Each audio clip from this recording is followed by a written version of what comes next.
Admit Nothing, a Grant Hunter thriller. Written by Scott Urbach. Narrated by Michael McEntee. Chapter 1. Bangkok moves slowly late at night. The heat and humidity of the day having beaten the city into submission. I was moving even slower.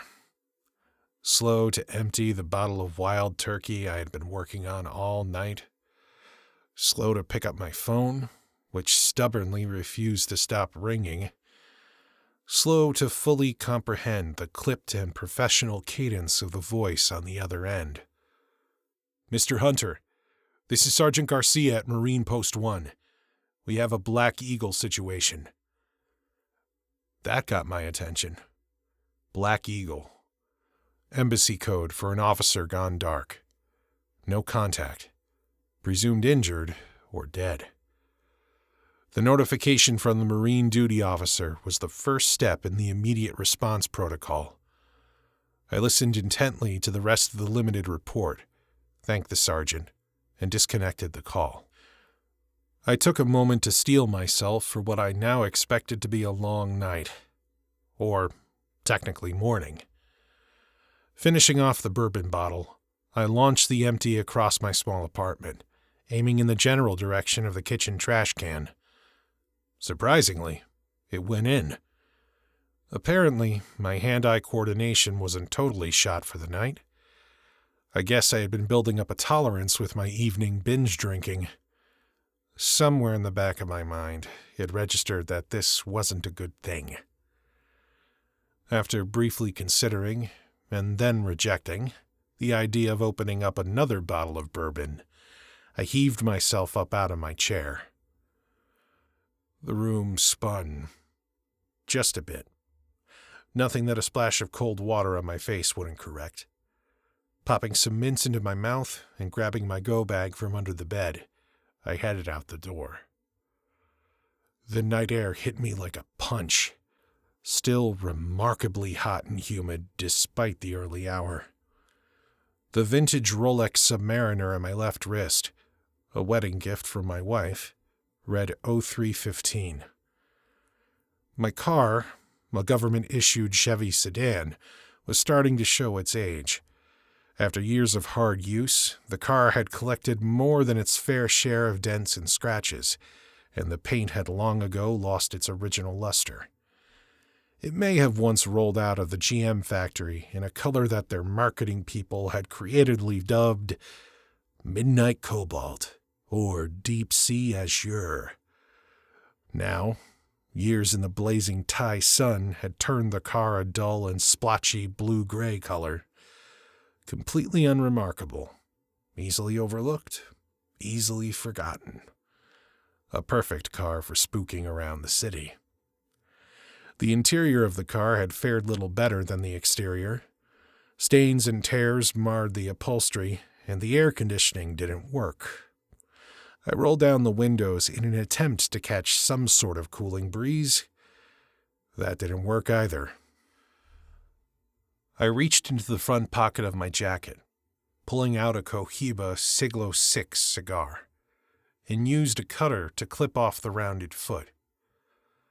The smell of rich tobacco mingled with the cheap bourbon on my breath as I put a flame to the end.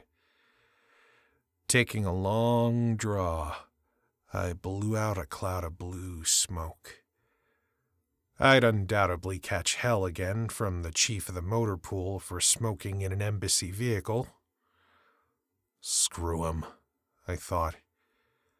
I didn't expect that he would have to put up with my cigar smoking for very long. This was my third TDY, or temporary duty assignment, in less than 2 years. I'd probably be shipped off to another posting in the next few months. Not exactly a ringing endorsement on the state of my career. At this hour, the residential streets of the Wireless Road neighborhood were quiet. The area was home to many grand old estates, some of which now served as international embassies and consulates. Several upscale high-rise apartments had also been constructed nearby. The security and amenities they provided were heavily sought after by diplomatic personnel. It was a nice place to live. I was heading to the seedier side of town. Sergeant Garcia's call had directed me to an address deep within the Patpong Entertainment District near downtown Bangkok. Patpong had once been one of the most infamous red light areas in all of Southeast Asia. A popular R&R destination for hundreds of thousands of off-duty U.S. service personnel on leave from the conflict in Vietnam. Though they might not admit to it in polite conversation, any military veteran of the era would be familiar with the massive go-go bars that dominated the area, complete with their brightly lit signs advertising the infamous ping-pong ball shows and the scantily dressed girls beckoning from the doorways, each of the women with numbers pinned to their bikinis to make it easier for customers to identify who they would like to spend more time with. The two main roadways that bracketed the zone were unimaginatively dubbed Patpong 1 and Patpong 2. Each street was alive with activity.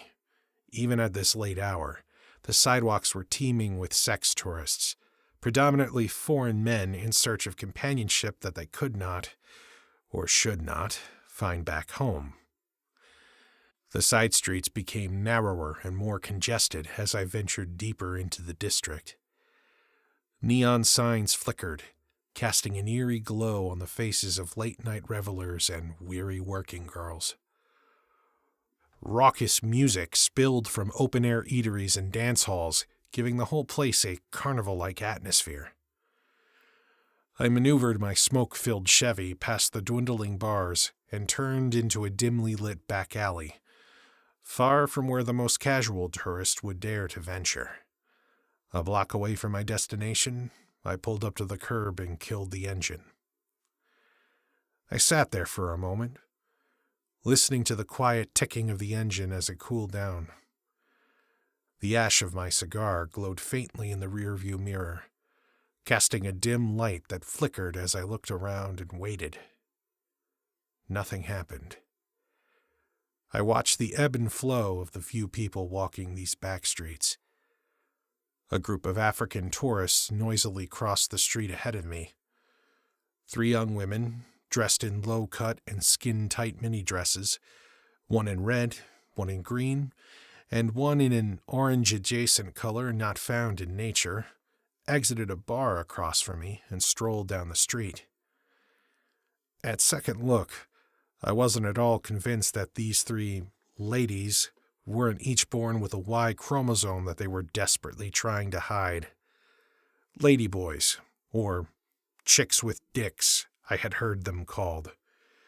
Convenient alliteration aside, I would have thought it more anatomically accurate to refer to them as guys with tits, but who was I to argue the semantics of it all?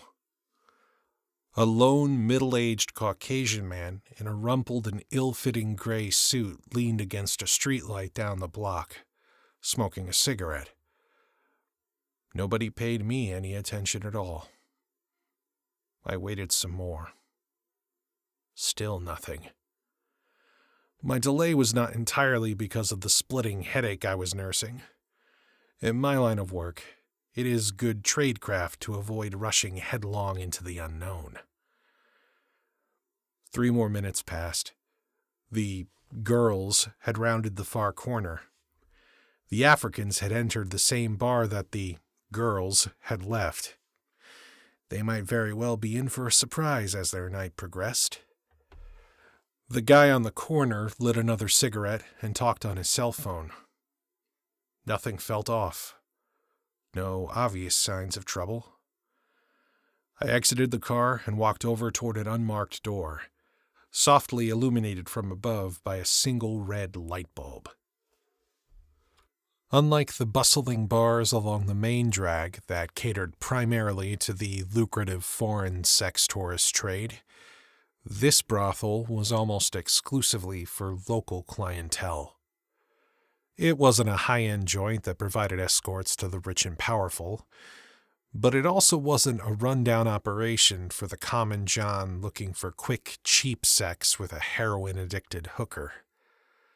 It was a place where nobody asked questions, and where you could obtain almost anything for the right price. As I approached, a pair of drunk locals stumbled out, arm in arm, laughing too loudly. With a last check of the street, I slipped past them into the dimly lit interior. Standing still to let my eyes adjust to the soft lighting, I acknowledged the stunningly beautiful woman behind the lobby reception desk. Her long black hair cascaded down her back in sleek waves. Bright red lipstick stood out against her porcelain skin. She wore a white blouse that was constrained by one stubborn button, providing a glimpse of her sultry figure. Soft music played in the background, and overstuffed chairs lined the perimeter of the room. The air was filled with a mixture of perfume, cigarette smoke, incense, and spilled beer. Faint but distinct hints of sweat mingled with the other scents, a reminder of the physical labor and erotic activities taking place behind closed doors. A cocktail waitress, dressed in a black halter, black micro miniskirt, black fishnet stockings, and 6-inch heels, tended to 2 Thai gentlemen. They were enjoying their drinks while waiting their turn for their favorite consorts. The young woman at the desk seemed to know why I was there, greeting me with a concerned look. Her almond-shaped eyes glinted with understanding. She subtly gestured with a slight nod toward the hallway behind her. I smiled and thanked her, trying to maintain eye contact without letting my gaze drift to her more than ample cleavage. I was unsuccessful. The hallway stretched the length of the building and was as dimly lit as the lobby. A series of rooms lined each side, their doors closed. Soft moans and giggles occasionally emanated from within. Antique tapestries and paintings adorned the walls, lending an air of sophistication despite the tawdry nature of the business. The first door on the left was a locker room of sorts.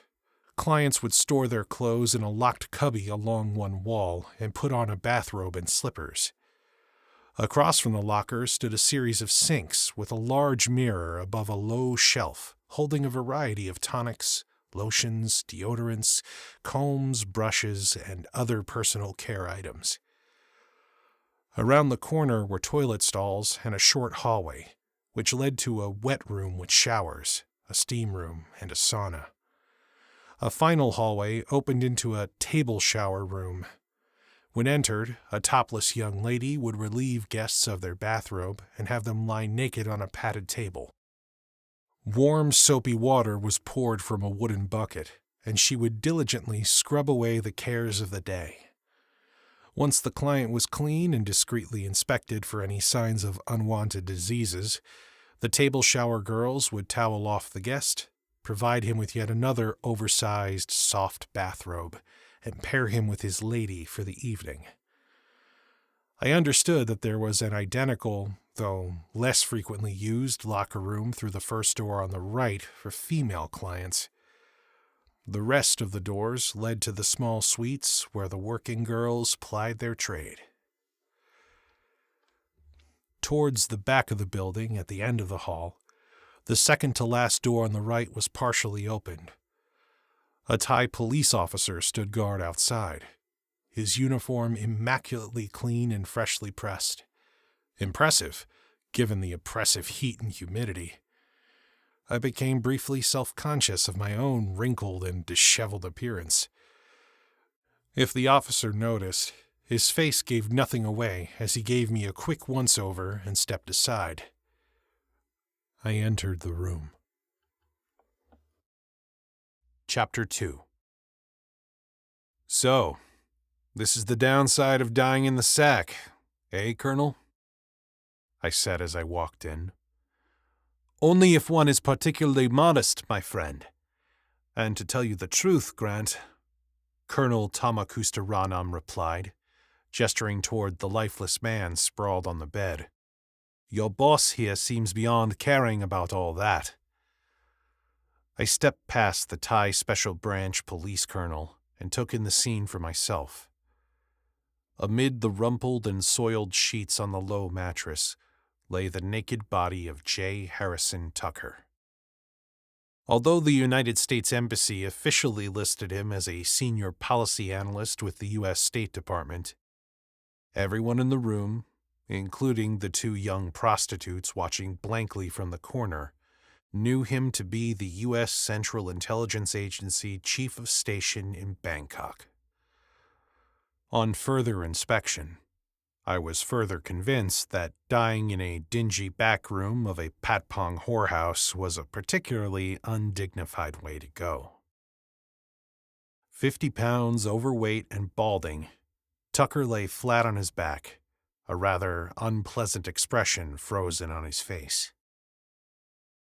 Disturbingly, his surprisingly stiff, yet unimpressive erection remained defiantly present. Colonel Tommy, as he was known to his American counterparts in deference to his unpronounceable last name, caught my questioning look. He stooped down and examined a bottle of little blue pills on a nearby nightstand.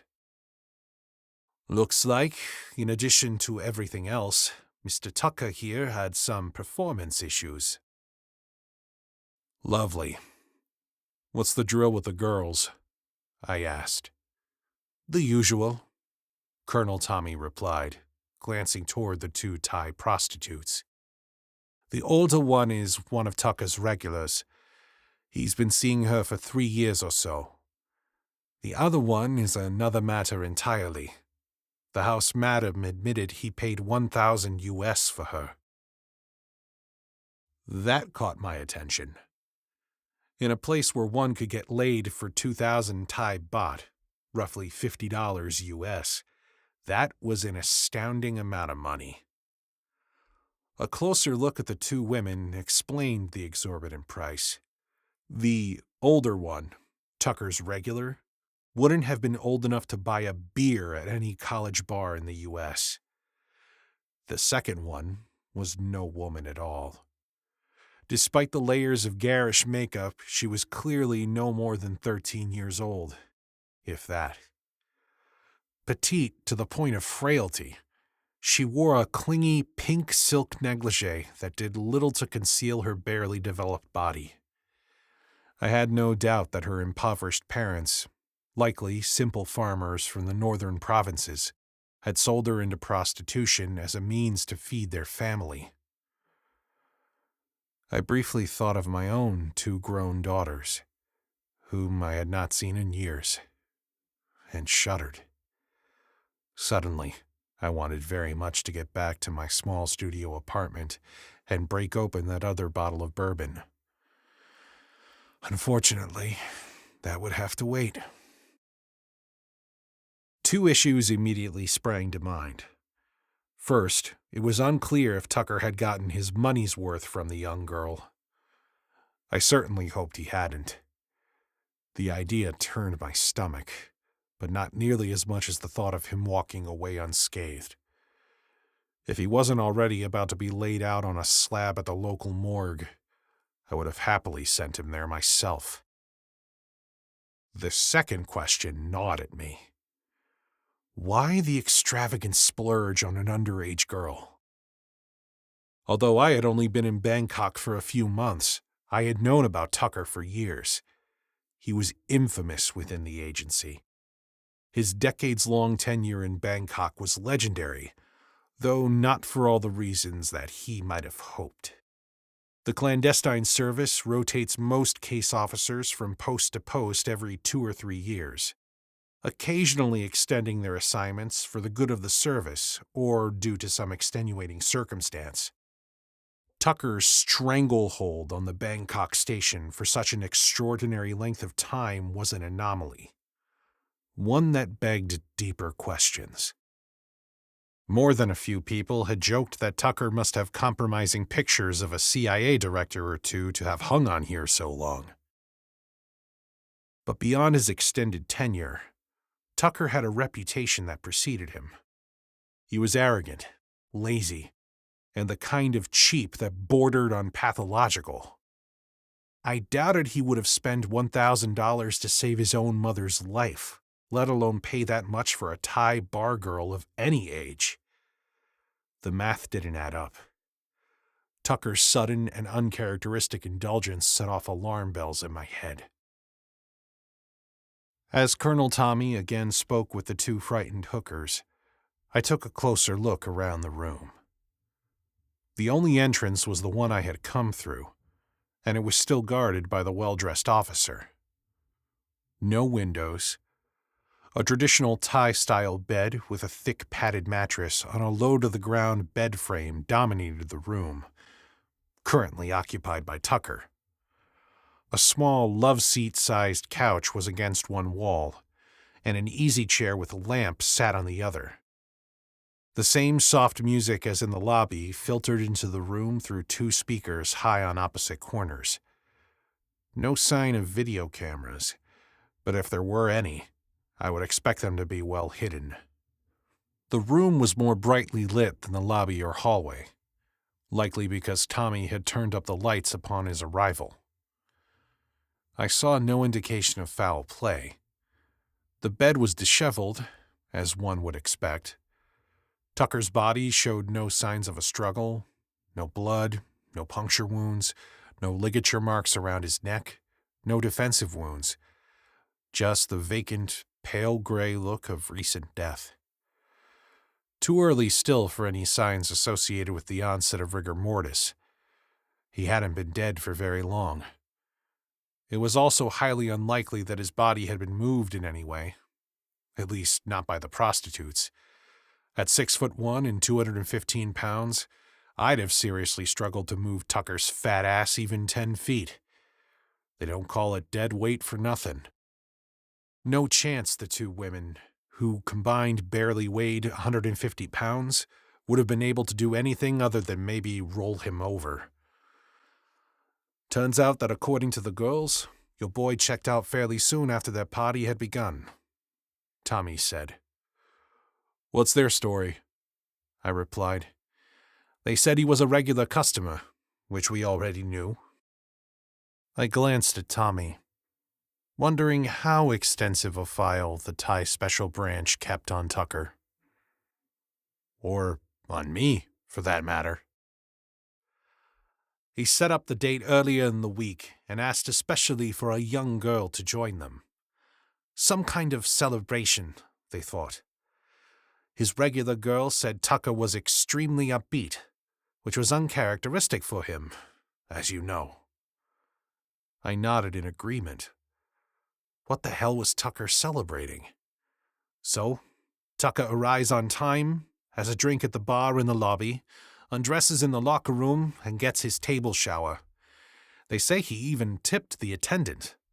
Also unusual for him. The girls bring him into the room, and he takes his little blue pill, Tommy said, gesturing to the bottle on the table. I picked it up.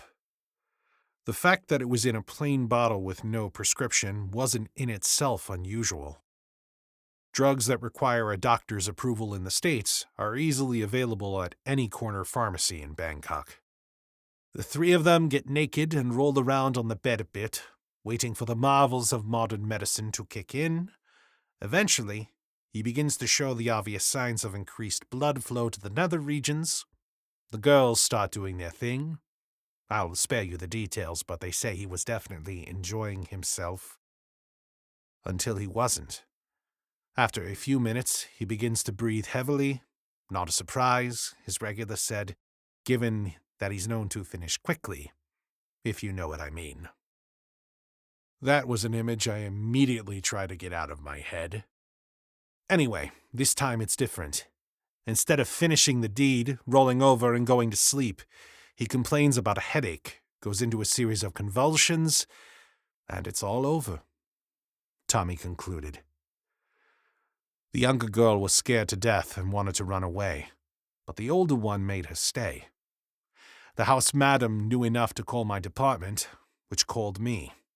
I called the Marine duty officer, and then you showed up. I glanced again at the plain bottle, weighing it in my hand as if it might offer answers. What was Tucker really up to here? Besides the obvious. In an investigation like this, it's not the death that's unusual. It's the details. Of course, I'll have the lab guys run the usual tests for poison and other drugs, Tommy said, his voice flat. But honestly, it looks like he might have just stroked out on them.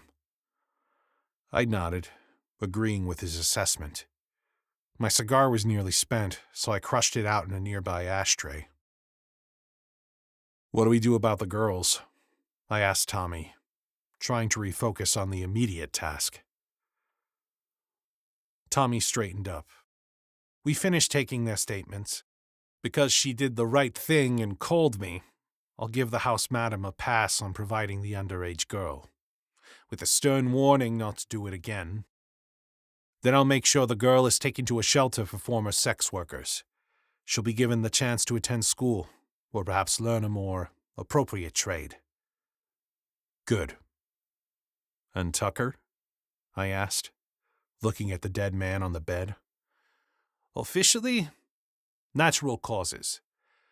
Unofficially, that depends on what secrets you and your embassy want to bury along with him. That was a good question, I thought. Let's wrap this up, Tommy. It's being taken care of. He nodded toward two officers who were just rolling a gurney into the room.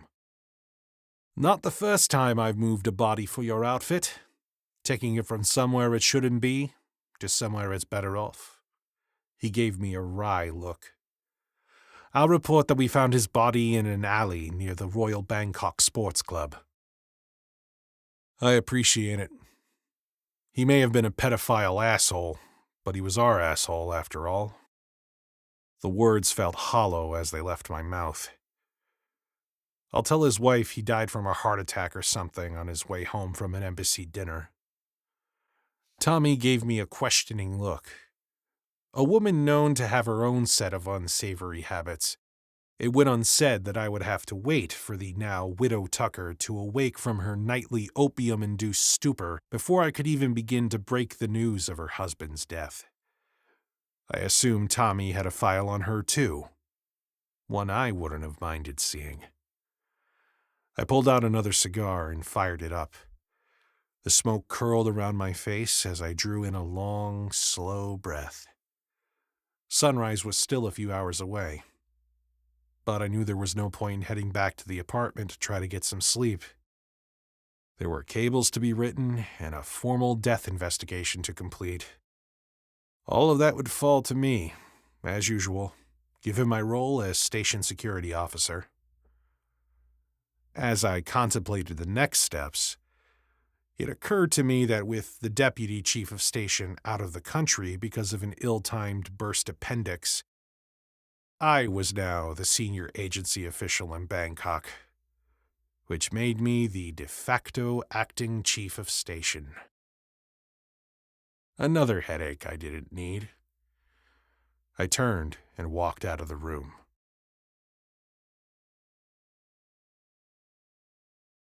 Chapter 3. Sergeant Garcia was no longer on duty when I entered the embassy. A serious-looking young private with Anderson stitched across his name tape had replaced him at Post 1.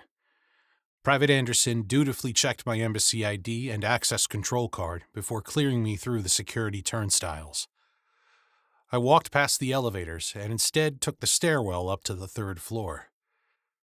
Halfway down the hall, a small engraved sign on a door read, "Commercial Interest Section." I punched in the correct 6-digit code and entered the CIA Bangkok station. As expected, it was nearly empty. Though the U.S. Embassy in Bangkok is one of the largest diplomatic installations in terms of building size and acreage, the CIA presence was woefully understaffed. Some poorly timed staff reassignments had taken their toll on the station. The situation was further exacerbated due to several officers being out on home leave. Now, with the deputy COS's burst appendix and the chief on his way to a Bangkok morgue, the station was sorely lacking in personnel. If you didn't know any better, you could have mistaken the station for any normal corporate office space. There was a central bullpen area filled with government-issued cubicle workstations. Each was a light beige color with half-height walls, a desk, computer, file cabinet, and chair. Surrounding the bullpen on three sides were a series of private offices and conference rooms, each with a front-facing glass wall and curtains that could be pulled for privacy. There were no windows at all to the outside world. The fourth wall was home to half a dozen TV monitors, most of which continually played international news outlets like CNN, Fox, and the BBC. One was tuned to a local Thai news station, while the last of the monitors showed a multiplexed view of external video cameras monitoring the perimeter of the embassy. The Marine Guard Force, along with a local Thai police detachment, were responsible for the embassy's security. These cameras were an early warning system of sorts, allowing us a head start if we needed to destroy documents and evacuate quickly in the event of an emergency. For most of the last few weeks, all the international network news anchors had been breathlessly speculating on a major political story in Washington, D.C. With the presidential election less than 4 months away, the sitting U.S. vice president had dropped dead of a heart attack while playing golf with a group of deep-pocketed campaign donors. Now there was a major scramble in Washington to find a replacement to fill the office and then run on the ticket with the president. Uncharted territory. Apparently, there had never been a need to replace a candidate on the ticket of a major political party after the nominating convention. The talking heads were losing their minds over it. According to the blonde and leggy anchor on Fox News, several prominent politicians were intensely jockeying for the position. Among those mentioned was a staunchly conservative senator from Nebraska, the minority leader of the House of Representatives, a longtime governor of Kentucky, and even a former vice president who was being courted to come out of retirement and save the party. The latest and current favorite for the role was James Kincaid, a 13-term congressman from Florida. The anchor was droning on endlessly about his accomplishments. Self-made man, Navy fighter pilot, former CIA officer. I found the last part to be mildly interesting. Truth be told, I couldn't care less about what doddering old fool they picked to replace the doddering old fool who had last held the office.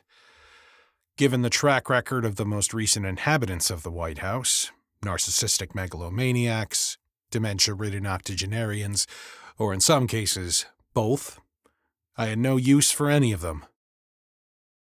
Beyond the office spaces were two steel vault doors, one leading to the SCIF, or Sensitive Compartmented Information Facility, the secure space where all the station's classified information was stored, primarily in a series of Sargent and Greenleaf high-security safes.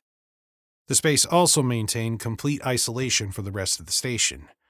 It was air-gapped, both physically and electronically, to allow for secure conversations. Down the hall from the SCIF was a second vault door that housed the armory.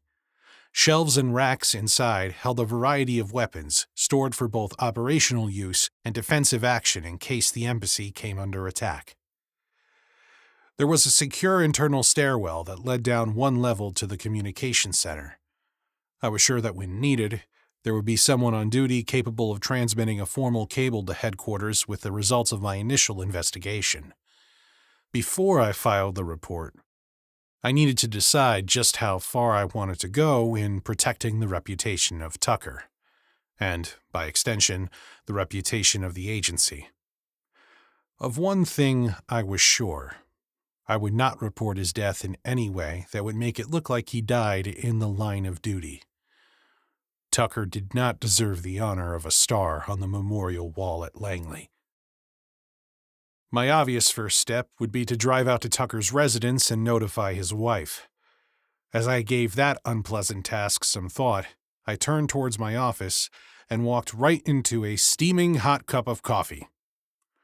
To be fair, It was in the hands of an equally distracted young woman who was rushing the opposite direction while trying to read a file she was carrying. Meeting people in the CIA for the first time is always a bit awkward. Most agency employees are open or acknowledged as working for the CIA, especially the thousands of employees who work diligently at the headquarters buildings in Langley, Virginia. Contrary to all the spy movie nonsense, the vast majority of all CIA personnel fall into this category. Regular people doing regular work. Just like any other company, the agency has accountants and engineers, attorneys, administrative assistants, doctors, psychologists, janitorial staff, linguists, and every other job description you could imagine. A far smaller population of employees are actually undercover. Even then, of this group there are varying degrees of cover, ranging from simple and hastily arranged nominal operational cover during short-term assignments, all the way to fully detailed and completely backstopped cover stories supported by the central cover staff at headquarters. Sometimes, operatives use pseudonyms when operating in hostile environments because of operational requirements. My pseudo was Scott McCloud. With Bangkok being a relatively low-threat environment with a friendly allied government, there was no need for me to use it. I maintained diplomatic cover, but both the Thai National Intelligence Agency and Special Police Forces knew my agency affiliation as well as my true name. When out in the field, it is best to be introduced to someone you don't know by a third party, much like in mafia movies or The Sopranos television show. You know, the "this is Grant Hunter, he's a friend of ours" type of thing. Lets you know how to play it if you run into the person later out in the streets. You wouldn't want to blow someone's cover by walking up to them and starting a conversation. My personal practice was just to ignore everyone, unless we were inside the station. In this case, we resorted to quickly issued apologies, discreet glances at each other's embassy credentials, and hurried introductions. "Damn it! I'm so sorry," she blurted out, as I took stock of the damage the coffee had done to my wrinkled and sweat-stained white button-down shirt. "My fault entirely." "No apologies necessary. Accidents happen. But next time, just know I prefer tea to coffee," I joked. Matter of fact, I was just heading to the break room to make a cup. It's been a long morning. "I'll keep that in mind," she said brightly. Ironically, the rapidly setting stain on my shirt was the closest I'd ever come to drinking a cup of American coffee. Not sure why, I just have never tried it. On one occasion, to avoid insulting our hosts, I had reluctantly downed a couple of small cups of astonishingly strong Turkish coffee at a state dinner in Saudi Arabia. I didn't count that as breaking my lifelong streak as a non-coffee drinker. I'm Grant Hunter, by the way. There was a fleeting hint of recognition at my name as she then introduced herself. "Emma Mitchell, my first day here, and I'm already making a mess of things." As I wiped the coffee stain on my shirt, I took stock of the latest addition to Bangkok Station. She was far younger than me, but then again, who wasn't nowadays? Tall, trim, athletic, with dark hair pulled back into a casual ponytail. Attractive by any conventional standard. She wore little makeup, had piercing, bright green eyes, and was dressed in a dark suit with a crisply pressed white blouse. Interestingly, she was also wearing an embassy-issued 9mm Beretta pistol on her hip. Emma caught my eye and explained, "I'm the new station security officer." "Well then, I guess that makes you my replacement. I'm with the Office of Security as well." "Yes, sir, I know who you are." Her face barely betrayed a look of concern. Or was it pity? Hard to tell. "Well, that's probably not good," I responded with a grin.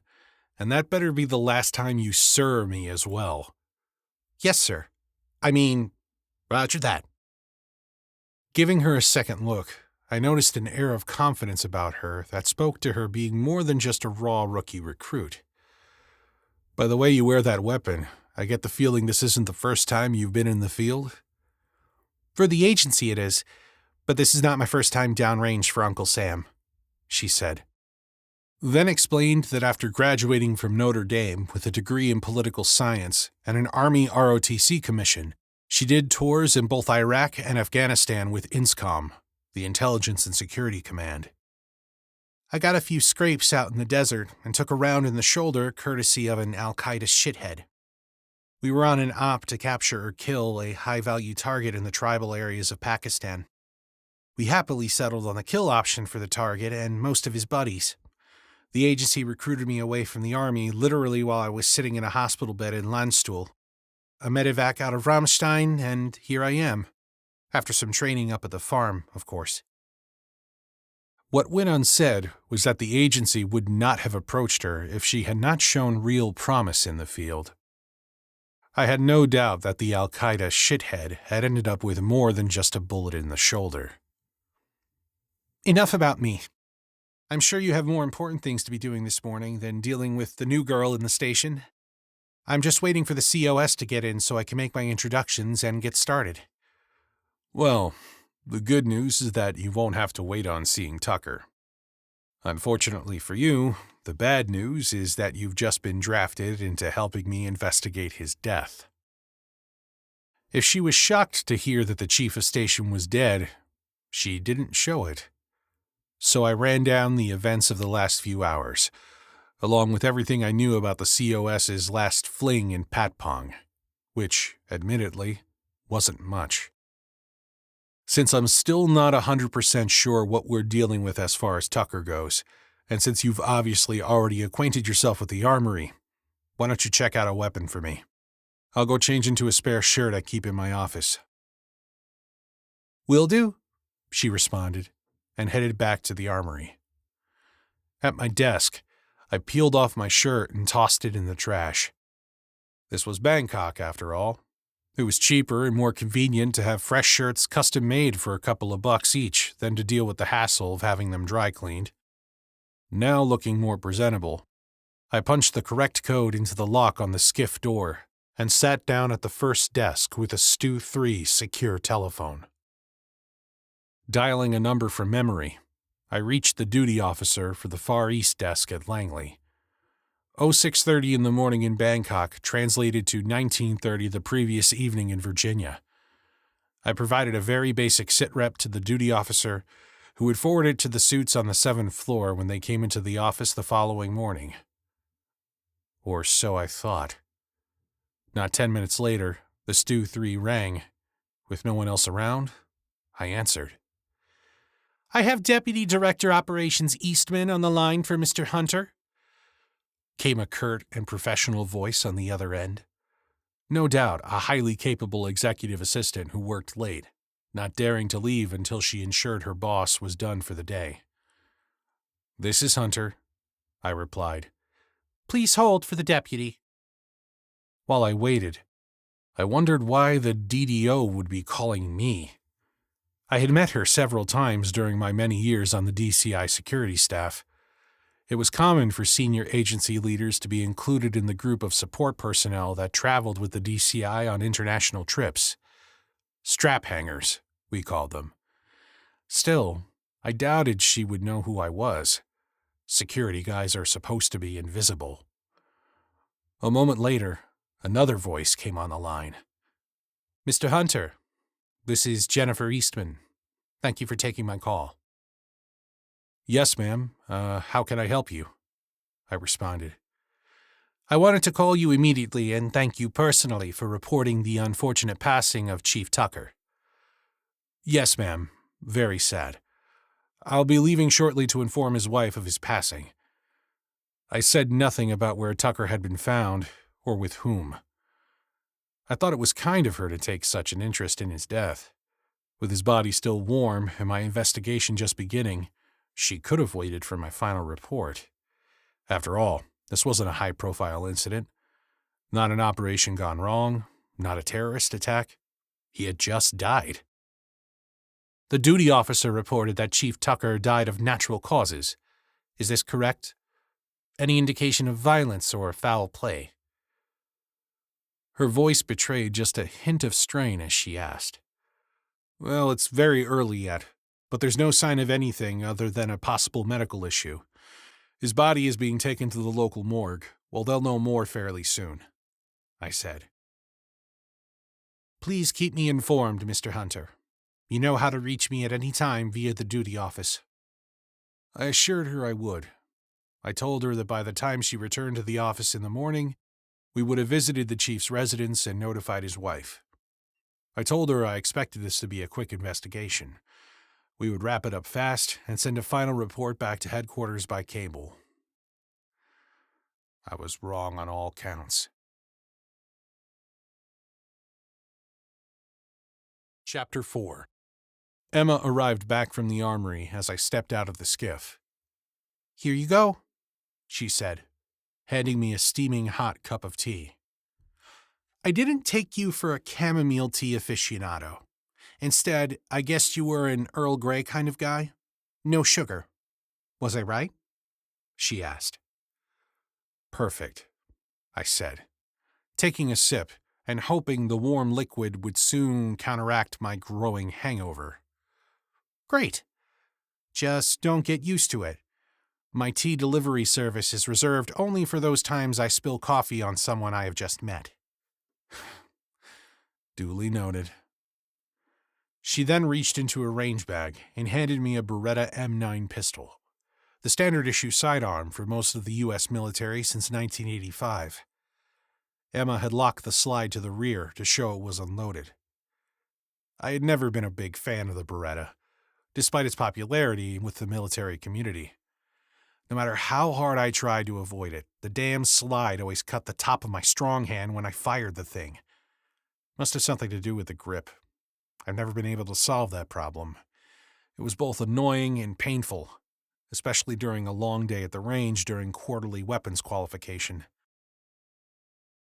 Along with the Beretta, she passed me 3 magazines and a holster. Each mag loaded with 15 rounds of semi-jacketed hollow-point ammunition. The holster was a Safariland inside the waistband model. I made a few quick adjustments to cant at 45 degrees and placed it in the small of my back. Then I inserted 1 magazine into the pistol and racked the slide home, seating around in the chamber. The Beretta went into the holster, and the 2 extra mags went into my jacket pockets. This wasn't a tactical operation. No need for high-speed, low-drag gear. The military held the Beretta in high regard, and the State Department had adopted them for use in embassies as well. Given her background, I was sure Emma would be both familiar and comfortable with the weapon on her hip. I'm enough of a dinosaur to remember being issued a Smith & Wesson Model 19 6-shot revolver as my first duty weapon. A solid, reliable workhorse of a gun. Trusty, dependable. Whenever any civilian friend would ask what they should get as a first weapon, I'd always recommend a wheel gun. Nothing to jam. Pull the trigger and it goes bang, and we'll do it 6 times. Plenty of shots for your average Joe to get out of a jam. Emma and I were not your average Joes. We both trained for years with multiple weapon systems under the most challenging of circumstances. Given our mission, carrying a high-capacity semi-automatic was a requirement. I was happy to have the Beretta, but I much preferred the newer Glock 19 pistols I'd carried during my long stint on the DCI security staff. Up until 2 years ago, I had been the operations officer and team leader of the elite unit responsible for protecting the director and deputy director of the CIA. Technically, the team is now known as the Director's Protective Staff, following the post-9/11 establishment of the Office of the Director of National Intelligence. The team now covered both the DNI and the director of the CIA. However, most of us in the old guard still referred to the unit as the DCI security staff. We were known as the Secret Service of the agency, though the comparison was one we loathed, if for no other reason than the fact that we had never had a principal shot while under our protection. Our duties weren't just limited to providing round-the-clock protection to the most senior leaders in the intelligence community. They also included transportation and logistical support and secure communications capabilities for the DNI, DCI, and DDCI. It was grueling, high-stakes work, with consequences that could ripple far beyond the walls of Langley. Yet, here I was, reduced to cleaning up the mess left behind by a pedophile. A depressing and far cry from the polished floors and vaulted ceilings of the 7th floor at Langley. Emma stood beside me in silence, her posture rigid, waiting for instruction. Finally, I snapped back to the present, shaking off my spiraling thoughts. "Let's go," I said. As expected, the chief of the motor pool shot me a sharp and disapproving glare when Emma and I retrieved my car. Wisely, he left it at that and said nothing more. Emma caught a whiff of the cigar smoke lingering in the air as we slid in and buckled up. "Cuban? Monte Cristo or Cohiba?" she asked, raising an eyebrow as she inhaled deeply, as if savoring the memory of something. "Cohiba," I answered. "You like cigars?" I asked. "I do," she said as she leaned back slightly, eyes distant for a moment. "They remind me of my grandfather. He smoked both cigars and pipes. I loved sitting with him in his den when I was a little girl, filling his pipes for him. He had quite an extensive collection of vintage Dunhill Briars." "Please tell me you enjoy a good bourbon and we'll be great friends," I quipped. "Well, I actually prefer single malt scotch to bourbon. Lagavulin 16. Neat, with just a drop of water. But I'll gladly accept an E.H. Taylor on the rocks if there's nothing more civilized to drink." "The girl knows her whiskey. It's a bit early in the day for me, but once we wrap this up, I'll hunt down a decent bottle of scotch and we'll toast to your new assignment." The "bit early in the day" comment was a blatant lie. In reality, I had long since abandoned the strict social norms of waiting for the 5 o'clock cocktail hour before cracking open a bottle. But she couldn't have known that. "Deal," she said, and sat quietly for a few minutes. Then she spoke hesitantly. "So, since we're destined to be such great friends and all, I have a question for you." I looked at her guardedly, worrying about where this was going. "Is it true that you punched out the chief of the director's protective staff over an ice cream cone?" she asked somewhat sheepishly. Not the question I expected. I was relieved. Recovering, I laughed. I heard about that, huh? First of all, he was the acting chief of the protective staff. And second, he deserved much more than the broken jaw I gave him. And third, the ice cream wasn't in a cone. Someday I'll tell you the story. Okay. I can wait, she replied, a glint in her eyes. As we were chatting about scotch, cigars, asshole bosses, and ice cream, I navigated through the bustling streets of Bangkok, heading towards Tucker's house. The city was slowly waking up, with the sun casting its golden rays over the colorful buildings and busy market stalls. All around us, the streets were coming alive. Local shopkeepers were opening up for the day. The pungent smell of cooking oil and spices filled the air, wafting up and out of open shop windows. We passed by bleary-eyed students in matching school uniforms, gathering in groups of 2s and 3s to walk to class. Plaid skirts and white blouses for the girls, blue shorts and white polo shirts for the boys. Buddhist monks were walking the streets with their signature handmade begging bowls, saffron-robed and bald-headed. The bowls they carried were to accept offerings of both food and money from their supporters and believers. The Thong Lor neighborhood, nestled near the heart of Bangkok, had long been a glittering haven of the city's elite. Boutiques lined the wide boulevards, their windows displaying the latest in high-priced designer goods. Unattainable for the average Thai, or for me, for that matter. Every street corner boasted trendy restaurants, each trying to outshine the next, with exclusive clientele and reservation lists kept purposely long to give the impression of exclusivity. Even so, the cost of living in Bangkok was a bargain, especially when compared to places like Washington, D.C. or New York City.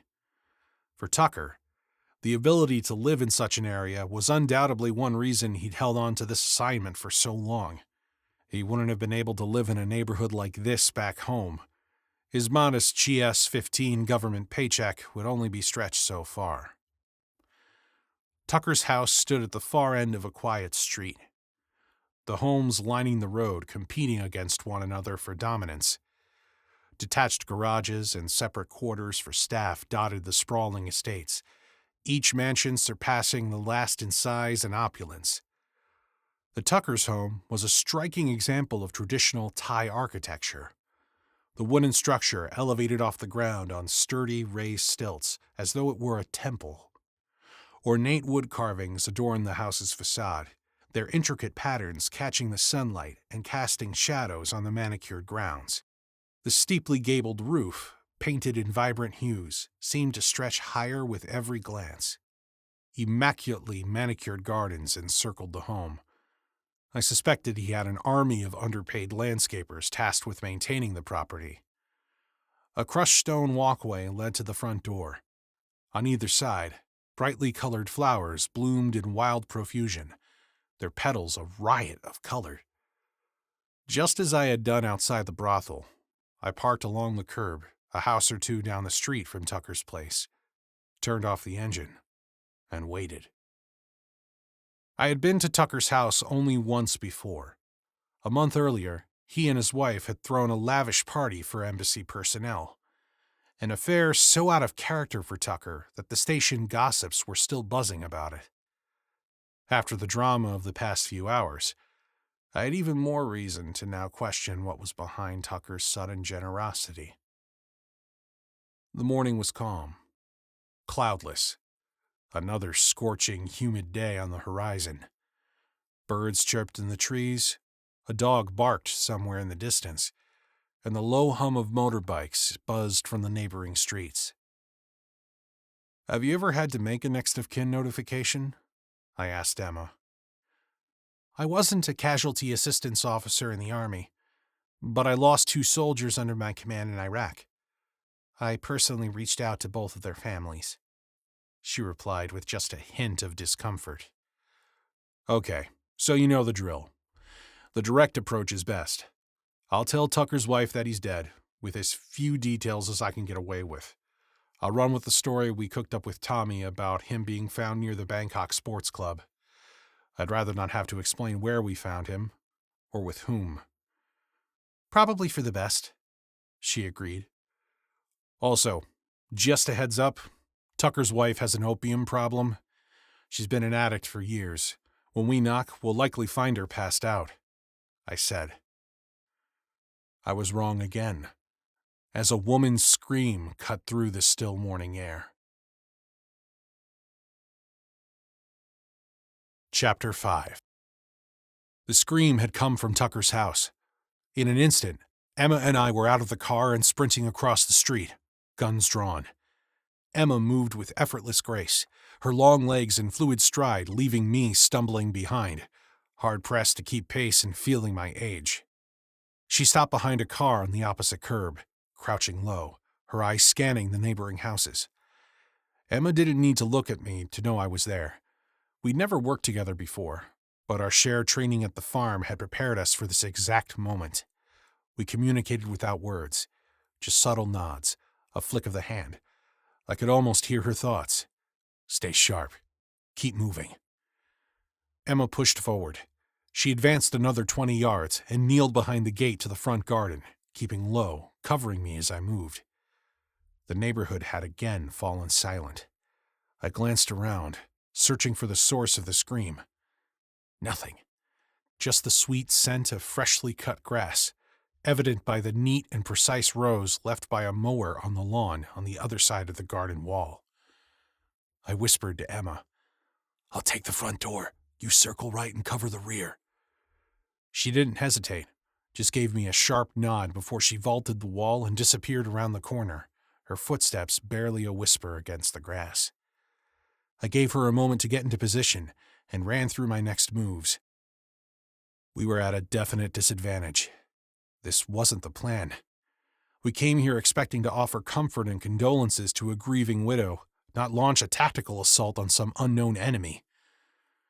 This wasn't good, and there was no sense in crying about it now. I moved cautiously and deliberately up the front walk.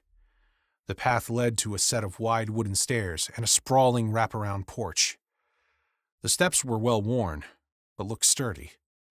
Even so, I made sure to step on the outer edge of each tread, not the center, not where they had been worn down by years of use, or where they might betray my presence with a creak under my weight. I wasn't about to die because a loose floorboard gave me away. A quick glance through the front window confirmed two things. First, Mrs. Tucker was not slumped unconscious from her nightly rendezvous with the opium pipe. Instead, she sat, bound in a chair, thick duct tape wrapped tightly around her limbs, her face a swollen mess, with blood streaming like a broken faucet from her nose and mouth. She sobbed uncontrollably, clearly having been badly beaten. Second, I was glad I requisitioned the Beretta. As much as I disliked the damn thing, I was pretty sure I was going to need it before the morning was over. A soft whistle sounded from the back of the house, Emma's signal that she was in place. Always good to have a teammate covering your back, especially when we had no clue what we were up against. Inside, the house looked like a storm had ripped through it. Shelves knocked over, drawers emptied of their contents, couch cushions slashed open. I couldn't see anyone other than Mrs. Tucker, but the sounds of destruction, furniture crashing, objects shattering, told me the intruders were still very much at work. I gingerly tried the front door. A massive block of old-growth mahogany wood, likely from a tree that had been felled and milled long ago in the nearby forest. Surprisingly, the door was unlocked. It swung open smoothly and silently, a testament to the remarkable craftsmanship of those who had built it. I was relieved. There was zero chance I would have been able to kick it in. As I stepped through the threshold, Mrs. Tucker turned to me, her eyes wide in terror. I signaled for her to be quiet, though I wasn't sure that in her panicked state she would grasp any meaning.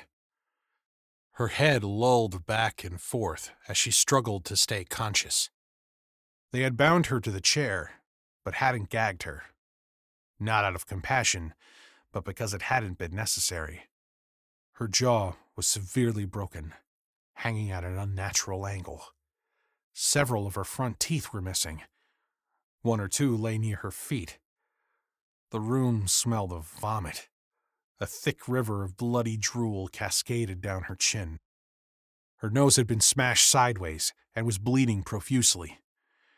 She had never been a particularly beautiful woman, and if she survived the morning, she would be even less so. Close-quarters combat tactics called for surprise, speed, stealth, and coordinated action. We were woefully short on all. With my Beretta at the ready, I cleared the foyer, stepping deeper into the house, pressing forward quickly and quietly. The sound of breaking glass drew my attention toward the rear of the home, an area I remembered to be the kitchen. Tucker's wife whimpered softly, struggling as best she could against her bindings. She gasped as I passed her by, a terrified look on her battered and bloodied face. Helping her would have to wait. I needed to know who and what we were up against. I didn't have to wonder for long. As I inched down the hallway toward the kitchen, I spotted a large man with his back to me. He hadn't heard me enter, his focus consumed by his destructive search through the house. I watched as he yanked cookbooks off a shelf and rifled through the pages of each. He dumped the pantry's contents onto the floor, eyes scanning the empty boxes. Each drawer under the countertops was ripped from its place and tossed aside after a quick search. He was a large white guy, about my size, with close-cropped blonde hair. His wrinkled gray suit was cheap and ill-fitting. The man had a thick neck, and his right ear was oddly smaller than his left. Or was the left one unusually large? I'd figure that out later. Looking closely, I was sure he was the same guy from outside the whorehouse earlier this morning. No doubt about it. I carefully considered my next move. Option A was simple. Shoot the guy in the back. A tactic I wasn't opposed to, especially if the target deserved it, and this guy definitely qualified. A quick double tap, and I'd sleep soundly tonight. I wasn't a cop bound by the laws and regulations to announce myself and demand that he cease his criminal activities. More importantly, there was no such thing as a fair fight. So, I was tempted to just drop the guy. However, my curiosity got the better of me. 2 rounds in the back would significantly limit my chances of questioning him later. So I reluctantly decided on option B instead. I glanced at the hallway wall, noticing several decorative Thai artifacts hanging in place. Quietly, I retreated a few steps, my boots barely making a sound on the polished hardwood. Holstering my pistol, I reached out and grabbed a krabong from the display. The ornately carved, traditional Thai fighting stick was about 4 feet long, slightly curved with a leather-wrapped handle. Made from dense, heavy wood, it was a weapon that was perfect for what I had in mind. Returning to the doorway to the kitchen, I sized up the guy. Better to end this quickly and not go hand-to-hand with him. Drawing on muscle memory from my Little League days, I swung the club like my old Louisville slugger.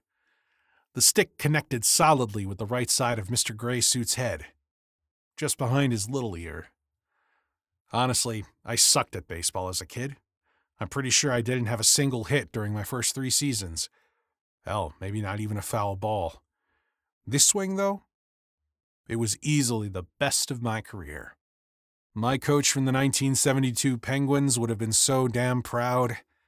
The guy dropped like a sack of bricks. In a street fight, the first rule is to keep attacking until you're sure that your opponent is completely incapacitated. Or dead. Since I had already decided against the latter, I stuck with the former. I made sure he wouldn't cause any more trouble when, or if, he woke up. With him crumpled on the floor, I kicked him in the head. The left side this time. My heavy boot slammed into his temple. Blood trickled from his big ear. He didn't move. Satisfied with my work, I then stomped all of my 215 pounds down onto his right hand. The crunch was both audible and satisfying, like snapping off a piece of taro, the traditional Thai snack made of dried fish fillets. I tried it once, not my thing, too salty, but the locals loved it. I'd seen him smoking with that right hand earlier in the morning, but I wasn't about to take any chances. Stepping over his limp body, I did the same to his left hand. Another equally satisfying crunch. He didn't move. Maybe I hit him too hard with the krabong. Maybe the kick to the head was a bit excessive. Maybe I didn't care. Rolling him over, I performed a quick pat-down, finding a loaded Russian Makarov pistol and a spare magazine. An ugly but effective weapon. Unusual to find one of these on someone outside of Eastern Europe. I tucked it into my pocket. I needed to get back to help Mrs. Tucker, so I scanned the room for something to tie him up. There was a landline telephone on the kitchen counter, an ancient relic in the days of ubiquitous cell phones. Setting the fighting stick aside, I yanked the phone cord from the wall. Looping the wire around his hands and feet, I hogtied Mr. Graysuit to where he couldn't move an inch. As I stepped back, admiring my handiwork, I heard a creak behind me. Someone had been less careful than I had been climbing the front steps. Shit. I spun around, only to find myself staring down the barrel of yet another Russian pistol. Chapter 6. Oddly, the first thing that went through my mind was, that's not a Makarov. Instead, it was a Russian MP-443 Grok, a standard-issue weapon for the Russian military. Then I thought, how in the hell did I know so much about obscure Russian firearms? I really needed to get a hobby. Raising my hand slowly, I tried to focus on the man holding the pistol. But before I could get a good look at him, a single gunshot rang out from behind me. The man's face then disappeared in an explosion of pink mist consisting of blood, brains, bone, and whatever goo holds a human head together.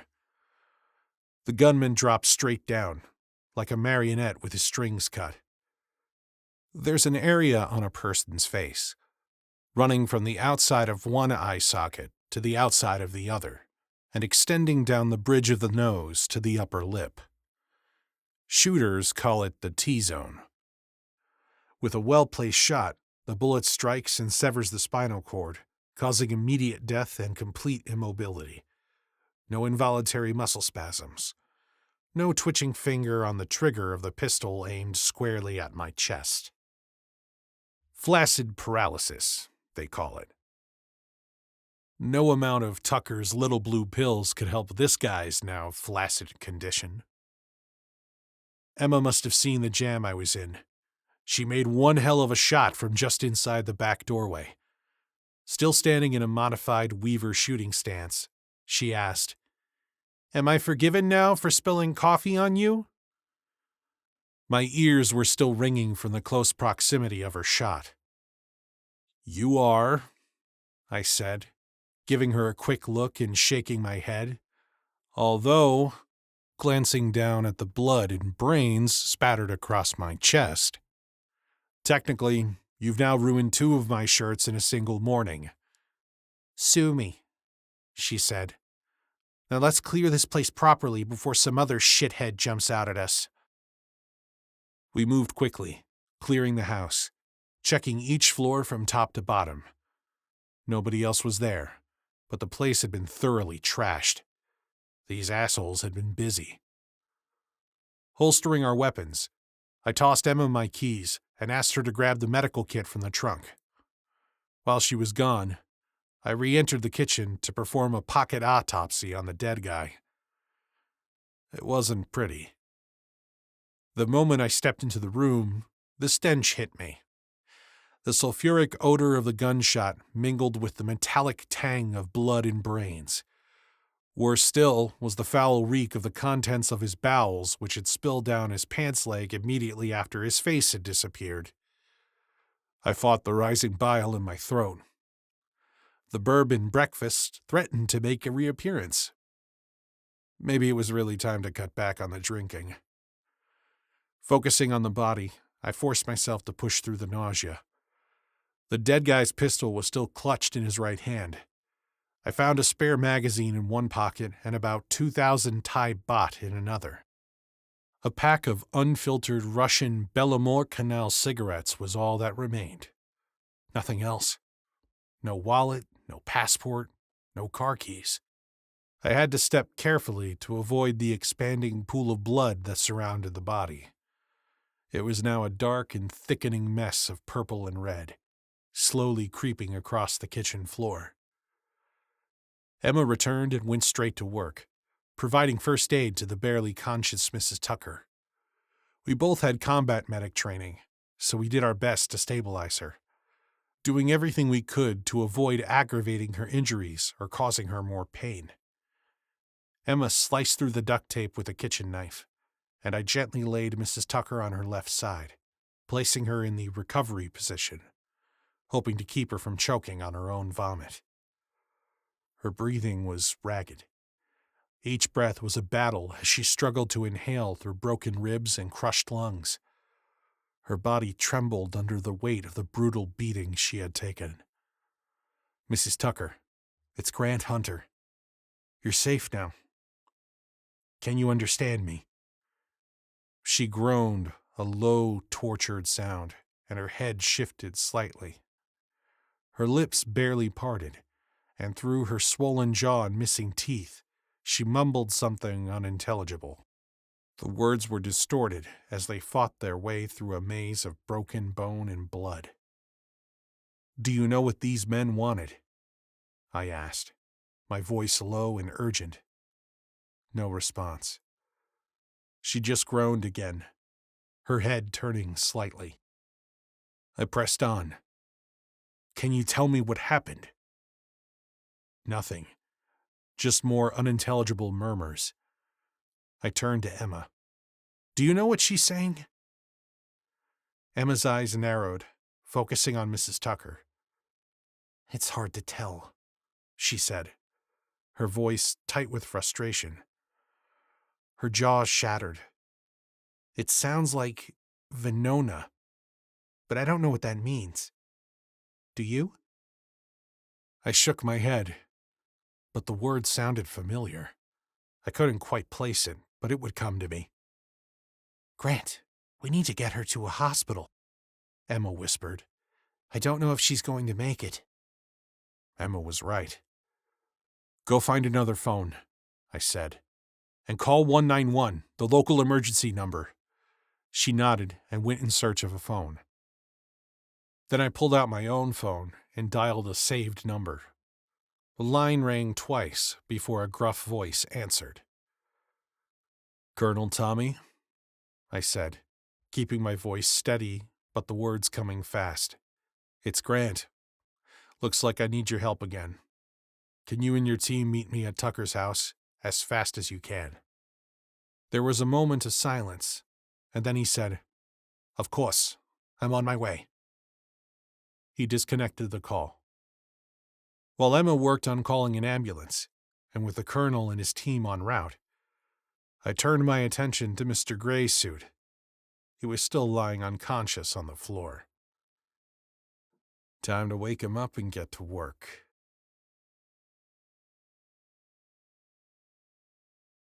Chapter 7. Heaving Mr. Gray's suit up off the floor was no easy feat, confirming my theory of dead weight, or, in this case, unconscious weight.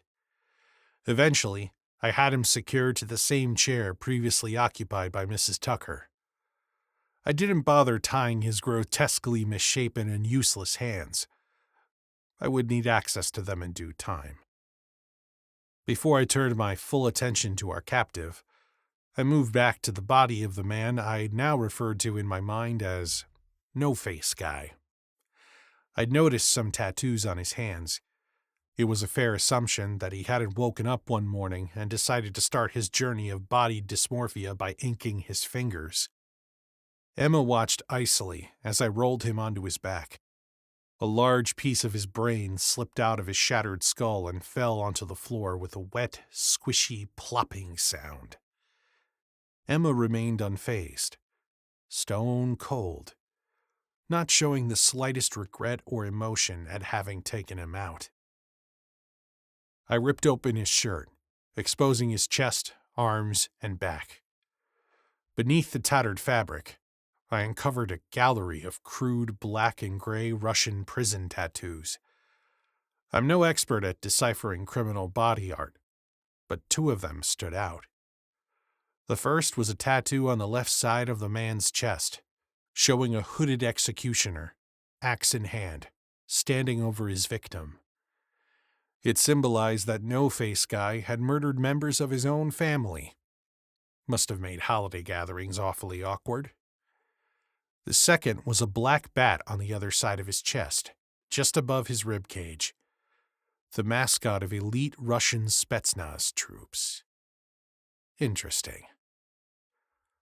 I was once again relieved that Emma had dispatched No-Face Guy as quickly as she had. Although it was clear that this dude was some sort of criminal, a trained Spetsnaz soldier wasn't to be taken lightly. Even a washed-out, poorly disciplined ex-Special Forces trooper would have been a formidable opponent. Apparently, Emma recognized the significance of the bat tattoo as well. "What do you think?" she asked. "I think I owe you a bottle of Lagavulin when this is over. I'm glad I didn't have to go hand-to-hand with him. Also, I'm a bit surprised he didn't just shoot me in the head like you did to him." "That one's easy," she responded. "They were obviously looking for something they had no luck in finding. So he thought he'd try to take you prisoner to see if you knew where it was," she said. "Well, that didn't work out so well for him," I said. She just shrugged. "One other thing, Grant. As I made my way to the back door, I nearly tripped over a body lying in the yard.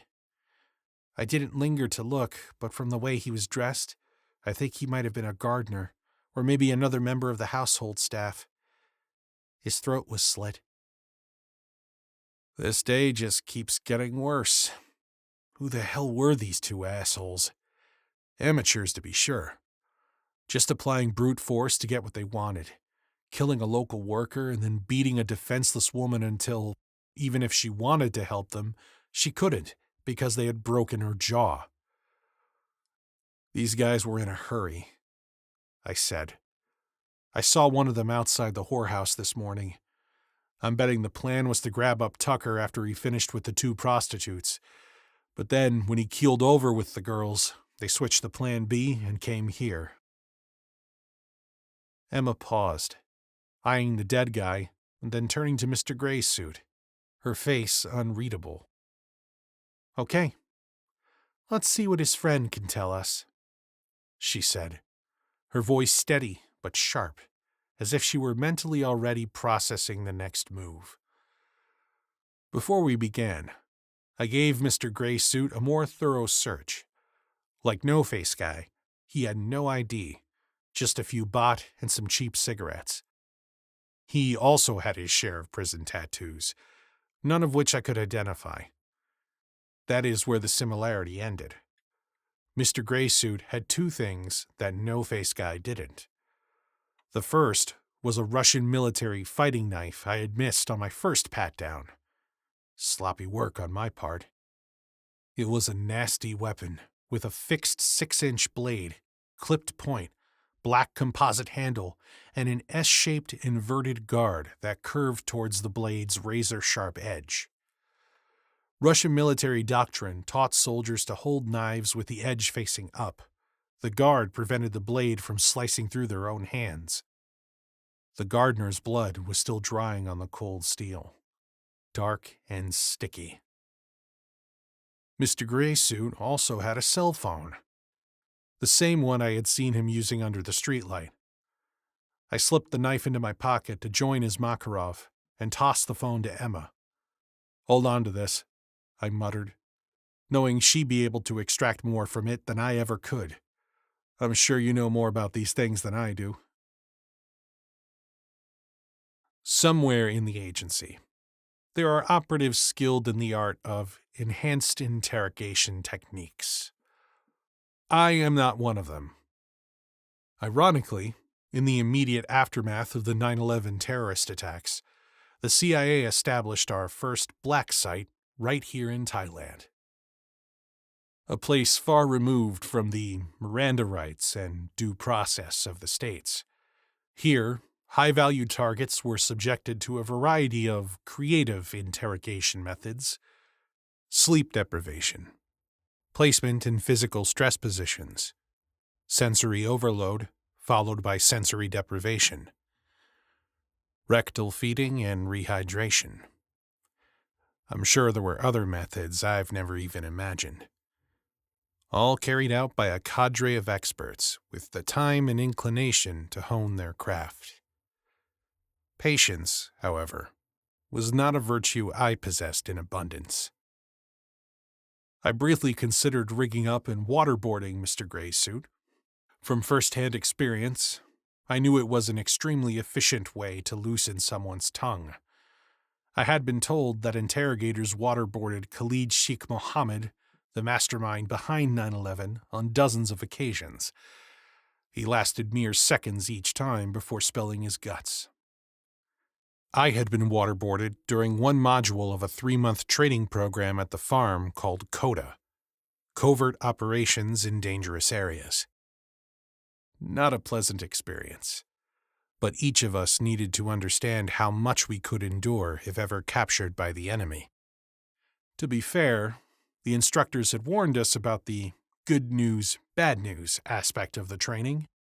The good news was that in the real world, my classmates and I would not be held captive for very long. The bad news was that as security personnel, we would always be seen as a threat and probably executed on the spot. Wonderful. That didn't stop them from letting us experience the pleasure of waterboarding. It was mandatory, along with months of training on high-speed evasive driving, covert communications, vehicle commandeering, counter-surveillance techniques, anti-kidnapping tactics, multiple weapon systems, and various other forms of tradecraft. Good times. I suspected that Emma, being ex-military, had endured a similar experience during SEER training: survival, evasion, resistance, and escape. Most special operators, aviators, and other forward-deployed military personnel attend SEER class early in their careers. I didn't have the time or the inclination to apply psychological pressure to Mr. Gray's suit, who was just now emerging from his Krabong-induced concussion. Instead, I opted for a more direct approach. The thought of using Mr. Graysuit's own knife against him was tempting. Poetic justice, really. But I thought better of it. Instead, I reached into my pocket and retrieved my vintage high-speed tactical folding knife. Designed by close combat legend Bob Casper and crafted by the Connecticut River Knife and Tool Company, it was a formidable weapon. Made of high-carbon steel, it sported cut-out holes along each side of its anodized OD green aluminum handle, which both enhanced the grip and reduced weight. The 4-inch blade was big and beefy, honed razor-sharp. It made a sinister snicking sound when snapped open with the thumb stud. Emma's face remained impassive as she watched me approach our prisoner, the knife gleaming menacingly in the morning light that was filtering into the kitchen. Mr. Graysuit, now fully awake, was frantically looking back and forth between me and his faceless friend on the floor.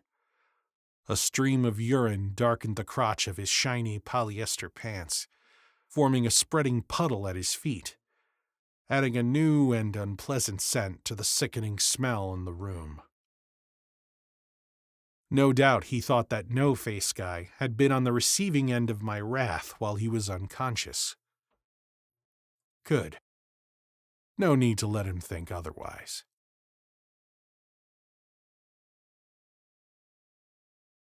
Chapter 8. I slammed the point of my knife into the kitchen table with dramatic flair. Mr. Graysuit recoiled and struggled against his bindings, his eyes wide with fear. I glared back at him, then turned my attention to his crushed fingers. 1 or 2 on each hand were bent at odd angles. The ring finger on his left hand had shards of stark white bone protruding from the swollen, discolored skin. Might as well start there, I thought. Easier to cut around the shattered bone than cut through it. Grabbing his wrist with my left hand, I forced his shattered fingers down flat.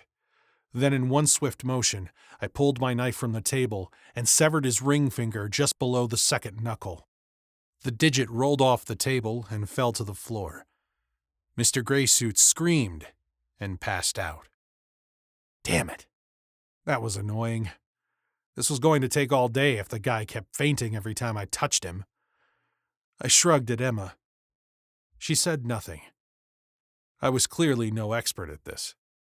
Emma, however, had expected that would happen and was ready with a glass of cold water that she dumped over his head, followed up by a few hard slaps across his face to ensure that he came around. Although I had 9 more fingers to work with, I decided that now he was awake again and I clearly had his attention, I would dial back the pressure. Just a bit. Just enough to keep him conscious and talking. I just squeezed his shattered fingers together. The bones grinding together had the desired effect. 20 minutes later, I was fairly certain we'd extracted every bit of useful information from Mr. Graysuit. His name was Marko Chertov, Interrogating him was hardly a battle of wits. No probing questions, no elusive answers, no cleverly nuanced discussions, no long periods of reflection. I followed the same technique he and Mr. No-Face Guy had applied to Mrs. Tucker. Brute force. My Russian was limited, as was my time. Thankfully, Emma was fairly conversant in the language, having studied it in college while in ROTC. Of course, the agency, in its infinite wisdom, had assigned a Russian-speaking officer to a post in Thailand.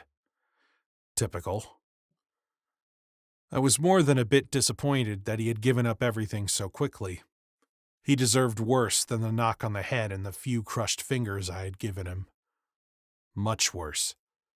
He deserved to suffer. While Chertoff claimed to speak only a few phrases of broken English, Emma's Russian was sufficient for her to understand that he was an uneducated former conscript in the Russian army who had grown up on the outskirts of St. Petersburg. He had served a tour of duty during the Soviet invasion of Afghanistan. I was sure that he had done so without honor. It didn't take Chertoff long to fear the brutality of his Russian army officers as much as that of the Mujahideen enemy. He deserted at the first opportunity and was promptly arrested and sentenced to a long prison term. He claimed that a couple of weeks ago, a recruiter from a private Russian paramilitary force, the Wagner Group, had pulled him from prison. The same thing had happened to No-Face Guy, who Chertoff only knew by his first name, Ivan. Someone had plucked him from a different prison. The recruiter had promised them pardons, commutation of their sentences, and cash if they completed a simple mission in Bangkok. As we suspected, they had been instructed to follow Tucker and kidnap him at the first opportunity. They didn't know who had given the order. It was just relayed to them by their Wagner Group contact. That these two amateurs had followed Tucker around town without him spotting them spoke more to Tucker's ineptitude than to their surveillance skills. Mr. Graysuit said they didn't know who Tucker was or who he worked for. They were told only that Tucker was attempting to blackmail someone important. Tucker had something their boss needed, something that Tucker was willing to sell back at a high price. They didn't know how much it was worth, just that once they had him, they were to extract the location of a code book he had, retrieve it, and then kill him. Tucker's inept attempt at blackmail actually aligned with what the hookers had told us, that he was expecting to receive a large sum of money. The mention of a code book, however, was a serious concern. Could Tucker have been selling secrets? A piece of crypto gear? Covert communications equipment? Computer access codes? Emma tried to get more out of Mr. Graysuit, but he couldn't explain it any better. Kidnap Tucker, get the code book, kill Tucker. Simple instructions. Nothing lost in translation. When Tucker didn't leave the whorehouse, or more accurately, when he was wheeled out on a gurney, their plan had gone to shit. They were unwilling to return empty-handed. Neither of them had the money or the skills to just disappear, and they didn't want to lose out on their pardons. So, they went after Mrs. Tucker, hoping she could lead them to whatever Tucker had been selling and salvage their mission. While we had been busy convincing Mr. Graysuit that his options were to cooperate or end up with no fingers and no face, Colonel Tommy and his team arrived at the house. The medics ignored the two Russians, loaded Mrs. Tucker onto a gurney, and took her to a waiting ambulance. They looked at us, shaking their heads grimly as they departed. I introduced Emma to the colonel and explained that she and I were working the case together. Although Tommy had been up all night, working nonstop just like I had, he somehow looked fit and well-rested and was wearing a fresh uniform. His jet-black hair was cut short, his wide, friendly face belaying any signs of exhaustion. Yes, "Welcome to Bangkok, Miss Mitchell," he said, giving her a curt nod. "Sorry we had to meet under these circumstances. I have to admit, I've been looking forward to making your acquaintance. I'm a big Notre Dame football fan." Emma glanced at me, her brow furrowing. Both of us wondered how Tommy knew so much about the goings-on at our station. "What have you gotten yourself into, Grant?" he asked, as he looked around, taking in the carnage throughout the house, pausing only at the bloody, stinking mess in the kitchen. "I wish I knew, Colonel," was my response. "I saw this one." I nodded toward Mr. Graysuit, still bound to the chair, outside the whorehouse this morning. He told us, quite willingly, I might add, that he and his faceless buddy were ordered to kidnap Tucker and retrieve some kind of code book. After completing the task, they were told to kill him. But when Tucker saved them the trouble, they had no choice but to come here and search for what they needed. It appears they were unsuccessful, and poor Mrs. Tucker is paying the price," Tommy replied. "They searched every inch of the house, proving they hadn't found it. After all, you don't keep trashing a place once you've found what you're looking for." "Agreed," Emma said. "Also, you need to know that there's a body in the backyard, likely a local national, probably the gardener." Tommy's face tightened, his eyes darkening. He shook his head slowly. "I guess now we should search Tucker's office," I said after a moment. "But if he was blackmailing someone, I doubt he'd keep anything sensitive there. Too many people have access to the safe combinations in the skiff. This has got to be something outside normal agency business." "Well, you may want to check his apartment, too," Tommy said, his tone flat. Emma and I exchanged a glance, the surprise clear on both our faces. "What apartment?" I asked. "Must I do all of your work for you today, Grant?" he said, a grin slowly spreading across his face. "He has a small place downtown. I don't think Mrs. Tucker knew about it.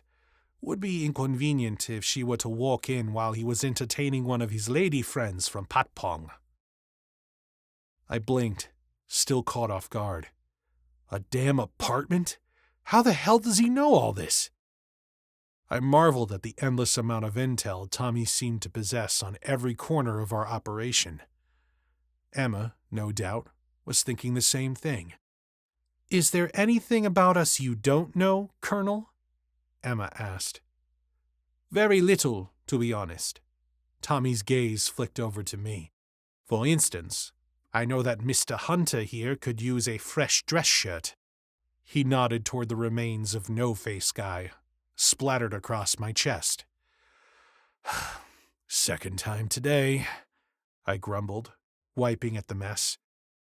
Then I went to search Tucker's closet for a fresh shirt. Tommy and Emma were still surveying the surrounding damage when I returned, buttoning up a shirt I'd found.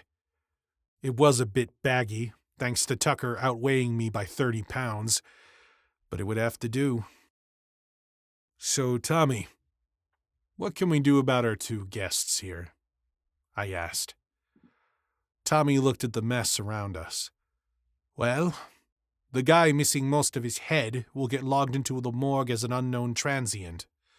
An unfortunate victim of our worsening crime rate here in Bangkok. I doubt anyone will come looking for him.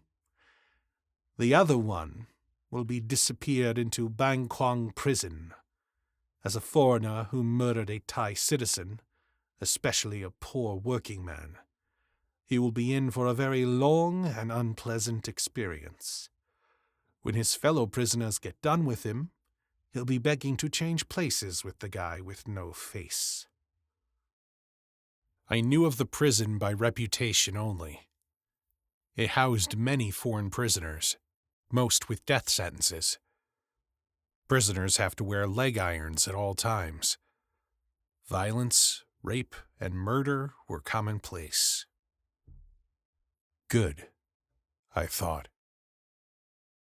As we were about to leave, the colonel received an update from one of his officers. The caller letting him know that Mrs. Tucker had suffered a seizure while en route to the hospital. She had died from her injuries. Mr. Graysuit heard Tommy take the call and deliver us the news. Either he knew some rudimentary Thai or understood English more than he'd let on. He turned to me and smiled, showing me his dirty and nicotine-stained teeth. Big mistake. I pulled out my Beretta and shot him in the head. Chapter 9. Tempa, Tommy scolded me, as Mr. Graysuit toppled over, still tied to the chair, blood spurting from the new hole in his head. You may have wanted to talk to him again. I doubt it. I seethed. I think he already gave us everything he knew. We need to find the guy who hired him. Regardless, killing a family member is out of bounds. Smiling about it was not a wise move on his part. Agreed, Emma chimed in. Nothing more was said. Both Russians would now end up in unmarked graves. Several officers were already hard at work loading the corpses into body bags. The list of favors I owed Tommy was growing longer. We left and piled into Tommy's black Ford Crown Victoria, complete with the latest police package setup. It was a ride that would be familiar to a cop in any large city police department around the world. Emma took the passenger seat, and I sprawled out in the back. As a senior officer with the Thai Special Branch Bureau, or SSB, the colonel rated having his own driver, but he always drove himself. He preferred to move about the city without the burden of a driver monitoring his every move. Established as a branch of the Royal Thai Police Department in 1932, the primary responsibility of the SSB was providing security to the Thai royal family. They also ran their own intelligence operations and provided VIP protection to visiting foreign dignitaries with their elite Black Tiger unit. Tommy was the leader of the Black Tigers, but I was beginning to suspect he was also a senior player in the intelligence division.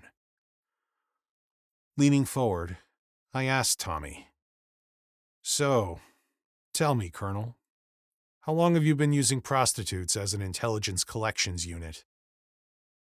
Glancing at me through the rearview mirror, Tommy smiled slightly. "No idea what you're talking about, my friend." "Uh-huh. Sure you don't.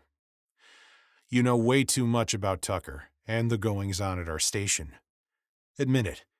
You successfully combined the world's oldest profession, prostitution, with the world's second oldest profession, spying, and created a very effective human collection apparatus." "I'll admit nothing," he said flatly. "What do you agency spooks like to say? I can neither confirm nor deny those allegations." "Honey traps, Colonel? Shame on you!"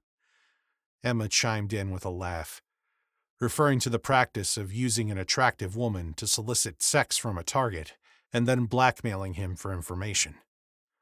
"Please, Miss Mitchell, you insult me," Tommy replied, his voice dripping with fake indignation.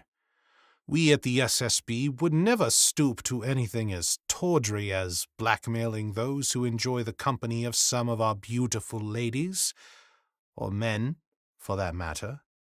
He shot a teasing look at Emma. "However, we have found that, from time to time, it simply proves valuable to encourage a promising young lady to keep her eyes and ears open while attending to men in power, especially those who are of interest to our service. A few of these girls are quite adept at using their considerable skills to loosen the tongues of even the most circumspect of clients." "Colonel, the attack on Mrs. Tucker changes everything from this morning. I'm not just following up on the death of our COS, piece of shit that he was.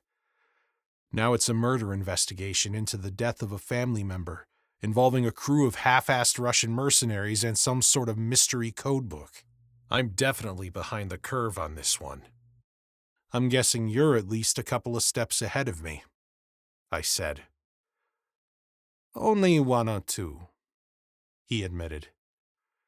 I'm sure you've already debriefed the two girls from this morning.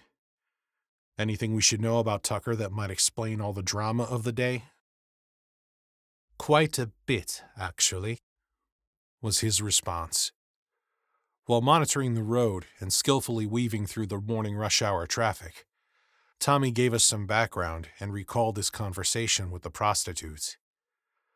Since we are just some friends having a casual conversation, Tommy continued, I'll concede that, as you suspect, we have a special arrangement with some madams who run the best brothels. We ask them to alert us to any new girls who possess certain skills. I don't want to know what skills, Emma cracked. Again, nothing so X-rated, Miss Mitchell, Tommy said with a slight chuckle. Any girl off the street can perform the basic services of a whorehouse. Instead, we're looking for girls who are intelligent, educated, drug-free, delightful conversationalists, and able to recall details. A very rare combination, believe me. They need to make their clients completely comfortable, which makes them more likely to speak freely. Sounds like what we look for in recruiting a good case officer, Emma joked, referring to what the agency calls those who work in the clandestine service, what the uninitiated refer to as a spy. Don't laugh, Emma. There are plenty of case officers who will whore themselves out in any way they can to get ahead. Remember that, I warned, the weight of my words settling between us. Right you are, Grant. Your service is no different than ours. You'd be wise to watch your back, Emma. Tommy agreed. Anyway, I already told you that Tucker had been seeing his current favored escort for over 3 years. Her name's Mai.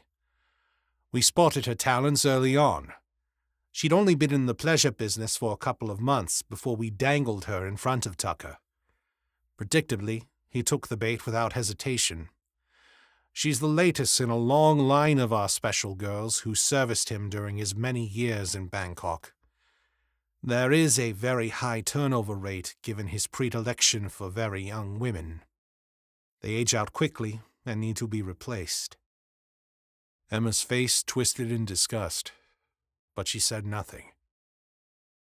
I assume they were all very good at feeding his ego and reporting back whatever pillow talk seemed important, I said. Honestly, Grant, his tradecraft is for shit. Talks too much and doesn't follow any operational security at all. Tommy countered. Sounds about right for him, I said bitterly. Anyway, Tommy continued, leaning back slightly as he drove. Mai says Tucker's been really enthusiastic about something for the past month or so. He's been extremely excited about his project, claiming that he's finally figured something out. She said it seemed very important to him. It was a big deal. He bragged that after 30 long years, what he was working on would make him very rich. So rich, in fact, that he promised to retire from the agency, leave his wife, and take our girl wherever in the world she wanted to go. Complete bullshit, of course. And Mai knew it. He was almost, whatever it was, he was at it almost non-stop.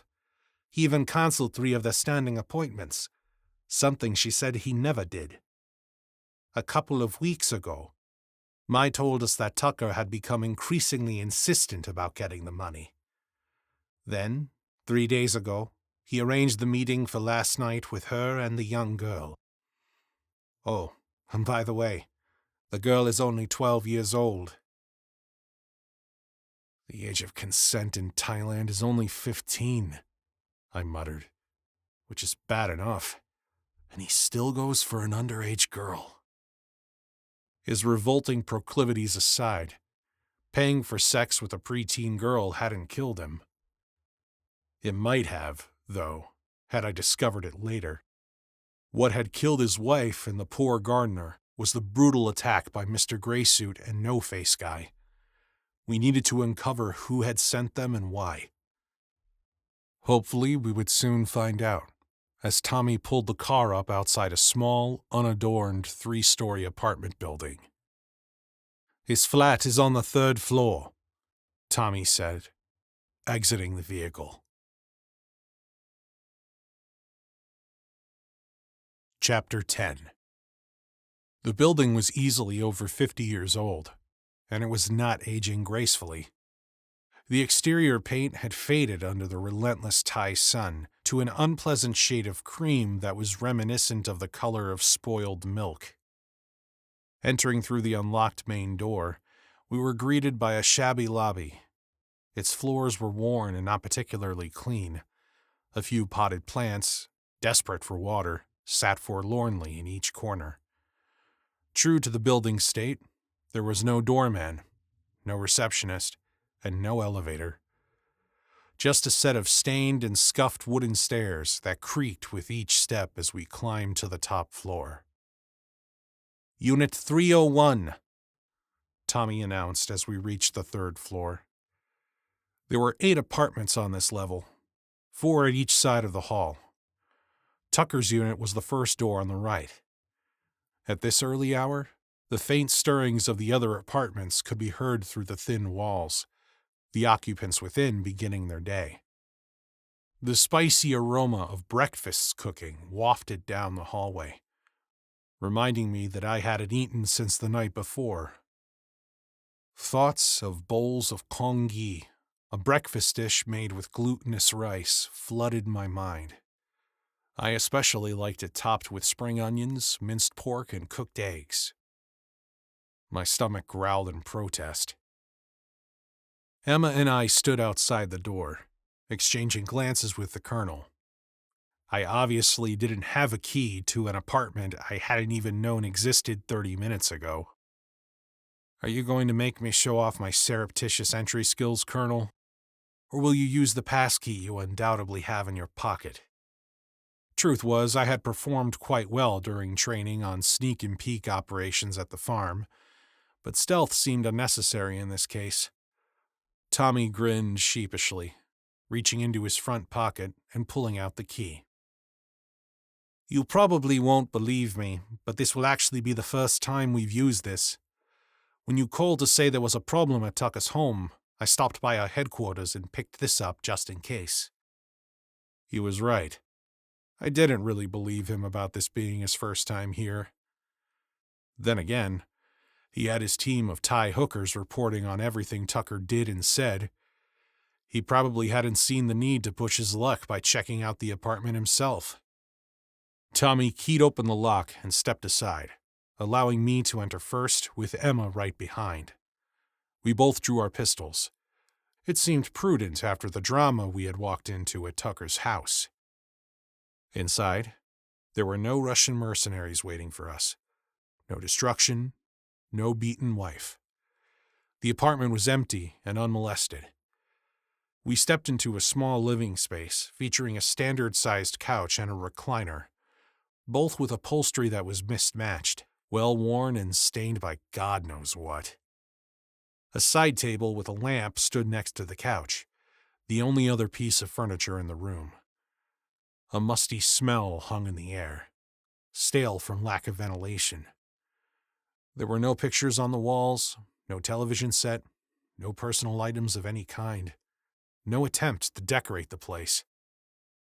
To the left, a basic kitchen awaited, complete with a 2-burner electric cooktop, an apartment-sized refrigerator, and a sink. In the corner, a small table with 2 chairs had clearly seen better days. A few sets of cups, plates, and cutlery occupied the kitchen drawers and cabinets. The cupboards were mostly bare of food. Opening the refrigerator revealed a half-eaten box of take-out pad thai noodles and a 6-pack of Singha beer. The temptation to grab one was strong, but I resisted. A small window above the sink let in the soft morning light, illuminating the scene. Opposite the kitchen, to the right of the apartment, there were 3 doors. The first was ajar, revealing the unmistakable contours of a bathroom. Emma peeked inside and declared it clear. I holstered my pistol. Emma kept hers drawn. Probably a wise choice. I wasn't about to question her tactics. Pushing open the next door, we stepped into a bedroom. An oversized bed dominated the space, complete with rumpled sheets and 2 pillows hinting at recent use. A large dresser stood against one wall, and opposite the bed, Tucker had propped up a full-length mirror. I forced myself not to imagine his reasons for that. Now knowing the depths of Tucker's depravity, Emma and I began a systematic search for concealed cameras and anything else of interest. Nothing was hidden in the light fixture above the bed, or in the clock radio perched atop the dresser. The mirror offered no surprises, and the closet and dresser contained little more than another set of sheets. We moved on. The last door was locked. I shook the doorknob, frustration creeping in when it wouldn't budge. Glancing at Tommy, I asked, "You have the key for this one?" "Hey, I got you in the front door. You're on your own now," he replied. I looked at Emma. She just shrugged, her eyes flickering with curiosity. Taking a step back, I measured the distance to the door and planted a swift, hard kick right next to the handle. Nothing. Emma tried to suppress a laugh, but Tommy was less discreet. "You need to stop skipping leg day, my friend." Everyone's a goddamn comedian," I grumbled, lining up for a second attempt. This time, my effort was rewarded with a satisfying crack as the jamb splintered and the door swung inward. Emma covered me as I reached in and flicked on the light switch. A single bulb blazed from a fixture in the center of the ceiling, casting stark shadows across the room. It was as sparsely furnished as the rest of the apartment, but no bed or dresser this time. Just an old wooden desk with several drawers down one side, a battered office chair, and a small 2-drawer steel safe sitting next to the desk. Emma finally tucked her Beretta away. We retraced our steps to the front door and, as a team, thoroughly searched the entire apartment, methodically working clockwise through each space. It didn't take long. Unlike Mr. Gray Suit and No-Face Guy, we didn't recklessly trash the place. We found nothing out of the ordinary. Eventually, we all stood back in front of the 2-drawer safe in the makeshift office. Once again, I turned to Tommy.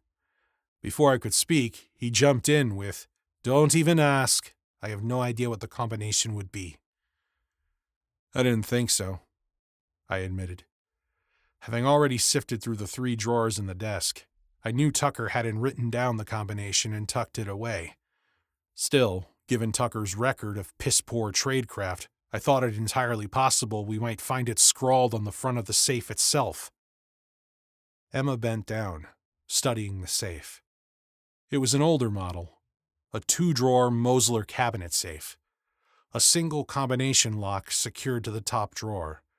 Properly entering the combination would actuate a lever that allowed both drawers to open. "This is not government issued," she stated, her brow furrowing. I nodded in agreement. That meant the station hadn't provided the safe, nor had anyone been involved in setting or changing the combination. As part of a Flaps and Seals course taken during my early agency career, I had learned the art of covertly opening letters and other documents. An adjunct to the training included a module on changing lock combinations when you knew the combo. We also covered the less artful skill of drilling out and breaking into a safe when the combination was unknown, lost, or forgotten. I assumed Emma had taken the same training, albeit many years after I had. I guess we need to call the station and get a team down here with some drills, I offered dejectedly. Let me try something first, Emma said, bending down to manipulate the safe's dial. I watched as she spun the dial 3 times to the left to clear the gates inside. Then she spun it right, stopping at a number I couldn't see. She spun it back left twice, past her original number, and stopped on a second number. After that, she spun it right once around, past the second number, and stopped at a third. Finally, she spun it back to the left, stopping at 0, and twisted the lever. To everyone's surprise, including Emma's, the lever moved freely, making a clunking noise as she pushed it toward the floor. With that, she pulled the top drawer open. "What the hell?" I muttered. "How did you do that?" Simple. If Tucker was as bad an operative as you've said, I figured he might have been too stupid or lazy to actually change the combination. I mean, I doubt he would have had one of the security officers from the station come over and change it. So I tried the default factory setting. 150-100. "Unbelievable," Tommy exclaimed. I nodded in agreement. Emma stepped back, and I moved forward. "Let's see what we have," I said. Inside the first drawer was a standard-issue file folder boldly marked Venona in block letters across the front. It contained printed copies of several newspaper and internet articles. Next to the folder was a cell phone, also not government-issued.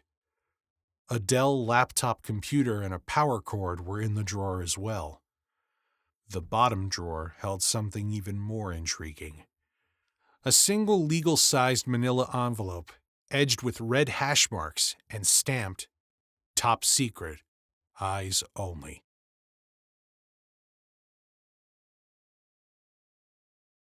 Chapter 11. "Well, things just got interesting," I said, removing the contents from the safe and placing them on the desk. For the second time, I tossed the cell phone to Emma. "Add this to your collection. We'll look at them both when we get back to the station."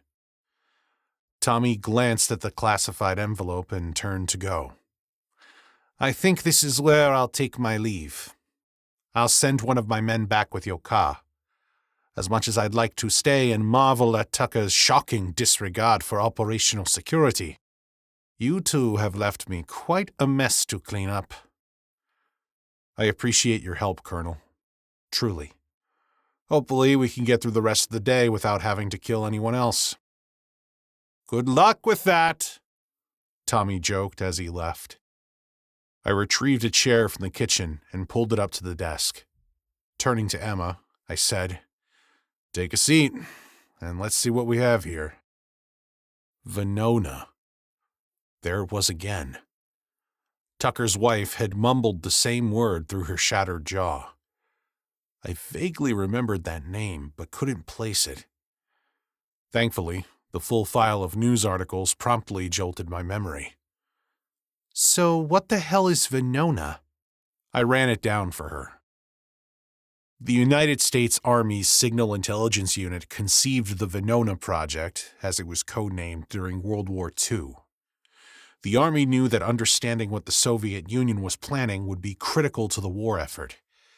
It was a highly classified counterintelligence program aimed at decrypting secret messages transmitted by Soviet intelligence agencies like the KGB and its predecessor, the NKVD. Even though the Soviets were our allies, we didn't trust them, and they didn't trust us. "Yeah. My grandfather fought in the war. 82nd Airborne. He used to tell me that we should have kept going after Germany fell and taken out the Soviets when we had the chance," Emma said. "Smart man," I agreed. General Patton advocated for the same thing. Anyway, after the war ended, the newly created National Security Agency absorbed the Venona mission.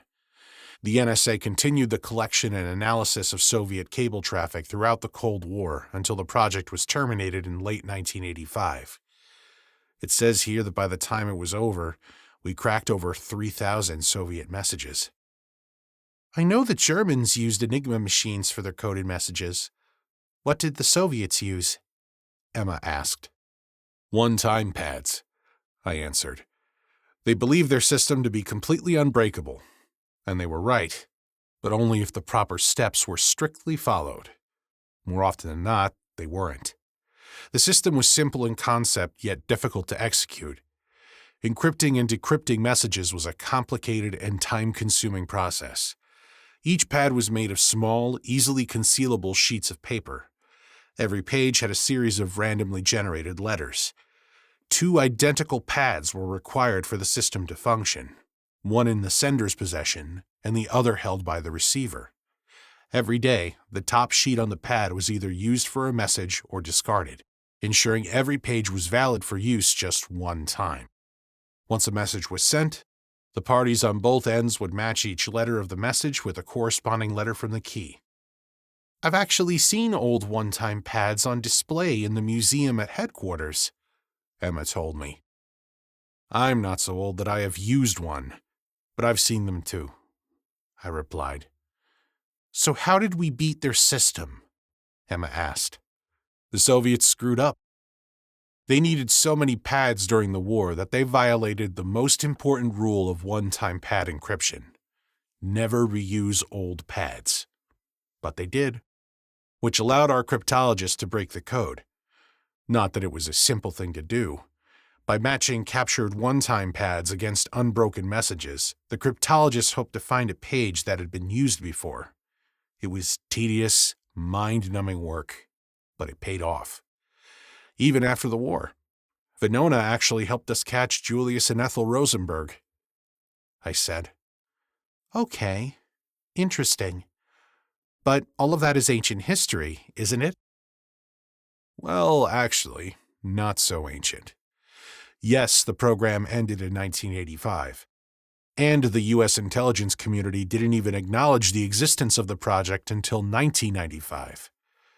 It says here that a couple of years ago, the NSA began to declassify and release copies of the intercepted and decrypted Venona messages for public review and academic study.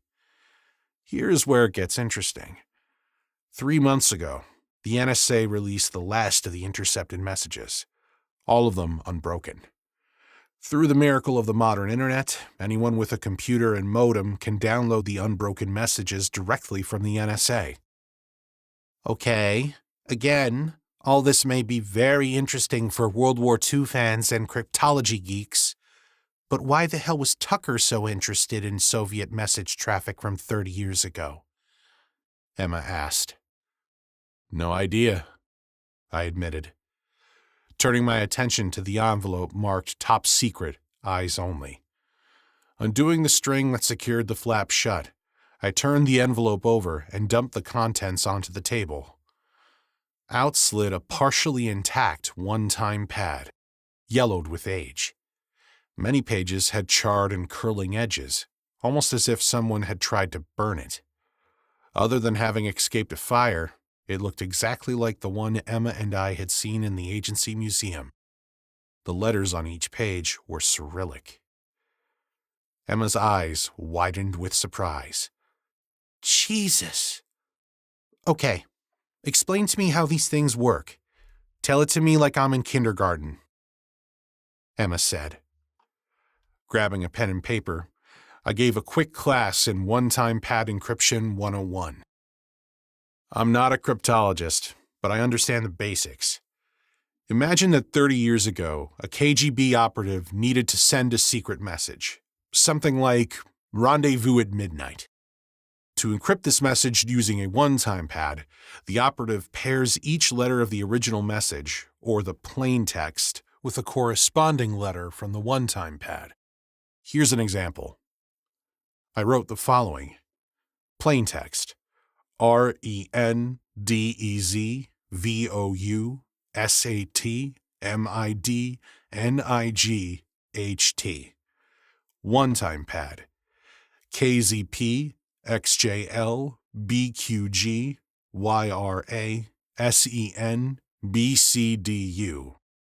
First, convert each letter of the plaintext message into a number, with A equals 0, B equals 1, C equals 2, and so on, all the way to Z equals 25. Then do the same with the corresponding letters from the one-time pad. Of course, the original message would have been transmitted in Russian using the Cyrillic alphabet, so 33 letters instead of the 26 in the English alphabet.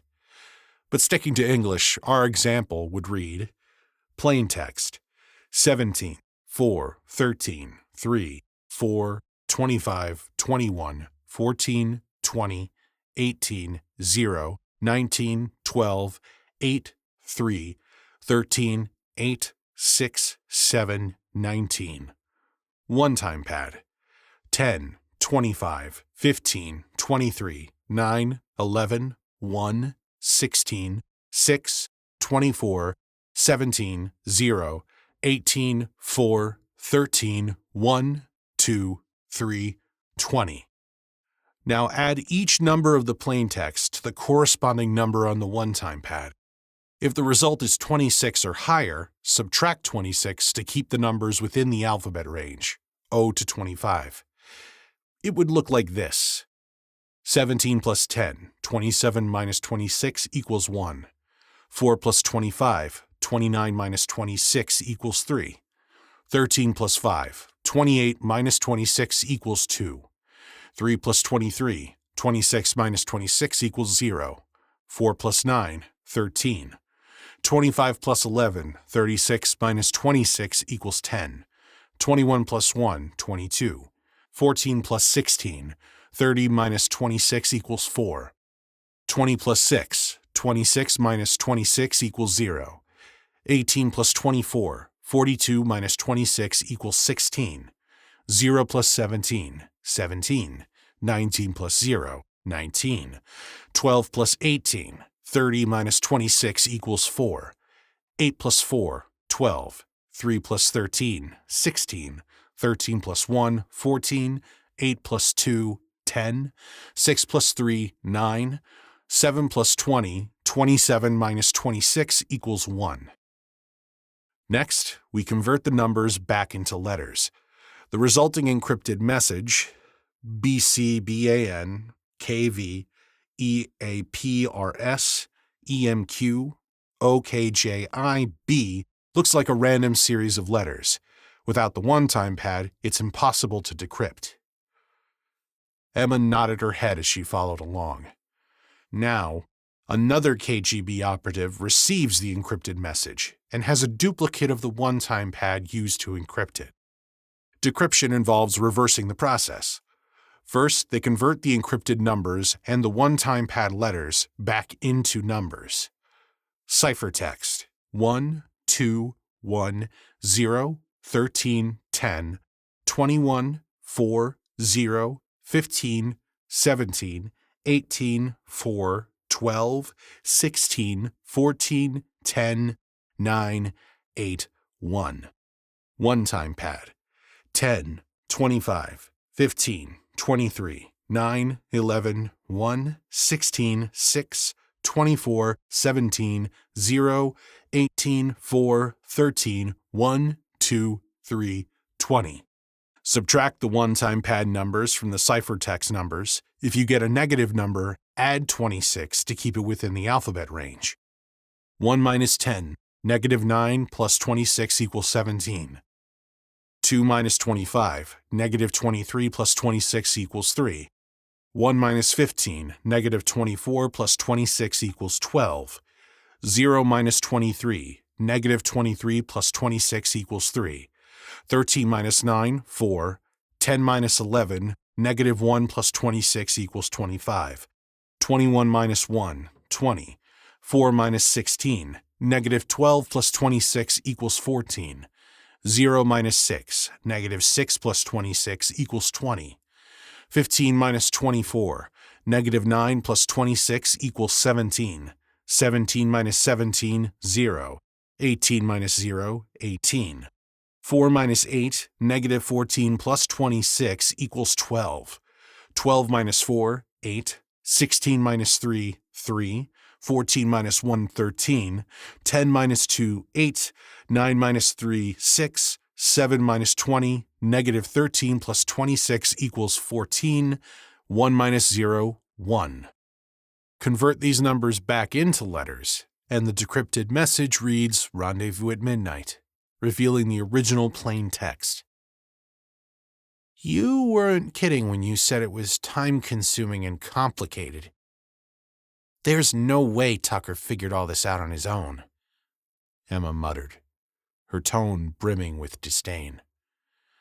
I nodded in agreement.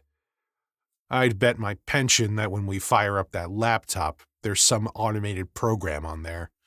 All you need to do is input the plaintext letters and the corresponding key. It'll do the heavy lifting.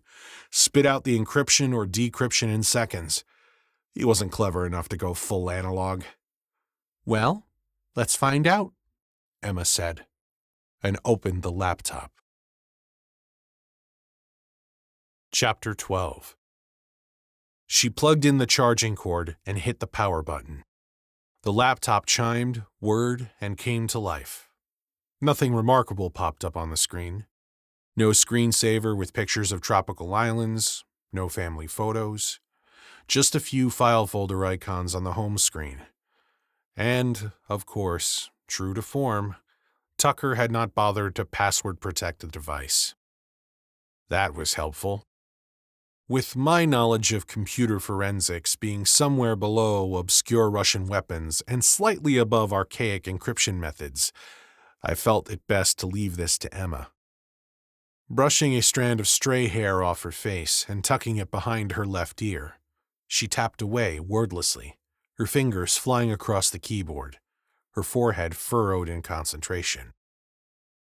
I assume you know what you're doing, I teased, leaning against the desk to watch her work. Look, Boomer, just because your first computer was a stone tablet and a chisel doesn't mean you get to doubt my skills, she shot back, without missing a beat. Her eyes shone as she studied the screen. He has several folders filled with historical info on Venona. Background info, academic debate on the importance of the project, and news reports on public release of the files, she said, not looking up from the keyboard. From his screen history, it looks like his most recent download was a file containing all the uncracked Soviet communications, just like you thought. In the file, the messages are listed by the original date of intercept. Her tone shifted subtly, a mix of fascination and apprehension. I glanced around the room, taking in its sparse decor.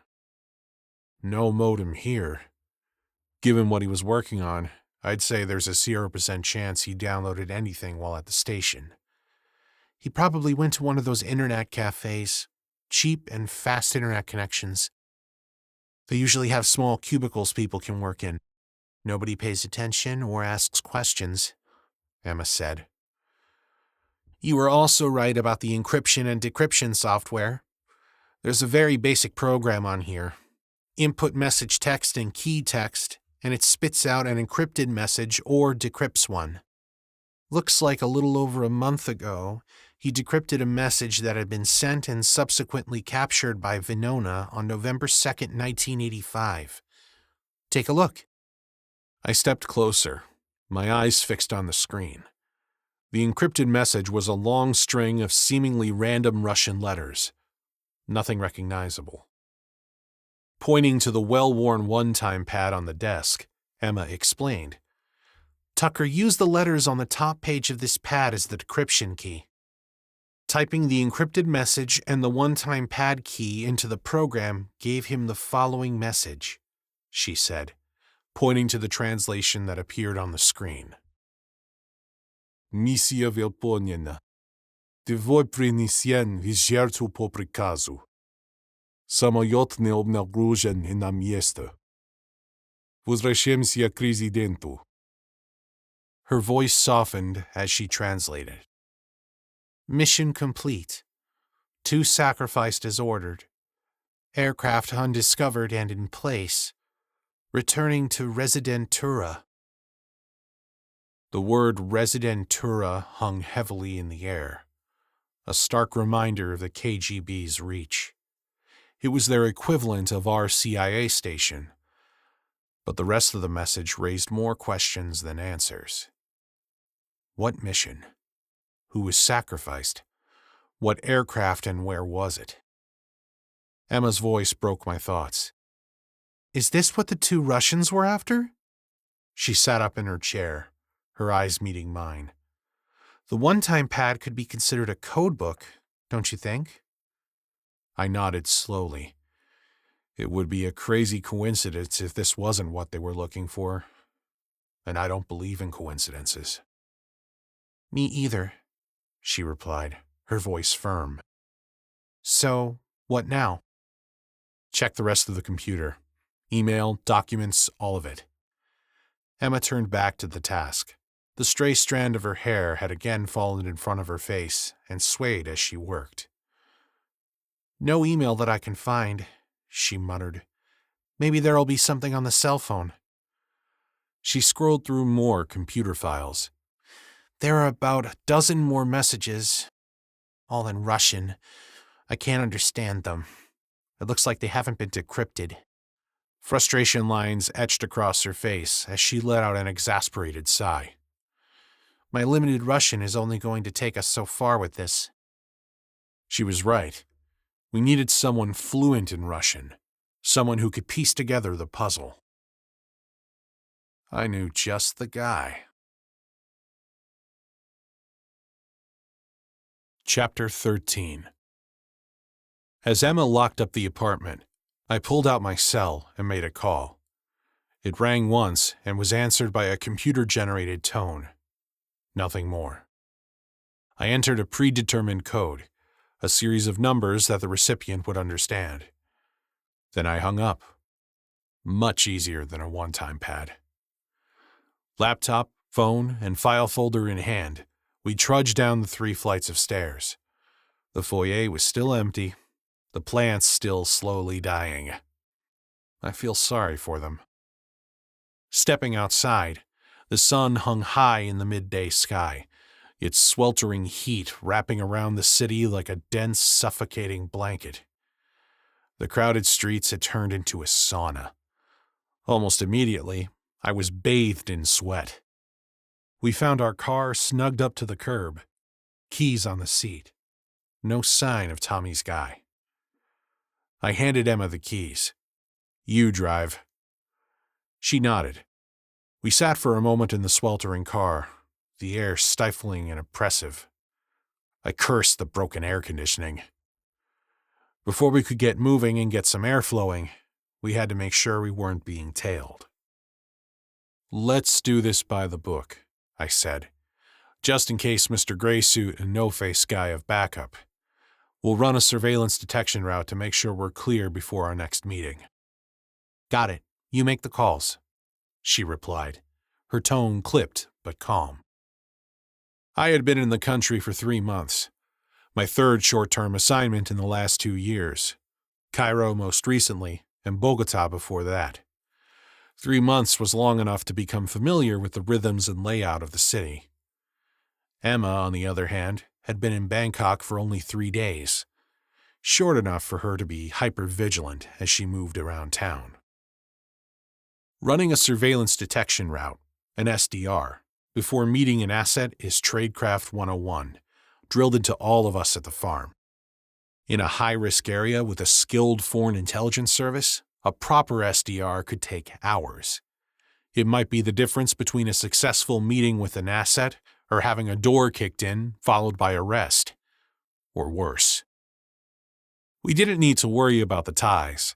They were a friendly host government. Besides, Tommy had probably already put a tracker in the car. I'd look for that later. But if there were more Russian goons lurking about, I wanted to know. I was confident we could spot them. Emma adjusted the rear view and side mirrors and started the engine. The car wheezed to life, groaning under the strain of the heat. Emma pulled off the curb, and we headed out of the neighborhood. "Take the next left," I instructed, plotting our course through the labyrinthine streets of the Thai capital. Emma complied, smoothly turning the wheel. The streets were a cacophony of sounds. Motorcycles buzzing like angry hornets, impatient drivers honking their horns. The faint smell of gasoline mingled with the pungent tang of Bangkok's streets. Vendors lined the sidewalks, their carts stacked with everything from skewered meats to colorful flowers and counterfeit goods. The bedlam of the city was a familiar rhythm, an overwhelming orchestra of sights and sounds that somehow made sense when you leaned into it. We could use all of it to our advantage. "We've got a tuk-tuk that's been on our tail for the last 3 turns, Emma said, glancing in the rearview mirror. "I think they picked us up at the end of Tucker's block." I nodded. The 3-wheeled, open-aired vehicles were everywhere in the city, perfect for blending into the confusion of Bangkok's traffic. Not so perfect if you wanted to keep up in a high-speed chase. The driver of the tuk-tuk appeared to be a local.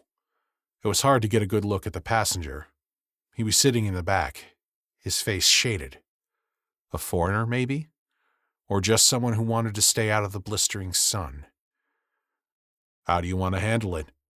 I asked Emma. Her lips curved into a confident smirk. "Let's take them for a ride." The challenge in her tone made me grin. I leaned back in my seat, bracing myself for what was coming next. "Okay, head towards Sukhumvit Road, then take a sharp right into an alley near the old market. There's a large tiger painted on the brick building just before the alley entrance. You can't miss it. If they follow us in there, we'll know they're not just out enjoying the sights," I said. Emma nodded and accelerated slightly, merging into the busy stream of traffic on Sukhumvit. The rickety 3-wheeled tuk-tuk remained in our rearview mirror, keeping an almost too casual distance behind. The driver seemed engrossed in animated conversation with his passenger, but I knew better than to trust appearances. Emma made the abrupt turn into the alley as instructed. The path ahead was narrow, littered with crates, and lined with parked scooters. She eased the car forward, weaving through the obstacles with practiced precision. "They're still with us," Emma said flatly, her eyes darting to the rearview mirror. "No problem. Let's dispense with these surveillance detection bullshit and just lose them," I said. Emma smiled broadly and pressed the accelerator. The car jolted slightly on the uneven pavement. Ahead, the alley forked into 2 shadowy paths. At the last possible moment, she veered left, tires screeching faintly. 100 yards later, she executed a sharp right onto a side street, then an immediate left down another alley, burying us deeper into the maze of backstreets. "Any sign of them?" she asked. I twisted in my seat, scanning the scene behind us. The tuk-tuk was nowhere in sight. "Lost them for now. Maybe we were just seeing ghosts, but let's not take any chances. Head to the expressway. We could pick up speed and then double back." Emma nodded and turned onto a larger service road, merging seamlessly into the flow of traffic. "We'll take the next exit and loop around," I said. "If they're still on us, they'd have to be damn good." We took the exit and doubled back towards the city center, weaving through a series of side streets before rejoining Sukhumvit Road.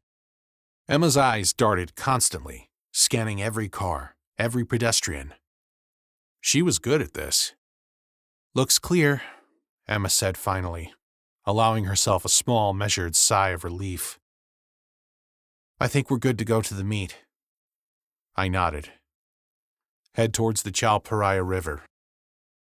The meeting spot was a riverside cafe with an open-air terrace overlooking the bustling river. Boats of all sizes plied the waters, their wakes creating a sparkling dance of waves on the surface. The air carried a mix of scents: briny river water, freshly baked pastries from the cafe, and faint traces of diesel fumes from the passing boats. The hum of conversation from the other patrons and the occasional distant honk of a boat horn, creating a soothing backdrop of sounds. We chose a table near the back wall, strategically positioned with a clear view of the entrance. The shade from a large rust-colored umbrella overhead offered respite from the midday sun. Emma's eyes darted around, her demeanor calm but alert. She ordered us 2 Thai iced teas, playing the part of a relaxed tourist, while I pretended to be absorbed by the menu. The laminated pages stuck slightly to my fingers, damp from the humid air. We didn't have to wait long. Precisely on time, a large man approached us. He was bigger than me, standing at about 6'3" and weighing close to 270 pounds, which he carried well. His broad shoulders and confident stride gave the impression of a man accustomed to command. In his mid-30s, he had close-cropped brown hair with a neatly trimmed full beard to match. His eyes were hidden behind a pair of Ray-Ban aviator sunglasses, reflecting the terrace in their mirrored lenses. Khaki pants and a black golf shirt completed his look. There was some kind of designer emblem on his shirt. I didn't recognize it, and I'm sure I couldn't afford a shirt like that even if I did. Black and gray tattoos covered both of his arms. Full sleeves is what I think they're called. Not the shitty prison tattoos of No-Face Guy. These were intricate works of art, each telling its own story. He stopped by our table and shook my hand. Emma Mitchell, meet Major Alexei Shushanov, U.S. Army, retired, I said, gesturing between them. The major here is a decorated Army aviator, having flown Black Hawks on multiple combat deployments in Afghanistan and Iraq. Now he runs around the world as a high-priced corporate management consultant. He is also a Russian spy.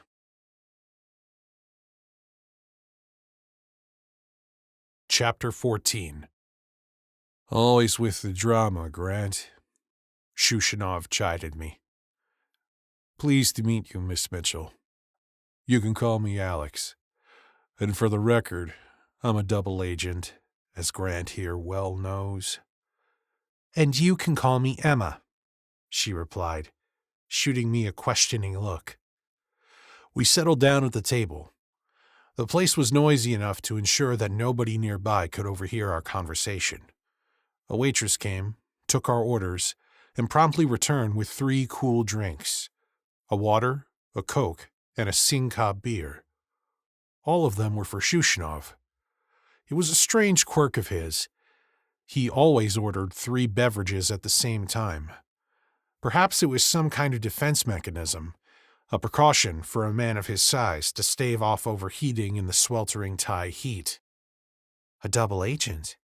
This is a story I want to hear, Emma whispered, her eyes sparkling with anticipation.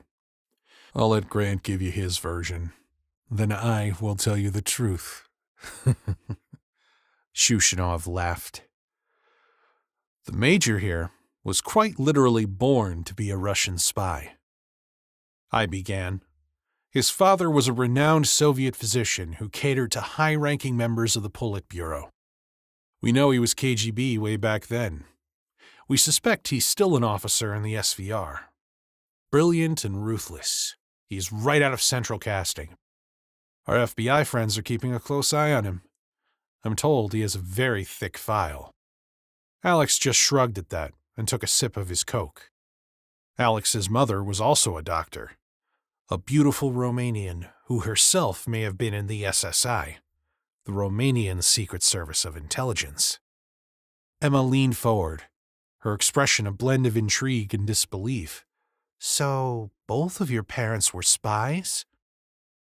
I could neither confirm nor deny that she was SSI, Shushanov said, smiling at the memory of his late mother, who had passed away years earlier from cancer.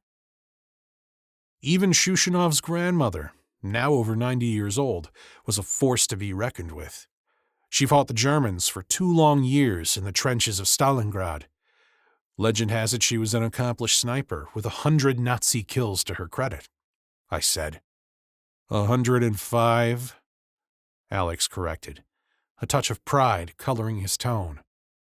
Good for her, I nodded, genuinely impressed. Anyway, the Shushanov family immigrated to the U.S. and settled in Chicago in the late 1970s, part of the first wave of Soviet Jews allowed to leave the country. But that was just their cover. In reality, they were part of a KGB deep-cover sleeper cell, sent to the U.S. to integrate themselves into society, posing as ordinary American citizens. They were tasked with building contacts within academia, manufacturing, the military-industrial complex, and, if possible, infiltrating the U.S. government. All the while waiting years, even decades, to be activated. Being doctors, it was a simple matter for the elder Shushanovs to provide their infant son with immediate U.S. citizenship by falsifying a birth certificate. Emma leaned in. How's he doing, Alex? The Jewish part is true. Pretty accurate so far with the rest. Carry on, Alex replied, taking a drink of water. Anyway, Alex grew up the all-American boy, excelled at school and sports. After completing high school, he was accepted into the U.S. Merchant Marine Academy. Paid for by Uncle Sam, of course. I appreciate your tax dollars at work, Alex joked, the corner of his mouth twitching in amusement. After graduating with honors from Kings Point, he cruised around the world with the Merchant Marines for a few years. I imagine that's when he picked up those tattoos of his. Alex playfully flexed his right arm, revealing a collage of maritime-themed ink. Ships, sharks, anchors, and the Greek god Poseidon stood out prominently. I suspected there was a mermaid or two hidden somewhere under his designer shirt. Eventually, he got bored with life at sea and joined the U.S. Army, looking for a new adventure. He found it, racked up over 2,000 hours of flight time during combat missions in Iraq, then later in Afghanistan. After rotating out of that quagmire, he was assigned to other duties within the Pacific Command, including stints in Tokyo, Seoul, and right here in Bangkok before he medically retired from the Army. Emma was eyeing him curiously, not sure what to make of the big man. Bad back, Alex said. One too many hard landings, I guess. Anyway, I continued, one day, the activation message finally came. The SVR had been watching and jumped at the chance to have a deep cover spy in the U.S. Army. I'm sure the Russians thought they'd hit gold. Problem was, they did too good a job at making Alex an American. He came to us 5 years ago and we doubled him. He's been working for us ever since. Quite a story, Emma said. What can I say? I'm a complicated man, Alex conceded, now sipping on the Singha that the waitress had dropped off. Now, enough about me, he said. So, what can I do for you two? I gave him a quick recap of the last few hours. The call from Sergeant Garcia, Tucker's unfortunate end in the Pat Pong whorehouse, Mrs. Tucker's murder, Mr. Gray suit, and No-Face guy. The apartment, and the Venona cables. You've had a busy morning. No shit, I replied. Emma opened Tucker's laptop and spun it around. We need some help translating these messages. My Russian is a bit rusty. Let me take a look. Shushanov peered at the screen. There are a dozen or so lines of pure gibberish. Don't mean anything. These almost look like encoded messages, but not like anything I've ever seen before. Emma shot me a knowing glance. The last one reads, like you said, mission complete, 2 sacrificed as ordered, aircraft undiscovered and in place, returning to Residentura. Obviously, aircraft is the code name for an agent left in place, but I don't know by whom or why, he said, sliding the computer back to Emma. Any ideas about the 2 Russians we wrapped up this morning? I asked. I thought you'd never ask. They're not SVR. I could tell you that much. We'd have been much more professional. Tucker would either have disappeared entirely, or the search of the house would have been so clean you'd never have known we were there. Most importantly, we would never have harmed Mrs. Tucker. Family members are strictly off limits for those of us in the game. We? I questioned. Figure of speech, he countered. Don't forget whose team you're on, I snapped. Yeah. He laughed. You're right about the family thing, though, I said. Emma nodded vigorously in agreement. Moscow notified me yesterday to be on the lookout for Wagner Group mercenaries in Bangkok. I was about to contact you when you sent me the meet notice. I don't know what you've stumbled into, Grant, but someone is seriously spun up about this. Alex said. He continued. I'll see if there's any additional chatter out there about these guys. I'll be out of town for a few days. Emma and I both assumed that meant he was meeting with his SVR handlers. I'll check in when I return. He then started to get up. Oh, before I forget, tell Haley I said hello. Haley? Emma asked, looking at me. His daughter. Lovely girl. Very smart. Recently earned her MBA. She lives and works in Chicago. We met through mutual friends when I was visiting family last summer. We went out for drinks a few times. Crazy coincidence. It truly is a small world. I thought you didn't believe in coincidences, Grant, Emma said with a teasing smile. I don't. Especially when it comes to one of my kids, I shot back. My intentions are purely honorable, I assure you, quipped the Russian spy. Look, Comrade Colonel, I told you before, you should have no intentions at all, honorable or otherwise. Stay away from her, or you might just find your ass sitting in a cell in Guantanamo Bay. I seethed. Emma could feel the tension and tried to change the subject. Colonel? She asked, raising an eyebrow. I thought you said he was a major. Shushanov chuckled. Oh, that is my U.S. Army rank, he replied, his tone laced with a peculiar blend of pride and mockery. Apparently, the motherland values my considerable skills and contributions a bit more than Uncle Sam.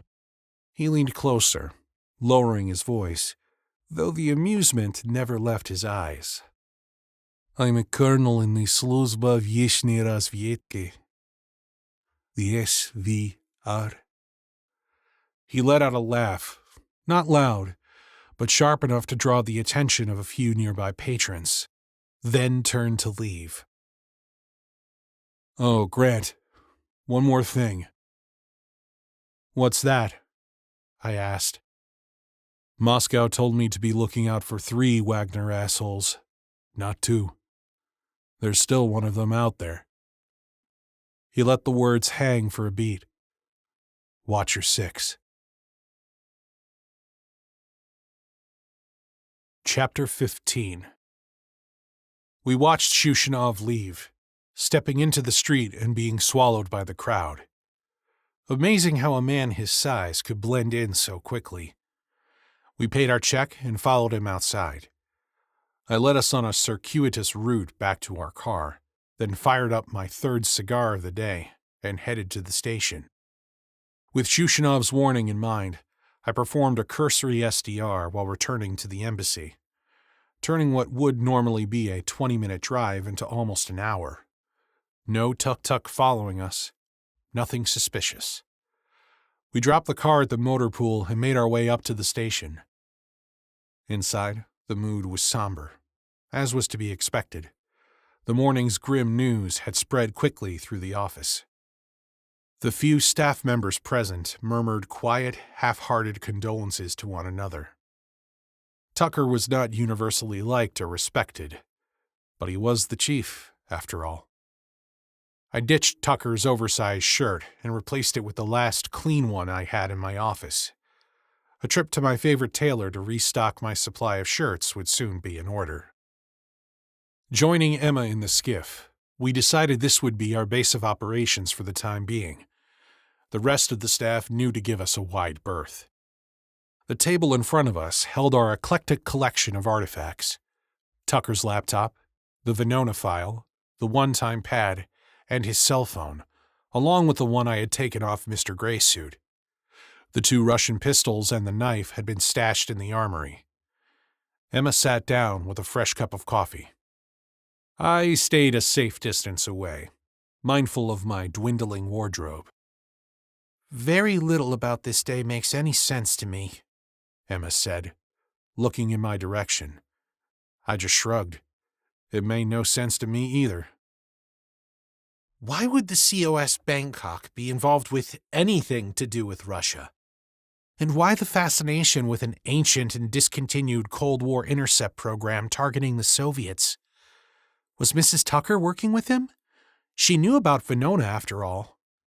Emma rambled, her voice growing exasperated with each question.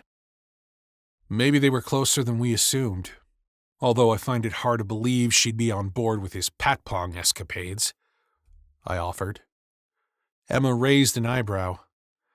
I guess you never really know what agreements couples have behind closed doors, she said. I couldn't relate. My wife would have my ass if I even so much as looked at another woman. Emma pressed on, her focus narrowing. Regardless, who was he, or they, blackmailing? Obviously someone powerful enough with the reach to send 2 Russians to kill them. Valid questions, I thought. Silence hung between us as Emma sipped her coffee, her mind working through the implications. Okay, let's take a step back, she said finally. Work the case from the beginning, starting with Tucker. What do we really know about his career, past assignments, and overseas postings?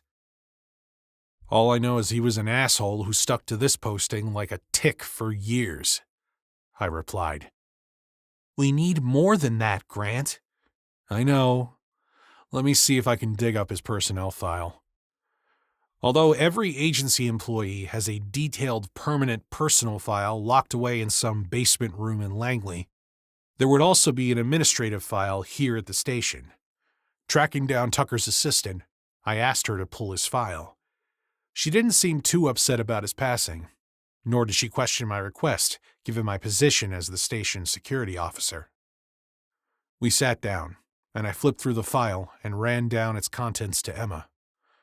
Okay, it looks like Tucker entered on duty as a case officer in September of 1980. Following the standard 12-month training program at the farm, his first overseas posting was Rome. 3 years later, he was transferred to Berlin.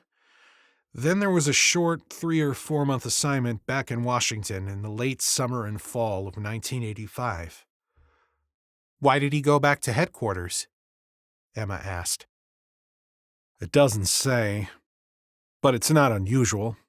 Maybe for some training course or another. I continued.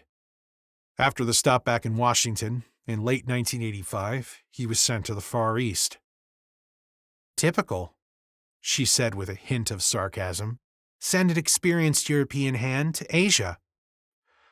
Like posting a Russian-speaking officer to Thailand, I said, shooting her a look. My choice.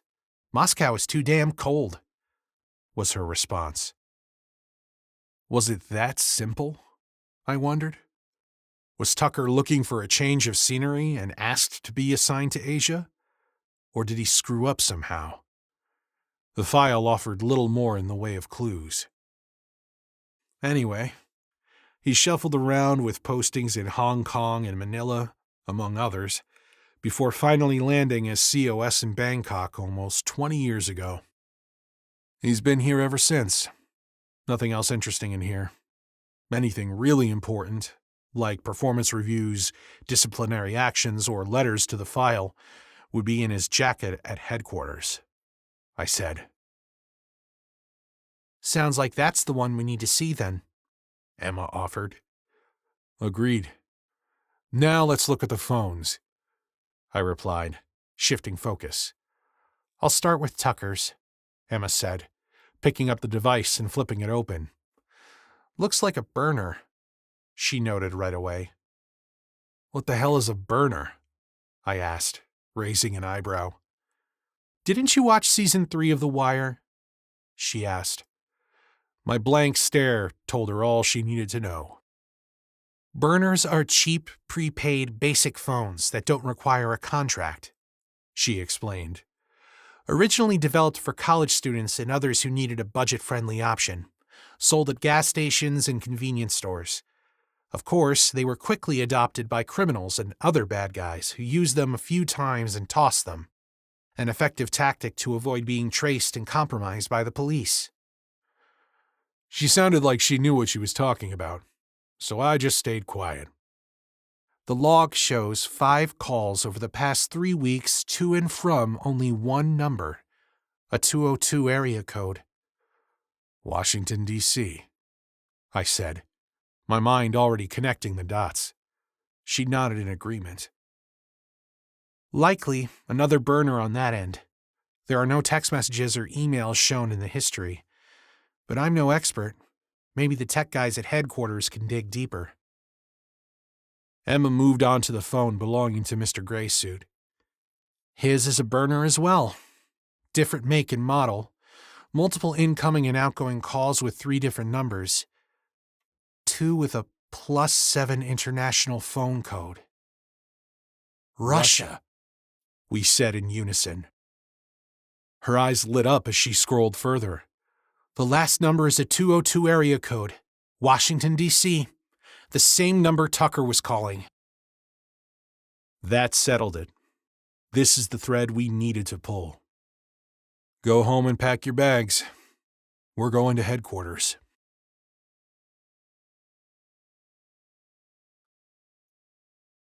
Chapter 16. You learn a lot about a person when you travel halfway around the world with them. Emma and I were compatible travel partners. We both packed lightly and efficiently, each with just a small carry-on, duffel bag, and a backpack. In my case, it was pretty much everything I owned. Before I left the station the night before, I packaged up the evidence we collected from Tucker and the Russians into a diplomatic pouch. The phones, computer, one-time pad, and Tucker's files all went inside. In a slight breach of protocol, I slipped my knife into the bag as well. The pouch would be flown back to Washington on the regular diplomatic mail run. We'd catch up with everything at headquarters. The oppressive humidity of Bangkok clung to us even as we entered the air-conditioned pandemonium of Suvarnabhumi Airport.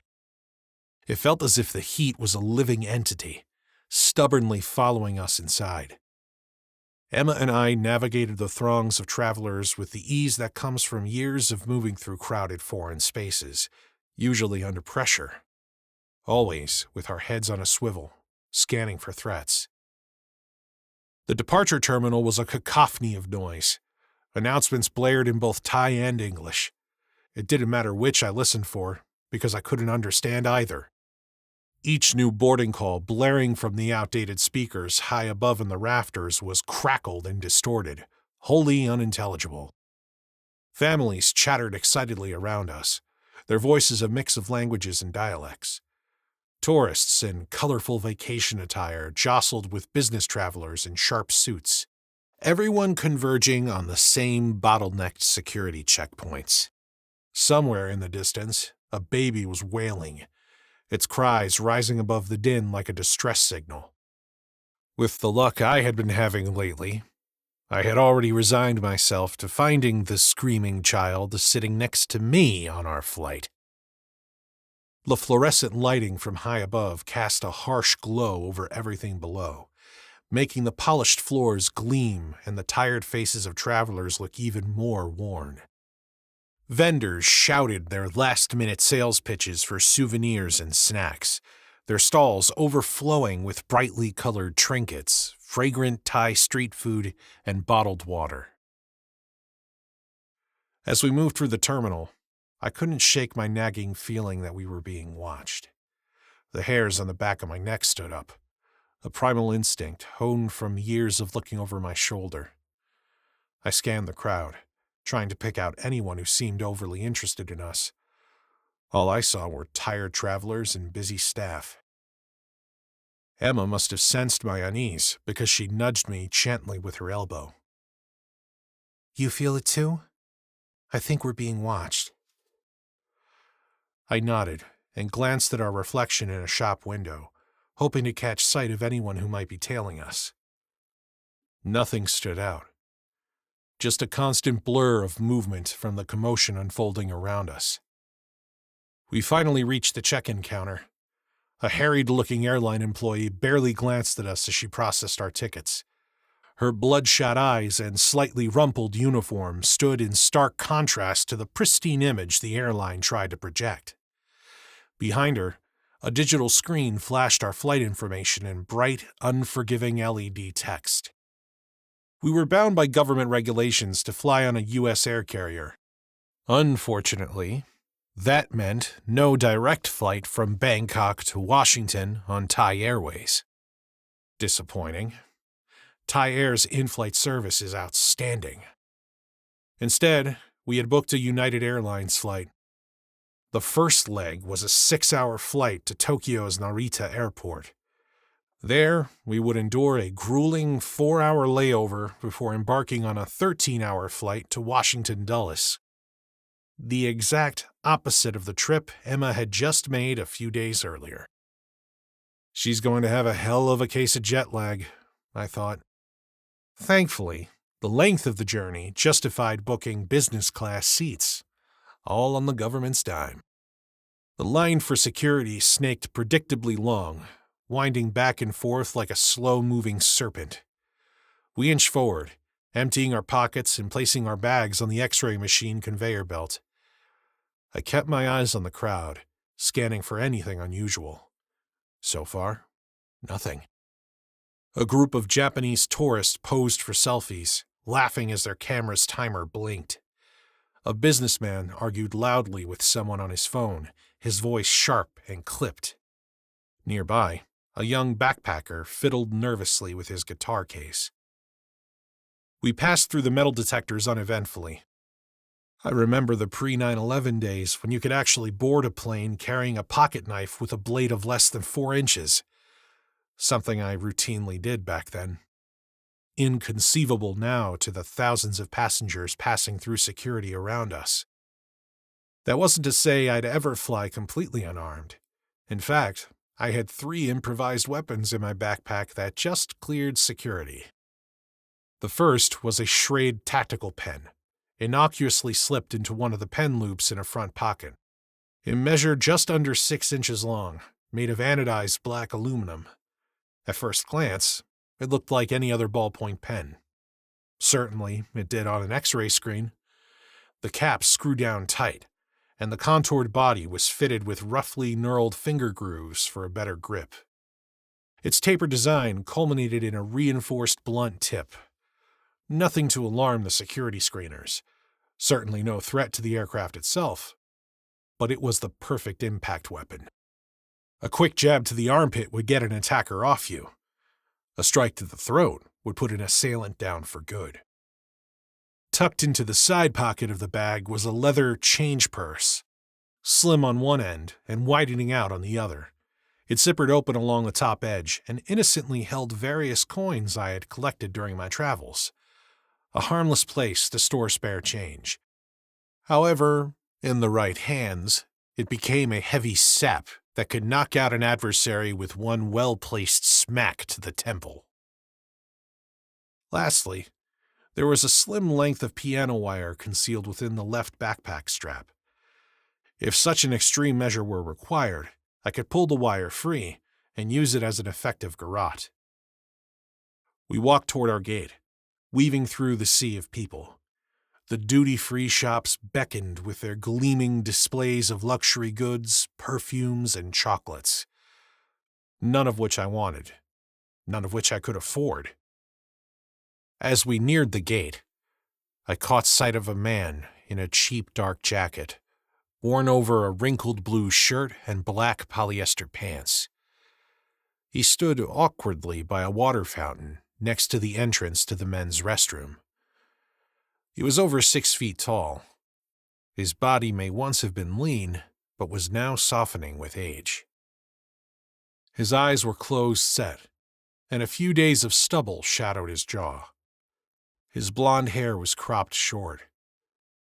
The same familiar prison-issued haircut his buddies had sported. The third mercenary. I was sure of it. He stood too still, too rigid, trying to look at us without looking at us. Finally, our eyes met for a split second, and then he looked away. Too quickly. Too late. "Emma," I murmured, keeping my voice low. 3 o'clock. Dark jacket. I think he's been following us since security. She casually adjusted her bag, glancing toward the man. "I see him. What's the plan?" "The plan?"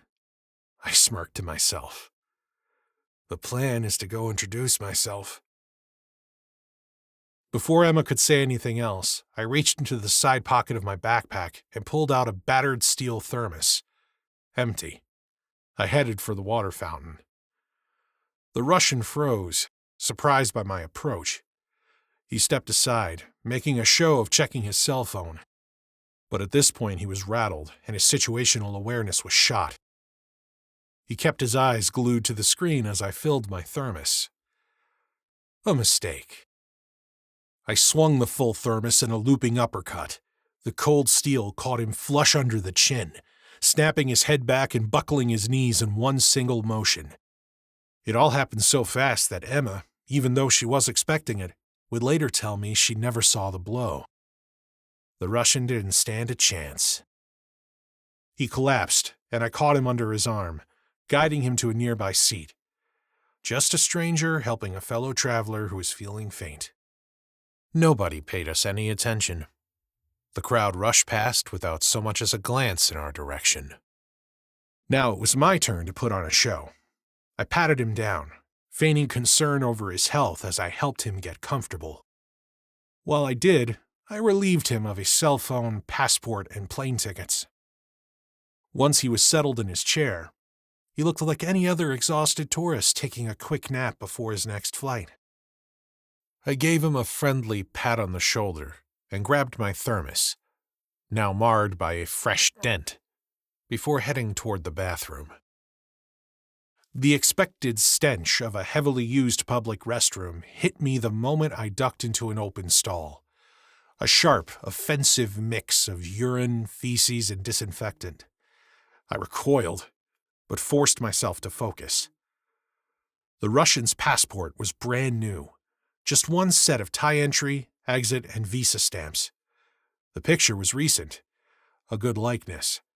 His name was Pavel Lenkov. The tickets he carried were for Washington, D.C., with a layover in Frankfurt. Not our exact routing, but a concern nonetheless. His phone was the same make and model as the one Mr. Graysuit was carrying. Only a few numbers in the call log. The same number in Russia? The same number in Washington, D.C. I started to pocket the phone, then thought better of it.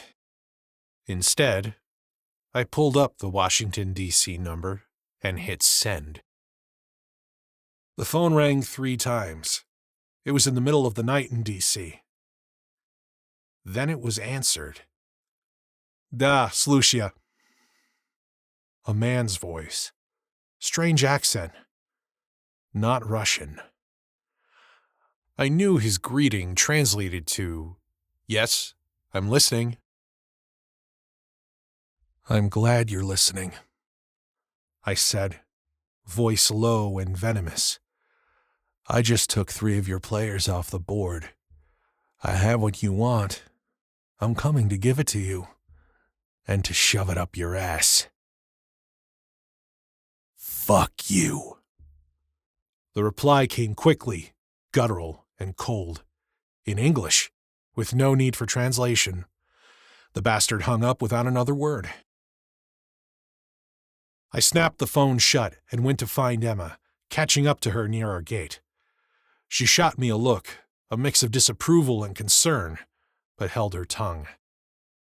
The crowd swelled around us, all scrambling to jump the gun and queue up before their boarding groups were called. Gate lice, the flight attendants called them. Disorganized, selfish, and utterly predictable. The airline reps moved through the tumult with strained smiles, their politeness fraying at the edges as they dealt with the ceaseless tide of questions and demands. When the business class cabin was called, we handed over our boarding passes. The gate agent scanned them with mechanical precision, barely sparing us a glance. We moved forward, the noise of the terminal and the hum of murmuring voices fading behind us as we entered the relative quiet of the jet bridge. We reached our seats. More than adequate. Certainly better than the cramped quarters awaiting the cattle-class passengers filing past us.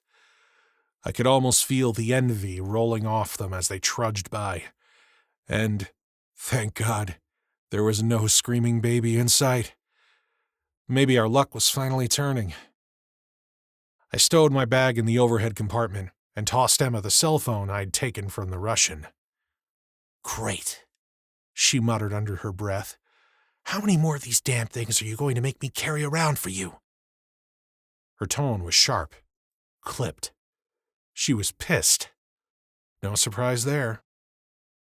"While we're at it," she added, her voice knife-edged with anger, "what the hell were you thinking?"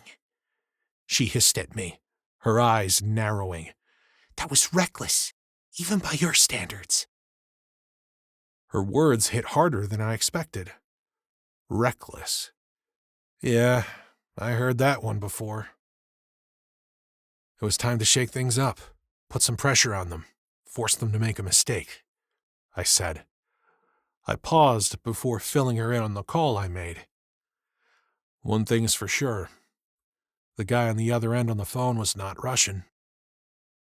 Emma said nothing. Her displeasure was palpable. She didn't approve of my methods, but she let it go. For now. The engines of the plane roared to life, shaking the air around us as the flight attendants began their obligatory safety demonstration. Their voices crackled over the speaker system, repeating their instructions in both Thai and English. Unnecessary drivel, I thought. If you can't figure out how to open and close a seatbelt, you're too stupid to live. Not that any of us would survive a crash from 39,000 feet anyway.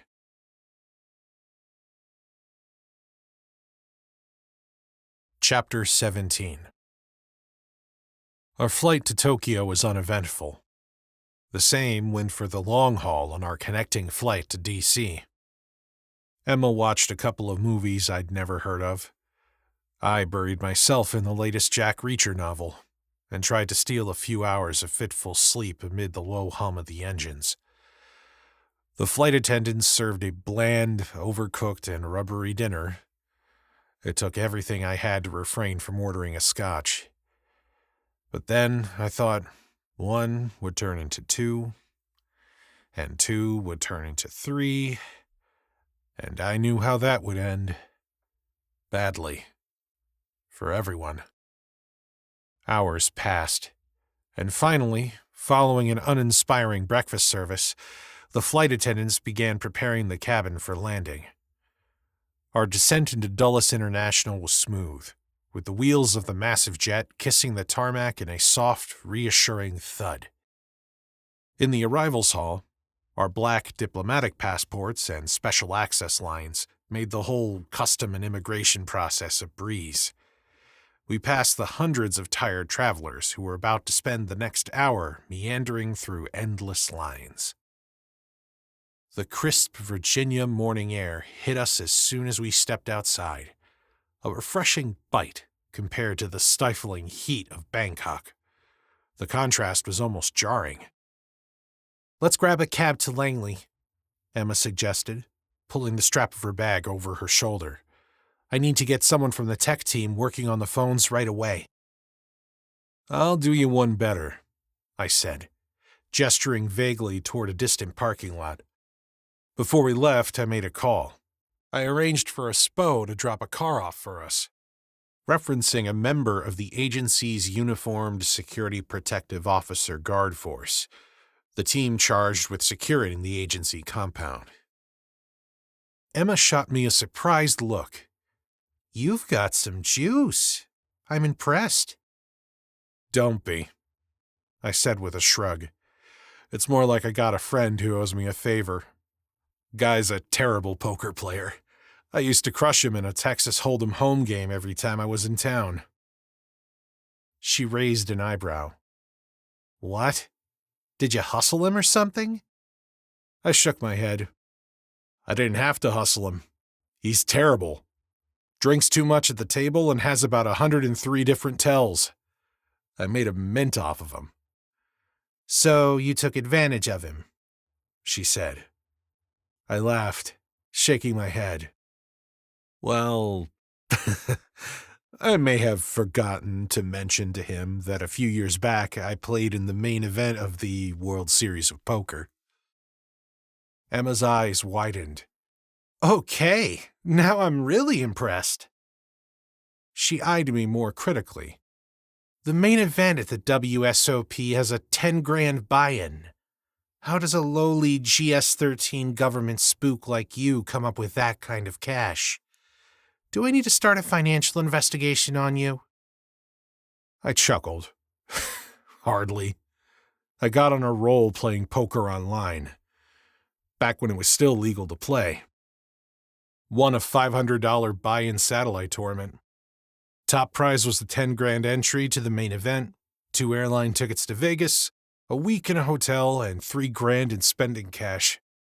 I actually made a decent run in the tournament, but I got busted out on day 3. I sighed. Typical bad beat story. I had pocket aces, and some guy hits a 2-outer to make it inside straight on the river.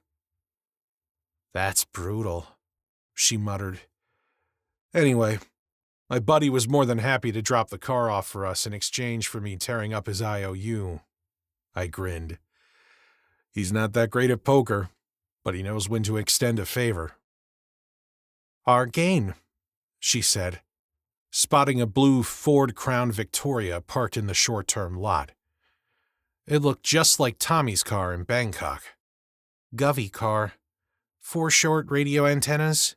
That has to be ours, she declared. I found the keys stashed inside the fuel door. Get in. The drive to CIA headquarters took us through the sprawling suburbs of Northern Virginia. The scenery a blur of leafy neighborhoods and busy commercial hubs. We tuned the radio to a local news channel.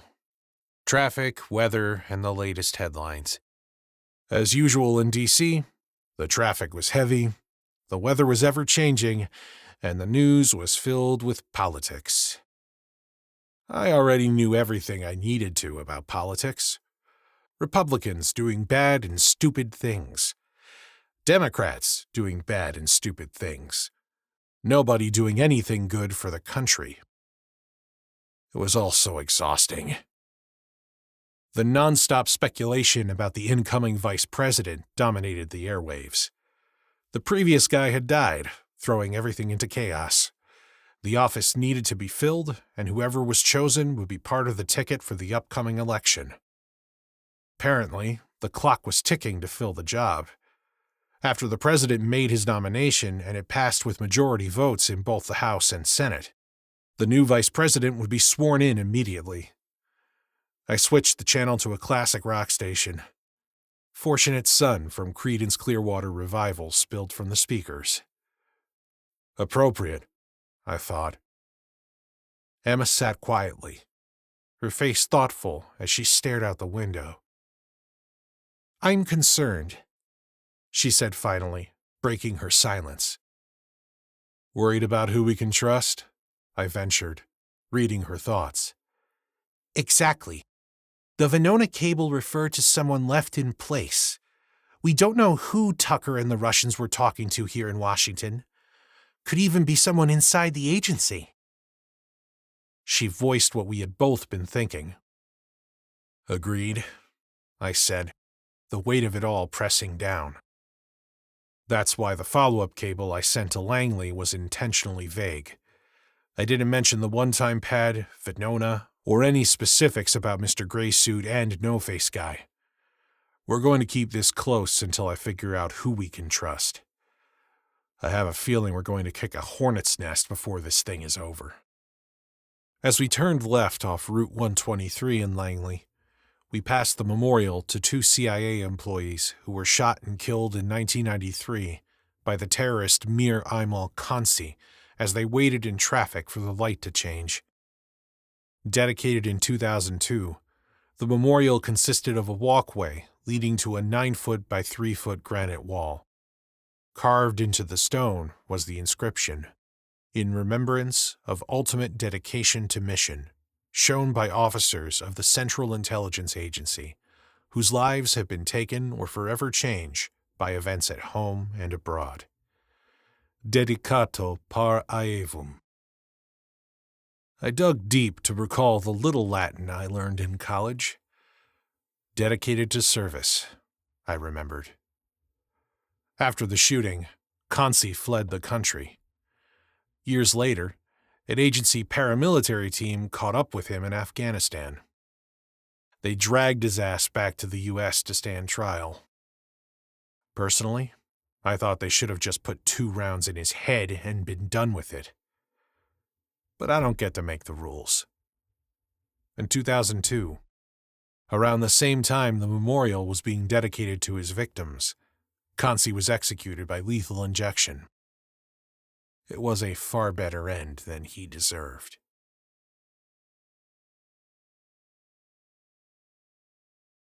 Chapter 18. The main entrance to the agency is down a long drive with the compound surrounded by dense woods and high security fences. We cleared the initial security checkpoint after our credentials were examined by the SPOs on duty. I drove us to a parking lot immediately outside the main entrance to the OHB, the original headquarters building. The parking pass for the prized VIP lot was a relic from my long tenure on the DCI security staff. I may or may not have forgotten to turn it in when they booted me off the team. Nobody had ever asked for it to be returned. Maybe they forgot. Or maybe they let it go because I was once a respected, or was it infamous, member of the Office of Security. I didn't know. I didn't care. Walking toward the entrance to the main lobby, we passed by the dome-shaped bubble, an auditorium used for award ceremonies and agency-wide all-hands meetings. As always, I paused to admire the nearby life-size statue of Nathan Hale. The bronze sculpture depicted him, hands bound behind his back, the expression on his face a mix of defiance and resignation. During the Revolutionary War, the 21-year-old Hale had been the first American executed for espionage. Sadly, he would not be the last. The inscription around the base of the statue etched his famous last words: "I regret that I have but one life to lose for my country." I hadn't set foot in headquarters for over 2 years. Not much had changed. The lobby hummed with activity, a bustling mixture of agency employees, contractors, vendors, and visitors. Security officers stood vigilant, their eyes scanning everyone entering and exiting the building. The iconic CIA seal gleamed on the floor. To the right, a stark reminder of the agency's mission. Dozens of 2¼ stars carved into the memorial wall. Beneath them, an inscription read, "In honor of those members of the Central Intelligence Agency who gave their lives in service of their country." 3 stars honored friends of mine. Friends who would never have their names listed. They had been undercover when they died, and in death, their identities would remain concealed. On the opposite wall across the lobby, A biblical quote, Alan Dulles' favorite, was carved into the stone. "And ye shall know the truth, and the truth shall make you free." John 8:32. Dulles, the fifth and longest-serving director of Central Intelligence, had insisted the quotation be included during the building's construction, a subtle but deliberate reminder of the agency's mission. Of course, the truth wasn't always as clear-cut as it seemed. But that was a thought I kept to myself. "Let's get to the debriefing room," I said, as I led the way down the wide corridors, sunlight filtering in through long vertical windows along one side that looked into an outside courtyard. We walked past the blind man's stand, a small convenience store tucked away between a credit union office and a coffee stand. It was run by an elderly, gray-haired man with limited vision, though nobody seemed to know just how long he'd been there. Rumors swirled about him being the latest in a long line of blind men who'd run the shop. Another oddity that made the agency the agency. We continued past the hallway that led to the CIA Museum, the finest collection of intelligence-related artifacts that nobody outside of the agency would ever get to see. Hundreds of items, each one with its own story, lined the walls. There was a German Enigma machine from World War II. Nearby, a flag that had flown above the Glomar Explorer, the research vessel tasked with covertly locating and raising a sunken Soviet submarine. My personal favorite was the dead rat used as a concealment device. The story went that the rat had been caught in a city overseas, euthanized, then sent back to headquarters where a taxidermist carefully preserved it. A cavity was made inside the rat's body that was large enough to hide a secret message. It was then sent back into the field and used as a dead drop. Brilliant. Perhaps the most popular item on display was the AK-47 rifle taken from Osama bin Laden when the Navy SEALs finally caught up with him, with considerable help from the agency in tracking him down. We eventually made our way up an elevator to the 5th floor, the home of the Far East Division. I had reserved a small conference room for our use. To my surprise, Deputy Director Eastman was waiting inside. "Good morning, ma'am. I wasn't aware we had a meeting," I said, my voice steady despite the surprise. "Good morning, Grant. Apologies, my fault entirely. I'm crashing your meeting. I heard from the duty officer that you and Miss Mitchell were returning to headquarters.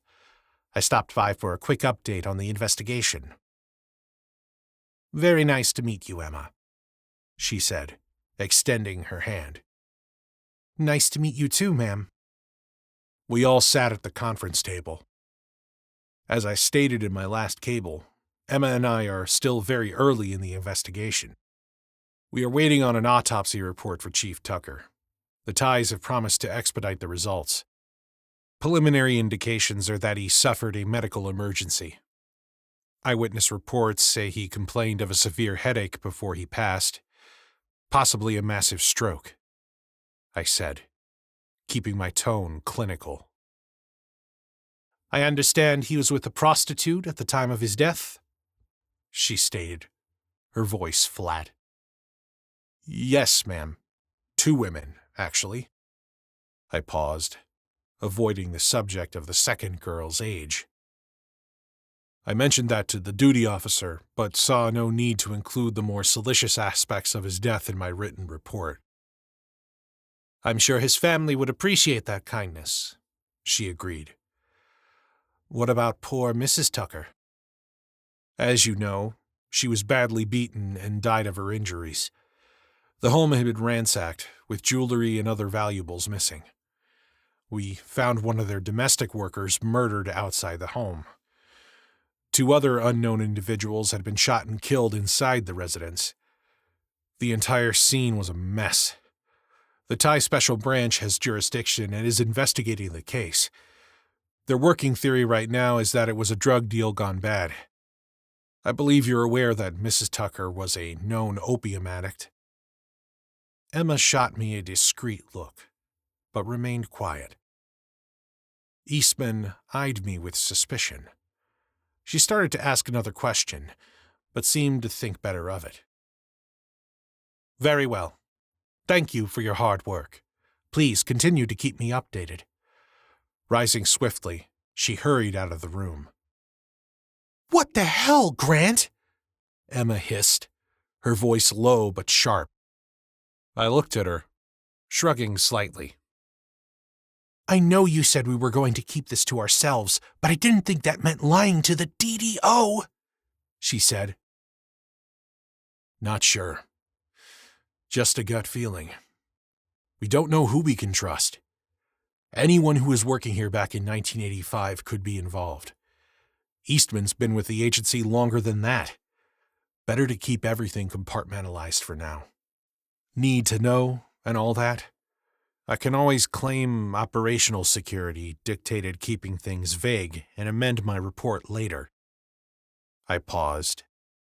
Besides, what can she do to me? My career's as dead as Tucker is right now. Well, mine isn't, Emma shot back, and I'd like to keep it that way. No worries. You can always blame me if this thing goes sideways. Oh, I intend to, she said sternly. But let's burn that bridge when we get to it. Right now, we need to see Tucker's full personnel file. I nodded. Agreed. Let's go.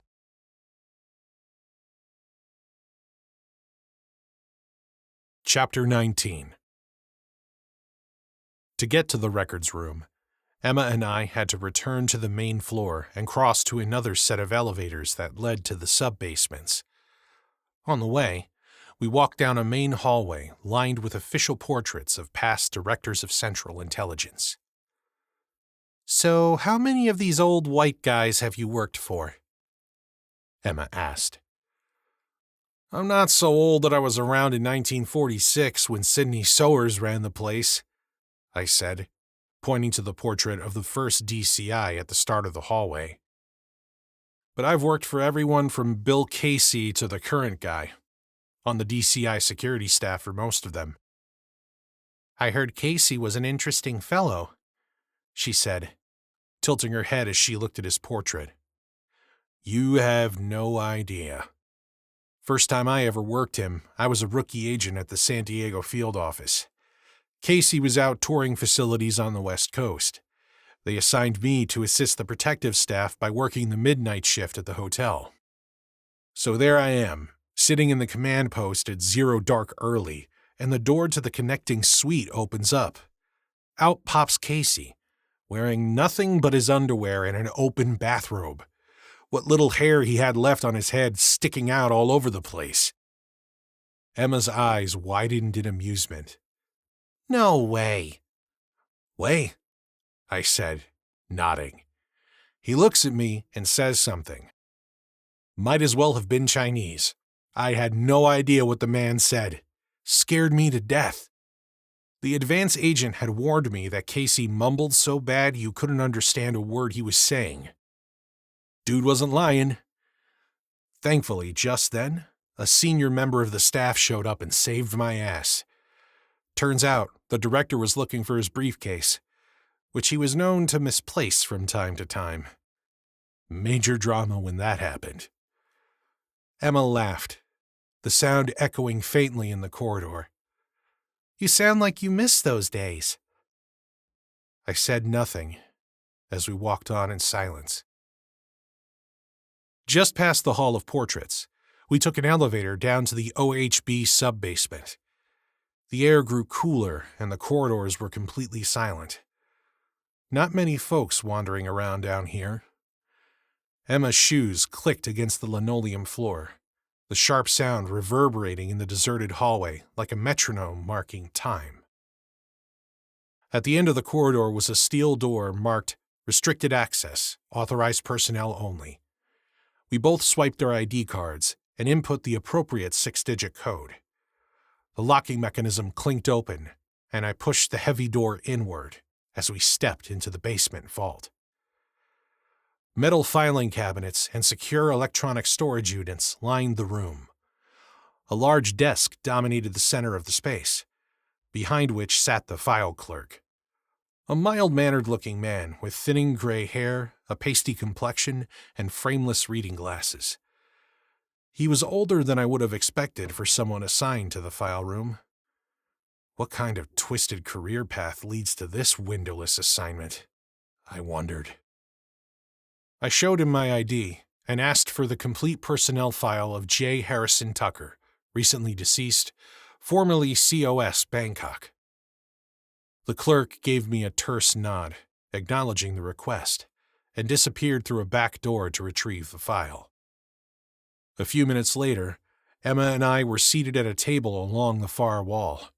In front of us was a thick personnel folder, the weight of its contents promising answers, or at least more pieces of the puzzle. Unlike the abbreviated file we reviewed in Bangkok, this one was a treasure trove of documents, photographs, and handwritten notes.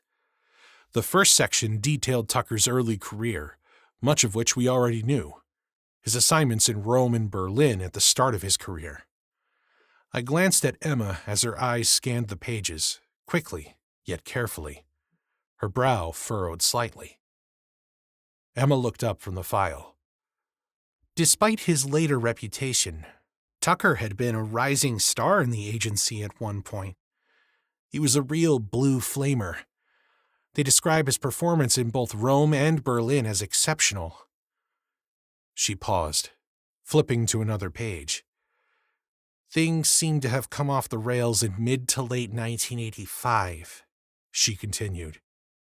They pulled him back to headquarters from Berlin to run point on a KGB defector. Oh, shit! I exclaimed, a bit too loud as the file clerk gave me a disapproving look. 1985, high-level defector, Vitaly Yurchenko. Who? Emma asked, folding her arms. And don't give me any of your condescending, you youngsters don't know anything bullshit, old man. I wasn't even born yet in 1985. The old man dig stung a bit more than I cared to admit. I cleared my throat, trying to brush off the comment. Vitaly Yurchenko was a high-ranking KGB officer who defected to the United States in August 1985. One day, he just walked into the embassy in Rome. It was a major coup for us. The agency smuggled him out of Rome and brought him back to the U.S. for debriefing. Emma nodded slowly, her curiosity piqued. Tucker was in Berlin at the time, but it looks like he met this Yurchenko guy at some diplomatic function or another during his previous posting in Rome. For that reason, the bosses pulled Tucker back to lead the debriefing and interrogations. No doubt Tucker thought this would be an enormous boost to his career. Enormous boost? More like career suicide, I thought. Ha! Well, that didn't work out so well for him. Her eyes locked onto mine, brimming with questions. Why? What happened? She pressed, her voice dropping to an almost conspiratorial tone. I paused a moment, my mind rifling through the details, the tangled web of betrayals and missteps that followed Yurchenko's defection. Where to even begin? It turned into a complete shit show. At first, Yurchenko seemed legit. He even provided enough intel to identify 2 KGB spies. One was Edward Lee Howard, one of ours. He was an asshole who worked the Soviet desk for a couple of years in the early 1980s. He was dirty, and the counterintelligence guys knew it. They just couldn't prove it. He failed 4 in-service polygraph tests before we finally fired him. After Yurchenko gave him up, we handed the case over to the FBI, who, of course, hosed up the arrest. Somehow, Howard found out that they were about to nab him. He got away before the FBI moved in and eventually showed up in Moscow. Damn. Who was the second guy? Ronald Pelton. He was a former analyst for the NSA. Among other things, he gave up Operation Ivy Bells to the Soviets, I replied. Emma looked at me blankly. I was about to launch into my standard "don't they teach anything at the farm anymore" jibe, but decided against it. She was in no mood for teasing. Instead, I briefed her on the program. Ivy Bells was a top-secret program to place listening devices on Soviet naval communications cables. Nothing so special about that, except these cables were lying hundreds of feet down on the ocean floor in the Sea of Okhotsk, near the Kamchatka Peninsula. The Soviets thought they were untouchable, so much so that they didn't even bother to encrypt their messages. They were wrong. It was a joint program between the agency, the NSA, and the Navy. In October 1971, the submarine USS Halibut was specially modified for the mission and was sent in with a team of divers who attached a 20-foot-long device to the Soviet cable at a depth of 400 feet. I explained. This was way back in the day, well before any type of continuous transmission capability. They actually had to sneak back into the area every month to swap out the tapes in the listening device and replace them with new ones. It was extremely dangerous, but incredibly successful. I paused. Those guys had guts, no doubt about it, I said. Eventually, they perfected the process and used other subs to attach more sophisticated devices to Soviet cables worldwide. But it all fell apart in 1980 when Pelton, desperate and bankrupt, walked into the Soviet embassy and exposed the entire program for money. Emma's eyebrows raised slightly, her interest clearly piqued. And did the FBI mess it up when arresting Pelton? She asked. Surprisingly, no, they didn't, I replied. He was convicted of espionage and given 3 life sentences. Emma tilted her head. So it sounds like Yurchenko was a home run. Why did you say it was a shit show? Because, after a few months, Yurchenko redefected. Just walked away and returned to the Soviet embassy right here in D.C. Major drama. The 7th floor went nuts. Well, that explains it, Emma said as she flipped through the file in front of her. Tucker's rapid rise through the agency came to a screeching halt in 1985. He was transferred to the Far East, a move considered by some as a demotion.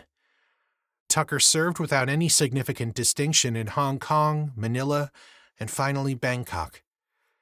He ran a few successful operations, but it looks like he never fully recovered from being associated with Yurchenko's redefection.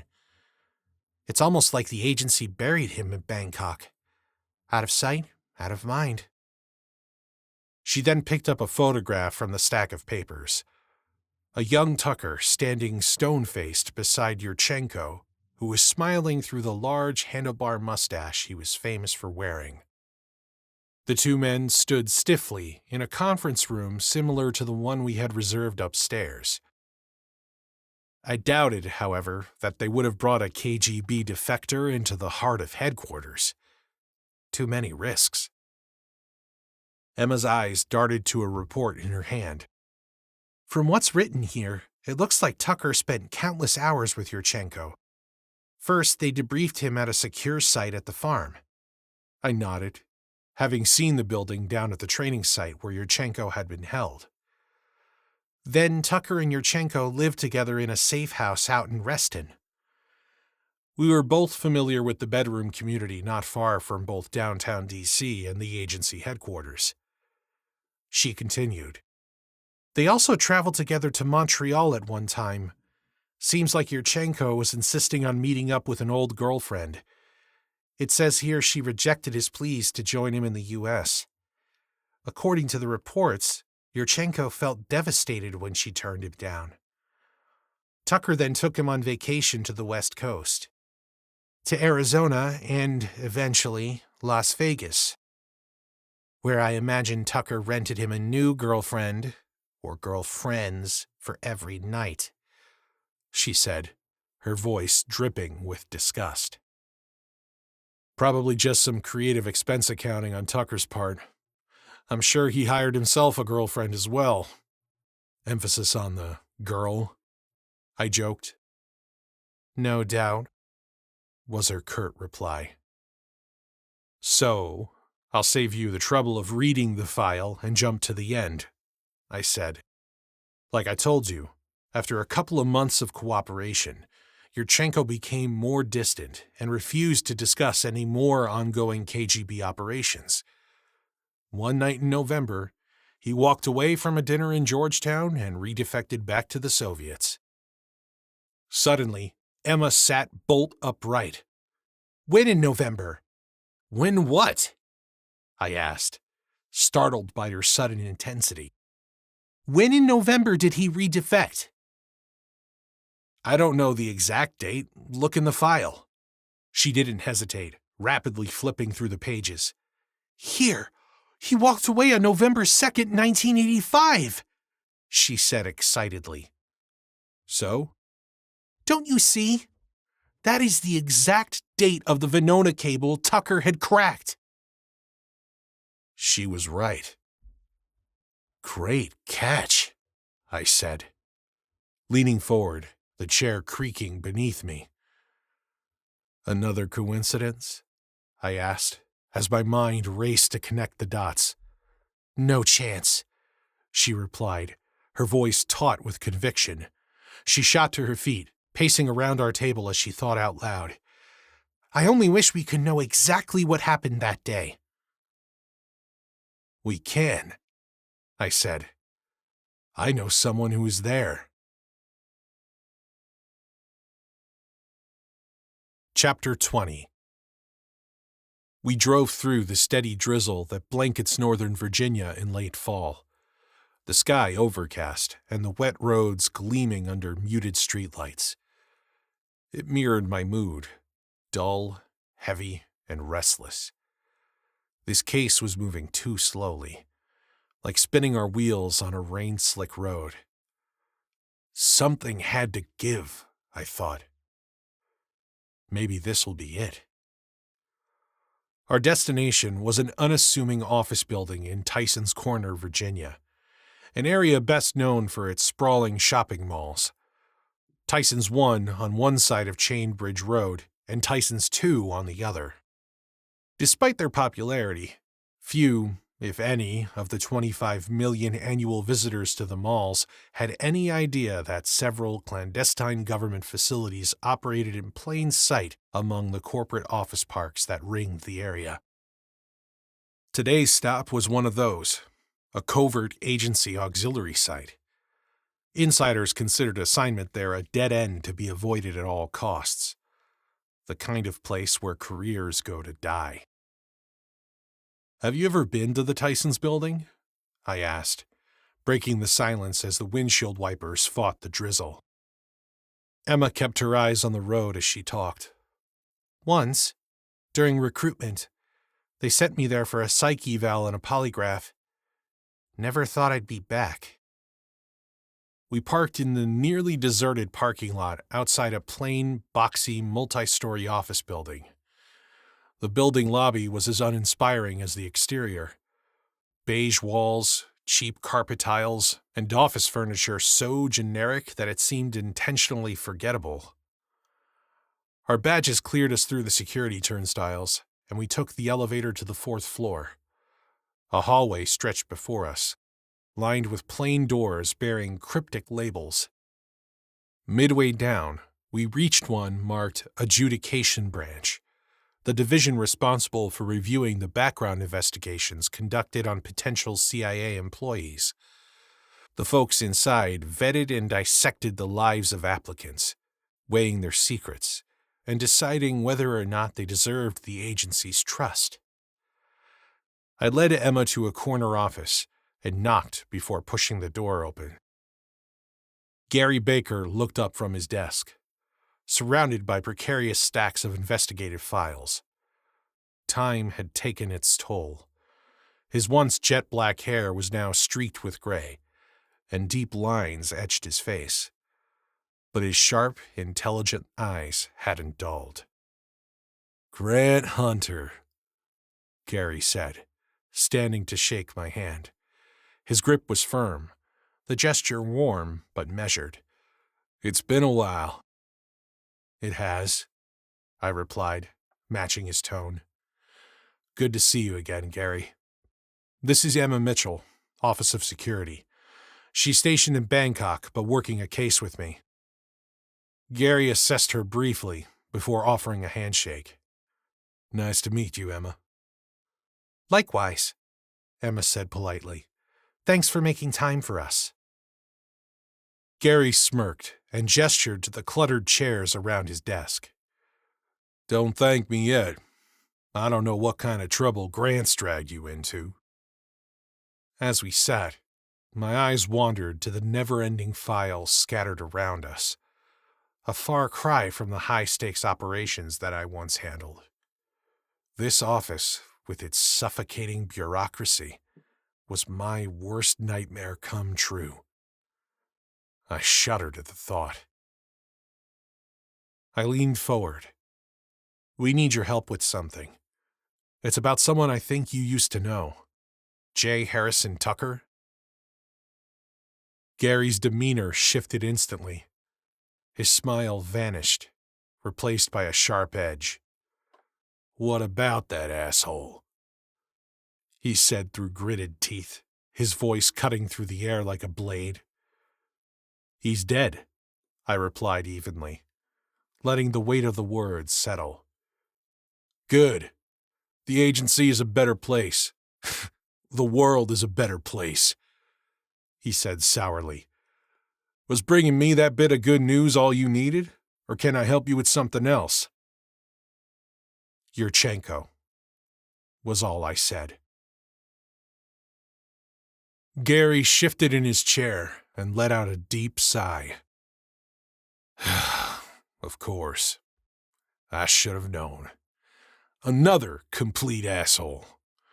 What exactly do you need to know?" "Anything you can remember about that night, and the days that followed. Any details that seemed off at the time, no matter how small. Specifically, Tucker's actions. You were the security officer on duty, correct?" Gary nodded, closing his eyes for a moment as he recalled the events of almost 30 years ago. "Yes, I was. You know that. I was a total rookie, just like you. A couple months after graduation from our security officer recruit training class at the farm." I nodded. Gary and I had been classmates. "I was assigned to the Washington field office, conducting background investigations and supporting headquarters whenever needed. The usual rookie assignments," Gary said. I nodded knowingly. I had done the same work out of the San Diego field office, where I was first assigned. He continued. "One day, I'll get to work and the special agent in charge called me into his office. He said I was needed to fill in for a protective staff agent who had called in sick. I later learned that the idiot had gotten drunk the night before, out bar hopping in Georgetown. The next morning, he was throwing up and too hungover to report for duty. So they asked for a replacement. Anyway, it was supposed to be only a 1 or 2 day gig. The SAC gave me about a 5-minute briefing, and that was it." Typical, I thought to myself. They issued me a weapon, a 6-shot .357 Colt Python, nickel-plated with a 4-inch barrel. A ridiculously large revolver, terrible for concealed carry. They gave me a shoulder holster and 2 speed loaders. I was given written directions to the safe house where Tucker and Yurchenko were holed up. They told me to report to Tucker and follow his directions. He stopped for a moment and took a drink of water from a water bottle on his desk. When I got there, Tucker met me outside and told me I was on babysitting duty. I was to take Yurchenko into the city, watch over him, and then bring him back to the safe house. It was supposed to be a routine dinner in Georgetown. A French place, au pied de cochon, on Wisconsin Avenue. I knew where it was, but I had never eaten there. Stupidly, I was actually looking forward to it. I heard the food there was excellent. Too bad I never had a chance to eat my meal, he said, shaking his head. The restaurant is gone now, but they actually have a plaque on the building commemorating it as the place Yurchenko redefected. Can you believe that shit? I've refused to walk down that block for the last 25+ years. I leaned in, sensing that Gary was ready to unburden himself of a story he'd likely replayed in his mind countless times. Go on. Everything seemed normal until it wasn't, Gary began. We made the reservation under a pseudonym. I can't remember what name I used. I asked for a booth in the rear of the restaurant, and of course, I sat with my back to the wall with a good view of the front door. We ordered some drinks. Yurchenko ordered a double shot of vodka. Stoli, I think. I ordered a Coke. I had never met Yurchenko, so I didn't know his personality. But he seemed nervous to me. Threw down his drink in one gulp and signaled to the waiter for another. He quickly polished off that one, too. I started to get worried that the night would go off the rails. Little did I know how badly it would end.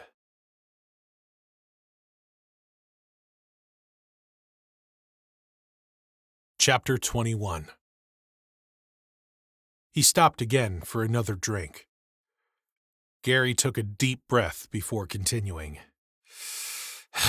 Anyway, just after we ordered our meals, Yurchenko asked if he could use the restroom. I said sure. No reason for him not to. Of course, we later found out he was using the payphone instead. He glanced at Emma. No cell phones back in those days, he explained. She nodded, totally engrossed in the story. When he returned, he sat down and actually asked me if I would shoot him if he walked away. Of course, I said no. He thanked me and told me he was leaving. Added that it wasn't my fault he wasn't coming back. Then he got up and walked out the front door. Gary paused. His eyes clouded as the memory weighed on him. He rubbed his chin thoughtfully before speaking again. I started after him, not knowing what the hell else to do. A redefection of a KGB colonel in the middle of Georgetown wasn't something they trained us for at the farm. It didn't matter, though. He disappeared as soon as he was out the door. I suspect there was a car waiting for him. So I went back to the same payphone he'd used and called the duty office. Told them we needed to rally the troops. It seemed like every member of the Office of Security was called in and sent to Georgetown. Honestly, I'm surprised they didn't fly you in from San Diego, Grant, he said. It turned into a complete circus. We searched everywhere. Nothing. It was like if he'd vanished into thin air. We didn't have any clue where he was until he gave a press conference at the Soviet embassy the next morning. The 7th floor went crazy. The DCI called in the director of security and ripped him a new one. Naturally, right or wrong, I took the blame for losing Yurchenko. You were put in a tough spot, I offered. Gary's eyes narrowed, his voice turning sharp. No shit. I know it wasn't my fault. But they needed a fall guy, and I was it. All the case officers debriefing Yurchenko circled the wagons and pointed fingers at me. Especially that asshole Tucker. You know, he actually insisted they polygraph me to make sure I wasn't in on the whole thing. They had me on the box for 2 days, right here in this building. Can you believe that? Accusing me of being a KGB spy. His voice rose, laced with indignation. But I was rock solid. The box never fluttered. It was just Tucker trying to shift attention off himself and onto anyone and everyone else. What else can you tell us about Tucker? That night or in the days after? Emma asked. Gary exhaled slowly, visibly working to calm himself. Not a lot. I'd only met him that one time. I don't know why he didn't go with Yurchenko to the dinner in Georgetown, but I had a feeling he was eager to do something else that night. Maybe he had a date or something. Emma and I exchanged a look. That sounded about right for Tucker, I thought, out trying to get laid instead of doing his job. The next morning, Tucker was in a complete panic. Over the following days, his behavior spiraled further out of control. He darted around like a man possessed, shouting orders, micromanaging every detail, clearly more focused on saving his own skin than solving the crisis. By the time he was done spinning the situation, you'd think he'd been nothing more than a bystander to the whole mess. Gary's voice was tight with frustration, his jaw working as though grinding down the memories. After a pause, his expression darkened. There's something about it that's always gnawed at me, though. Emma turned to him. What's that? Tucker, Gary said, his voice dropping to a near whisper, as if the walls might be listening. He was unquestionably in charge of the safe house where he and Yurchenko were staying. No way he could spin that. After Yurchenko disappeared, Tucker took over the search at the house. He shut everyone out, wouldn't let a single person cross the threshold. Emma frowned. Why not? He claimed it was protocol, said we needed to preserve evidence. Gary's bitter laugh carried no humor. It was all crap. His excuse smelled off from the start, but back then I couldn't put my finger on it. But he was hiding something. I'm sure of it now. Did you ever report your suspicions? I asked, my curiosity tempered with caution. Gary scoffed, his laugh sharp and sour. Ha! To who? The same people who already decided to hang me out to dry? Anything I said would have been dismissed as whining. Tucker had years of operational experience and a spotless reputation. I was a rookie. Nobody would have given me the time of day. I nodded, the bitter undercurrent of office politics all too familiar. Did you ever find anything to back up those suspicions? Gary hesitated, his brow furrowing as he searched for the right words. Nothing solid. But there was one thing. Emma straightened, her attention fixed on him. What thing? A few days after Yurchenko walked, after I'd been cleared by the polygraph, I went back to the safe house. Officially, it was to wrap up loose ends. Unofficially, I wanted answers. Tucker and his team had already cleared out, and the place was pristine, sterile even. But I didn't buy it. I started going through the house methodically, room by room. Most of it was spotless, like it had been scoured with a purpose. But then I got to Yurchenko's room. He paused, his eyes distant, replaying the scene in his mind. There was a hidden compartment in the closet. It wasn't sophisticated, just a section where someone had pried away the 6-inch baseboard molding from the wall, exposing a narrow gap between the drywall and the hardwood floor. There was enough space to stash some papers or a small notebook, then replace the molding to hide it. What was inside? Emma asked. Nothing by the time I found it. Gary's voice was laced with regret. But there were traces of ash, like the residue left from flash paper. He looked at the both of us. I'm convinced Tucker knew about the hide. Hell, I think he was the one who cleaned it out after Yurchenko ran. He must have grabbed whatever was there before anyone else could see it. Why didn't you say anything? Emma asked. Gary's expression again turned hard. Like I said, because no one would have believed me. I was already being hung out to dry. That asshole Tucker would admit nothing. And honestly, I didn't have the stomach for another battle. So I kept my mouth shut. Eventually, they sent me here, and I've been keeping my head down ever since. I knew all too well the cost of going against the grain within the agency. Do you think Tucker might have been compromised? I asked. Gary shrugged. I don't know. I don't think he was a Soviet spy, if that's what you mean. I think he fucked up somehow with Yurchenko. He didn't see the redefection coming. All I know is after Yurchenko was gone, something wasn't right. Maybe he was under pressure from the 7th floor. Maybe he had his own reasons. For sure, he was only looking out for himself. He was ready and willing to throw everyone else under the bus. The bus certainly ran over me. I doubt he ever changed. If you're digging into Tucker's death, you need to consider the possibility that he had enemies, both old and new. I stood up, extending my hand once more. Thank you, Gary. We really appreciate your help. Gary returned my handshake, his grip firm but weary. Good luck, Grant. And be careful.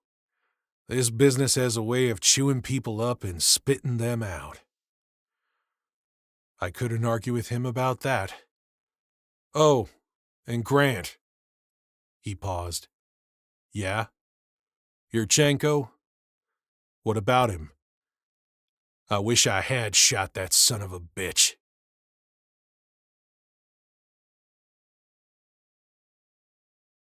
Chapter 22. Half an hour later, we were back in our conference room at headquarters. Emma sat across from me at the table. She hadn't said a word since we left the Tysons building. I could see the wheels turning behind her eyes as she processed everything. The pieces were scattered, but the picture was slowly beginning to take shape. Let's run through it one more time. Tucker is brought in to run the Yurchenko defection. His job is to vet Yurchenko and determine his value. But he does a half-assed job. He just assumes Yurchenko is legit and doesn't look for inconsistencies. She said. Right. So he was caught completely off guard when Yurchenko walked away. I chimed in. Yurchenko's redefection wasn't just a change of heart. It was a well-orchestrated operation. Counterintelligence always suspected as much. Now we know for sure. Emma looked up. Because of the one-time pad? Exactly. I think Gary was right. Tucker found the one-time pad in the safe house after Yurchenko bailed out. It was a damning piece of evidence. It proved that Yurchenko was never truly ours. He wouldn't have brought the damn thing with him if he was an actual defector. He wouldn't have been sending coded messages if he was legit. Instead, he was a plant, feeding us disinformation while gathering intelligence to use against us. But he gave up both Howard and Pelton, Emma protested. True, but they were old assets. Howard had been fired and no longer had access to classified information. He was a dry hole for the Soviets. Same with Pelton. He quit the NSA and only gave the Russians info on an old program. He could provide nothing new and useful. He was played out as well. So why didn't Tucker turn in the one-time pad once he found it? Emma asked. Admitting he found it meant admitting he missed it during the initial intake and search. Same with whatever burst transmitter Yurchenko had with him to send the message. Tucker must have missed that, too. God only knows what happened to it. Maybe Yurchenko took it with him. Regardless, Tucker certainly wouldn't admit to anything that made him look bad. Either Yurchenko had them both the whole time, which was bad, or they were given to him after he defected by a KGB handler, which would have been worse, because Tucker would have let that happen as well. Either scenario would expose Tucker to some very uncomfortable questions. Tucker knew the redefection would make him look bad, but missing the one-time pad or a transmitter could have really ruined his career. So he kept it hidden for over 20 years. Emma nodded slowly, agreeing with my theory. I continued. When Yurchenko redefected, there were some concerns he was protecting another spy that was left in place, maybe even someone inside the agency. Were any spies found after he left? Emma asked. Yes and no. Emma shot me a questioning look, pressing for more. Believe it or not, one of the first people other than Tucker to debrief Yurchenko was Aldrich Ames. Jesus! Emma exclaimed. The agency spy? Hanging out with you is like watching a Cold War spy documentary. I let the last part slide. She wasn't wrong. Unbelievable, but true. Looking back, we now know Ames had only been spying for Moscow for a month or two before Yurchenko defected. It was a huge win for the KGB that very few people in their ranks knew about him. Our counterintelligence guys are confident Yurchenko wasn't one of them. It's more likely that Ames was reporting back to Moscow, telling them Yurchenko was doing what he was sent to do, pretending to defect. We wouldn't catch Ames ourselves for another 10 years. Once again, I could see the gears turning in Emma's head, expertly processing the implications. So if Yurchenko didn't know about Ames, then he couldn't have been protecting him. Which means he was protecting someone else, someone who has been spying for Moscow ever since, she said calmly. Keep going, I encouraged. Okay, let's work this out. A few years ago, the NSA acknowledged the existence of the Venona program. They released copies of the decoded messages, like you said, for historical purposes, academic study, and all that bullshit. She scoffed, then continued. I'm sure Tucker heard or read about the Venona releases, just like you did. I nodded. Then the NSA released the final batch of encrypted messages from Venona, the ones that were never cracked. Tucker must have searched the Venona files online and cross-referenced them with the date Yurchenko defected. Who knows why he did it? Maybe he was a student of history. Maybe, after all this time, he was just curious to see if Yurchenko had used the one-time pad that day. Maybe he was bored. Regardless, he found that one of the uncracked messages was intercepted the same day Yurchenko disappeared. Tucker then pulled out the old one-time pad he had been hanging on to for almost 30 years. He used it to decrypt Yurchenko's last message. Exactly, I agreed. And when he did, he realized that the message from Yurchenko to Moscow proved the KGB had a spy operating here for decades, maybe even inside the CIA, codenamed Aircraft, Emma said. We sat quietly as we considered the implications. The room was silent, save for a wall clock that ticked noisily. Now, it was my turn to put together the pieces. A few weeks ago, nobody on our side knew for certain that Aircraft existed. Tucker cracked the message and found out. More importantly, though, he somehow figured out who Aircraft is. I started pacing around the room, a habit I have when working out a problem. Tucker's death was from natural causes. I received a call last night from Tommy. The autopsy confirms a massive stroke brought on by his little blue pills, maybe helped along by his 2 young friends. Unfortunate for Tucker, but I could think of worse ways to go. Emma gave me a disapproving look. I ignored it.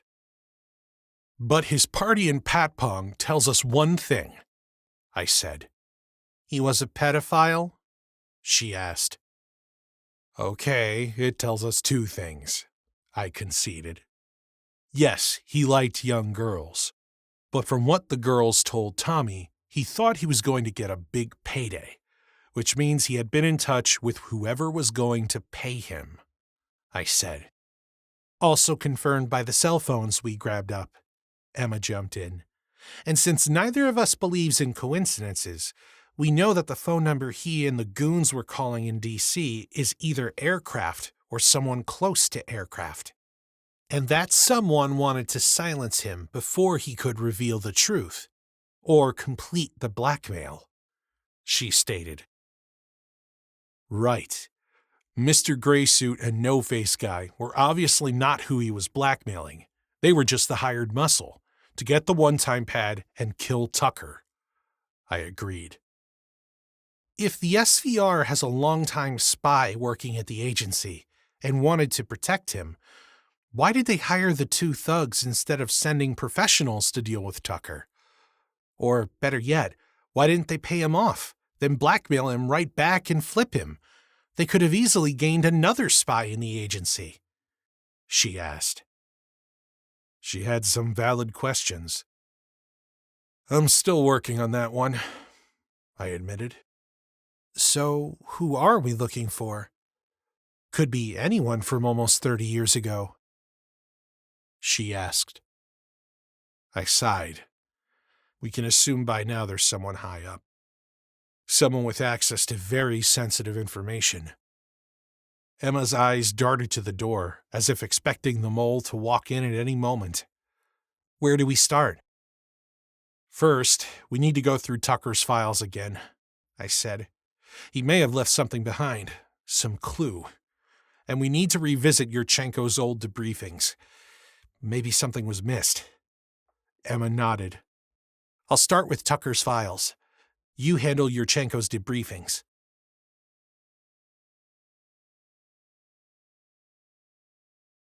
Chapter 23. We split up, each heading to a different part of the building. I made my way to the archive room, in the same sub-basement level as the personnel files. After going back and forth with yet another file clerk, I was eventually given access to the reports I wanted. Yurchenko's debriefings were stored in dusty boxes, relics of a Cold War past that refused to stay buried. I pulled out the first file, the paper yellowed with age. With the benefit of history and hindsight, it was clear that Yurchenko's debriefings were a masterclass of misinformation. Each lie carefully crafted to mislead his interrogators. He had been thorough in his deception. As I read through the pages, I could feel the frustration of the case officers and analysts who worked on his case. They had been so close to uncovering his subterfuge, but they never broke him, never got him to come clean with the real purpose of his mission. Hours passed. With no windows, it was easy to lose track of time. My eyes burned from reading, but I couldn't stop. I was looking for a needle in a haystack. Actually, I was looking for a particular needle in a stack of needles. I kept at it, scouring every document in the file, looking for even the most minor detail that might point us in the right direction. Finally, I found something. Not much, but maybe a small piece of the puzzle. In keeping with established protocol, the agency had deployed a team to monitor Tucker and Yurchenko as they moved through the metro D.C. area, just in case the Soviets were still lurking, trying to locate their man. But as often the case with Tucker, the plan failed.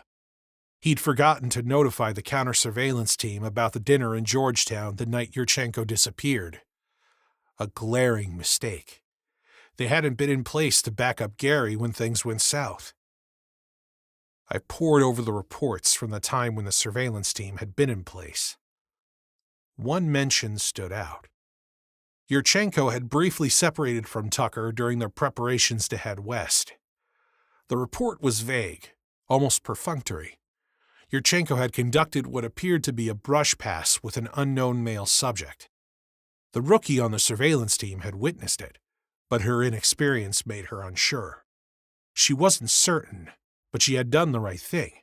She reported it, despite the lack of corroboration from her partners.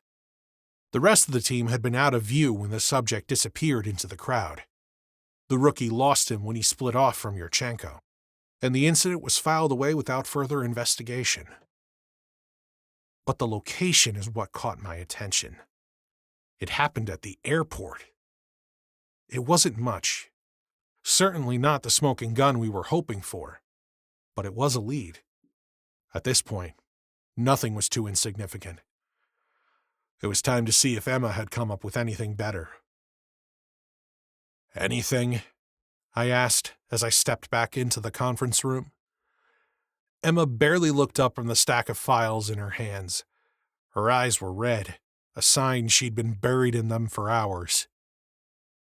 "Not much," she replied, her voice betraying an edge of fatigue. Her face was impassive, a carefully constructive mask of professionalism. But I could see the subtle flicker of defeat in her eyes. She was losing steam. I was not far behind her. "Nothing new or helpful in Tucker's personnel file?" I asked. Though I already knew the answer. Emma had proven to be thorough, and if there was something to be found, she'd have found it by now. "Nothing." So I moved on to the full transcripts of the Yurchenko briefings, Emma said, her fingers brushing over the papers as though searching for something she knew might be there but hadn't yet been revealed. "I know that the agency dissected them 100 times after he redefected. Everyone thought it was cut and dry. But I figured there might be something they overlooked, something small, something that might explain why he went back, who he was protecting." "Please tell me you found something." Emma sighed deeply, flipping through the reports. "Not really. But there's something very nuanced with his interviews. It's the things he doesn't say as much as the things he does. Back then, the interrogations focused on the obvious. Names of KGB agents, operational details, sources, methods, all the big-ticket items. That's what they cared about, and Yurchenko gave them what they wanted. Everything was so straightforward, so predictable." But, Emma continued, her fingers tapping the edge of the file, "there's a frustrating number of long, rambling interviews where he seems to be playing with the interrogation team, Tucker included. It's subtle, almost dismissive. Hidden references, comments that seemed like throwaway statements, insignificant at first glance. But I've read them over and over, and I'm starting to think that maybe, just maybe, there was more going on here than anyone realized." I nodded. I heard that Yurchenko was a pain in the ass to interrogate, partly because English was a second language, but it didn't get any better when our Russian speakers tried to talk to him. He was insufferably arrogant, thought he was better than us, more educated, more worldly. The whole Soviet superiority complex. Typical KGB bullshit. Oh, and speaking of pain-in-the-ass Russians, I heard from Shushinov last night. "Careful," Emma warned, arching an eyebrow. "That may one day be your future son-in-law.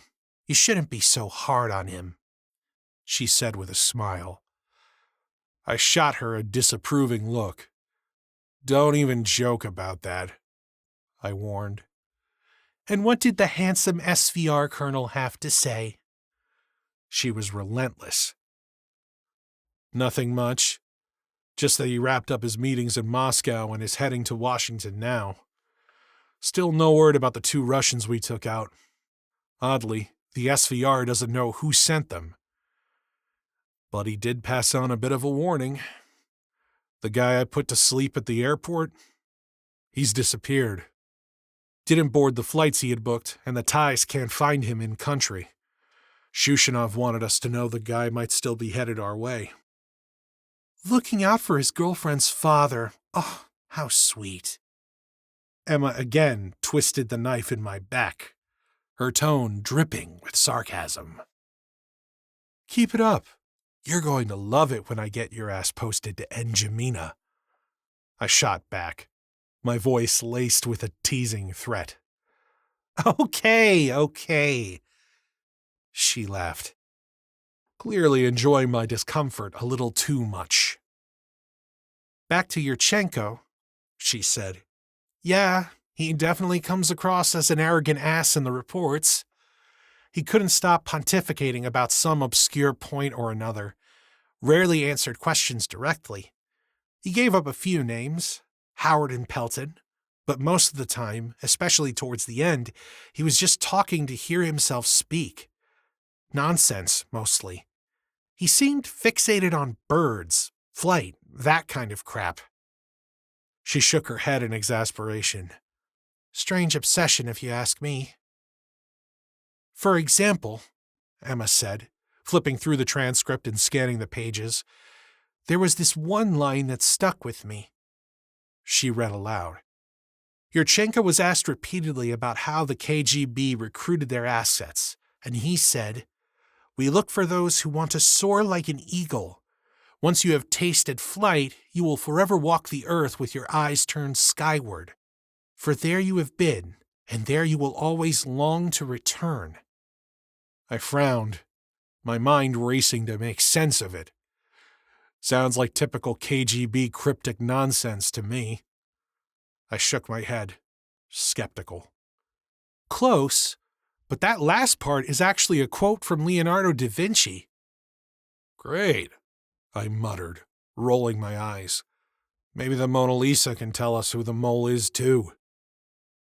She didn't respond right away, instead flipping through a few more pages. Shortly before he redefected, there's a note here about him acting unusually glum.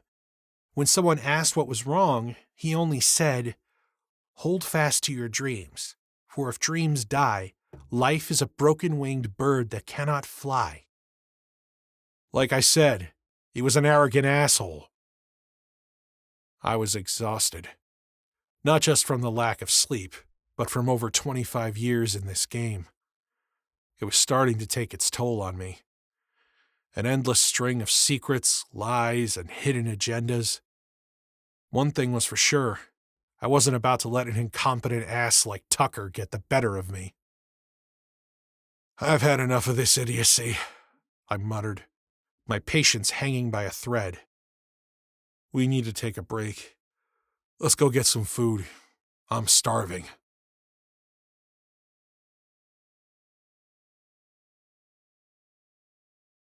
Chapter 24.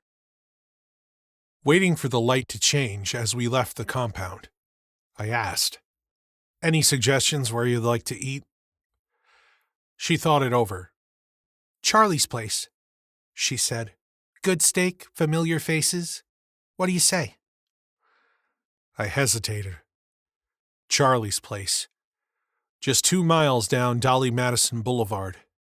A well-known CIA hangout, which meant it was also a favorite for nosy journalists hunting for a story, and for SVR agents just snooping around.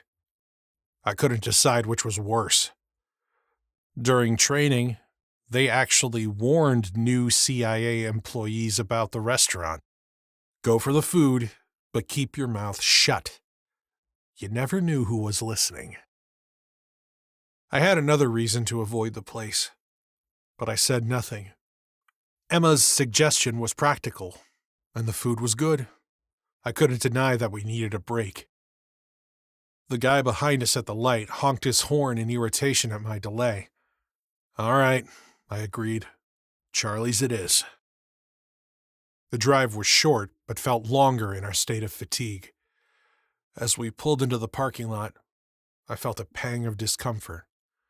Memories of past times. Inside, the place was exactly as I remembered. Soft lighting illuminated the wood-paneled walls and crisp white tablecloths.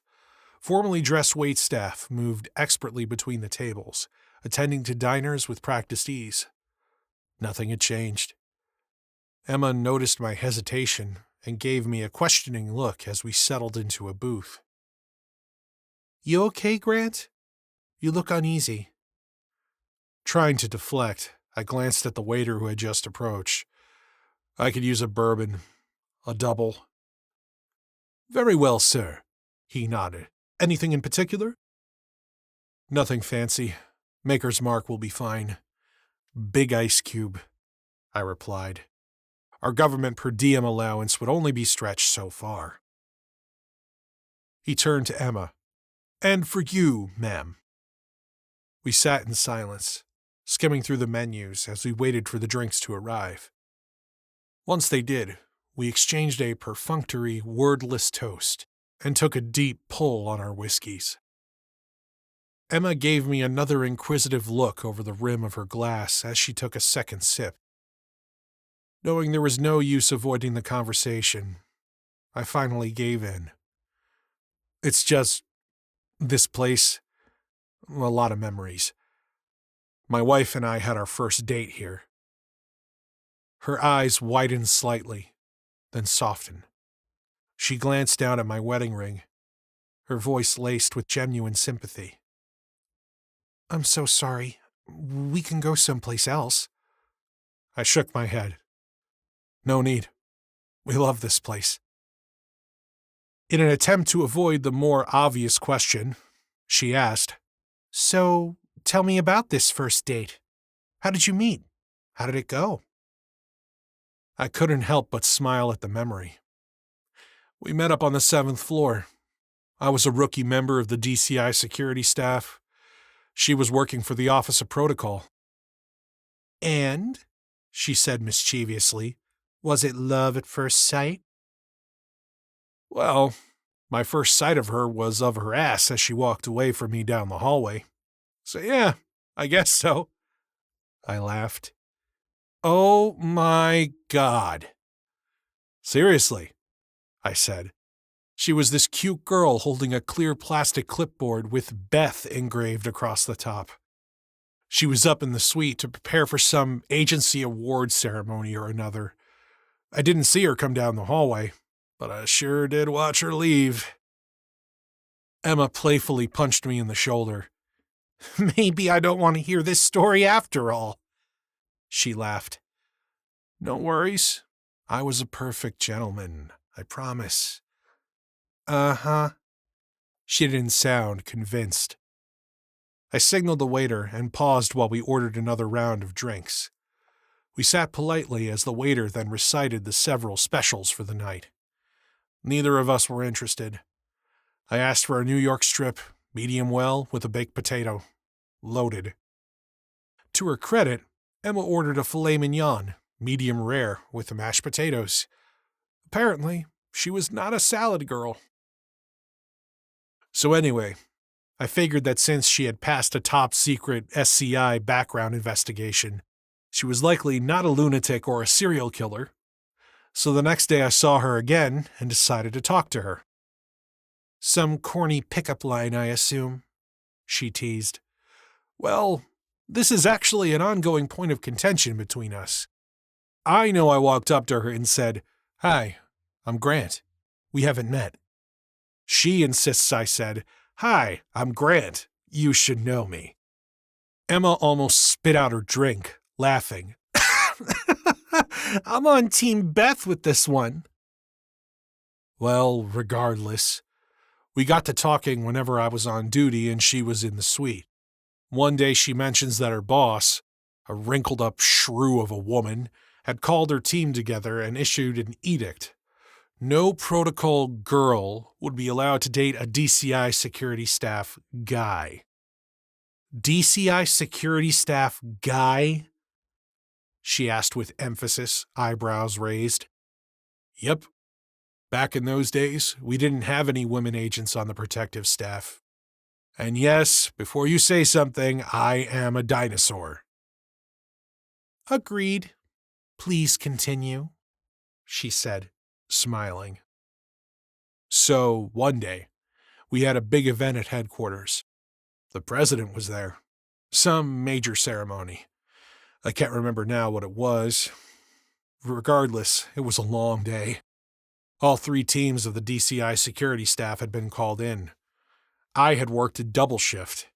As lead agent that day, I was coordinating with the Secret Service, jumping through all their usual hoops.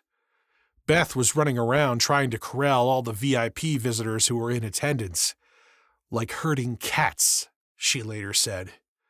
I remember that after the ceremony, she was really pissed off because former DCI Richard Helms had patronizingly referred to her as little girl when she tried to direct him to his seat. Anyway, after all the drama that day, I walked into the middle of the protocol office bullpen and asked her out. Right in front of her boss. She said yes, of course. I heard later that her boss was not at all amused. We have pretty much been together ever since. You two are just like the movie Mr. and Mrs. Smith, she teased me. Oh, yeah, I scoffed. People constantly confuse us for Brad and Angelina. Can't keep the paparazzi away. Emma laughed at that. She hesitated for a moment, then asked quietly, If you don't mind my asking, how's your wife? She's the same, I said hesitantly. Unfortunately, it's been 2 years now, I replied, the words heavier than I intended. Emma must have known some of the backstory. In a coma all that time? She asked, a thread of concern weaving through her voice. A persistent vegetative state. That's what the doctors call it. I'm so sorry, Grant. I know this must be very hard for you. It hasn't been easy, that's for sure, I conceded. Of course, the kids, Haley, Tori, and Chase, all blame me for what happened. They won't even let me see her. Oh my, Emma whispered, her fingers resting lightly on her glass, as if unsure how to proceed. Is that why you keep jumping from one TDY assignment to another? I nodded.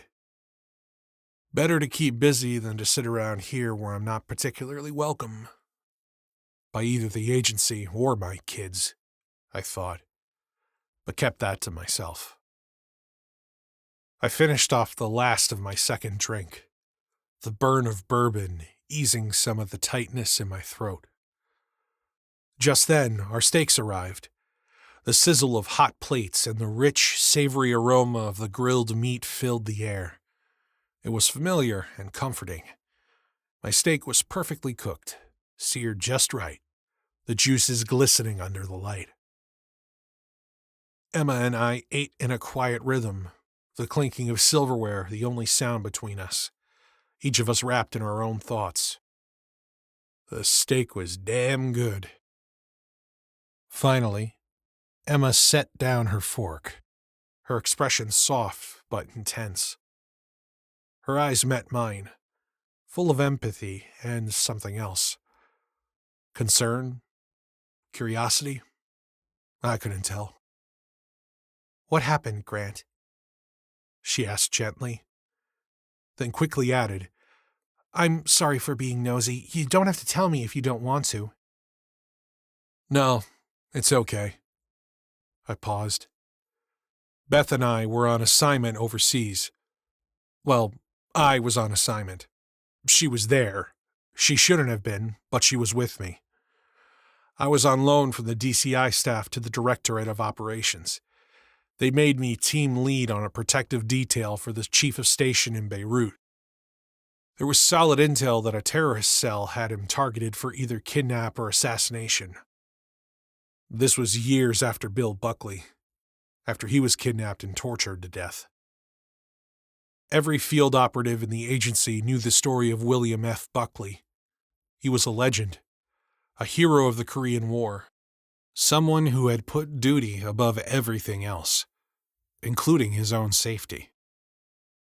Buckley had volunteered to serve as the COS in Beirut after the embassy bombing in '83, fully aware of the risks. He had been kidnapped by Islamic Jihad terrorists one March morning on his way to the office. 14 months of brutal torture followed before he died. The whole agency had felt it. We wouldn't forget. It was supposed to be an unaccompanied tour, way too dangerous for family members. But the girls were out of college, starting their own lives. Chase had just started school in Nebraska. Beth had left the agency years before when one of those Beltway bandit companies threw a small fortune at her, basically buying her security clearance. She eventually left them to be a stay-at-home mom and raise the kids. As an empty nester, she became restless, bored. I paused, letting the truth of it hang in the air. She insisted on going with me. I guess she wanted the adventure, the thrill of it. I should have said no. I should have insisted. Instead, I pulled some strings, called in a few favors. She was allowed to go with me. I wanted another bourbon, but I knew that would be a bad idea. As the waiter cleared our plates, I continued. The protective gig went great. We ran a full detail on the COS for 3 months. No drama. Shitheads never showed up. The COS finished his tour and was rotated back to the States. On our last night in country, Beth and I went to a little cafe we liked.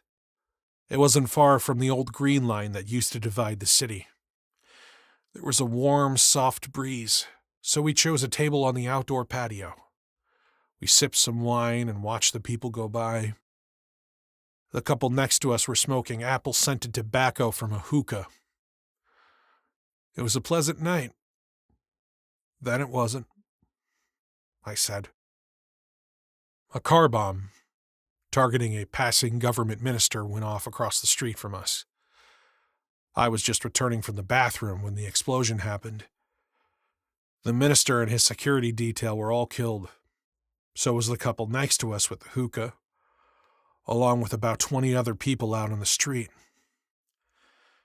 The collateral damage was tremendous. I paused, the pain of that day still raw. We got separated in the chaos. I knew Beth had been caught in the blast, but I couldn't find her. The facade of the cafe had collapsed. It took me almost an hour before I finally found her buried under the rubble.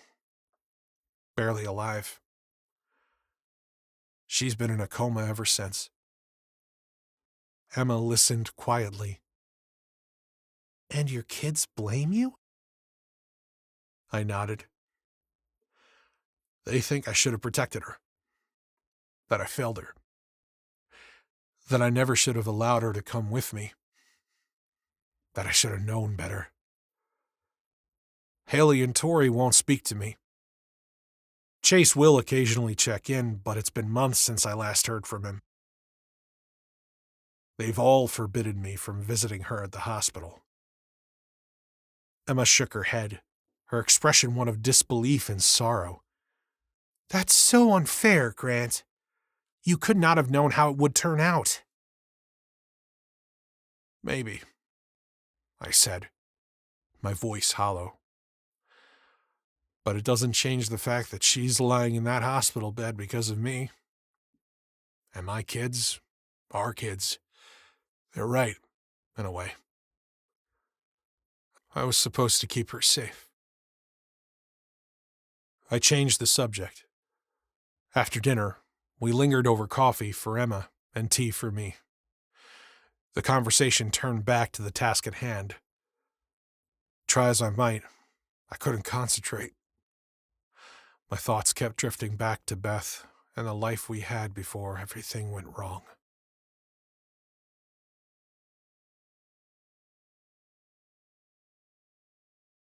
Chapter 25. The night air was thick with the relentless screeching of cicadas when we stepped out of the restaurant. Most people found the constant buzzing of the big red-eyed insects annoying, but I found it oddly comforting. Perhaps it had something to do with the fact that billions of the bugs lived buried deep underground for 17 long years before emerging en masse, only to spend their last days frantically searching for mates before they died. Then, without fail, the cycle would begin again. Emma and I decided to call it a night. Rest and regroup. A fresh start the next day. I dropped Emma off at her hotel, a Courtyard Marriott, not far from headquarters. Despite my recent nomadic lifestyle, I actually did own a house to go home to. A beautiful 200-year-old brick colonial townhouse, nestled on a cobblestone street about a half-hour away in Old Town Alexandria. Problem was that someone else was living there. Like many in the agency, Beth and I had rented out our place when we were posted to Beirut. The grand plan being that I would take a long overdue extended leave after the assignment was over. We were going to travel the world, see the sights, find ourselves, whatever that meant. But those plans had literally gone up in smoke. 2 years later, the townhouse was still being rented out to the same Georgetown University professor and her husband. I couldn't bear the thought of moving back in without Beth. So instead, I headed in the opposite direction to the Wolf Trap Motel near Vienna, Virginia. Not exactly a 5-star resort, but it was semi-clean and cheap. Pulling out of the Marriott parking lot, I felt like something was off. A quick look in my rearview mirror confirmed it. The dark sedan that matched my last 2 turns was trailing too closely. The driver was attempting a semi-professional tail. Not sloppy, but not flawless either. Had he been following us since Charley's?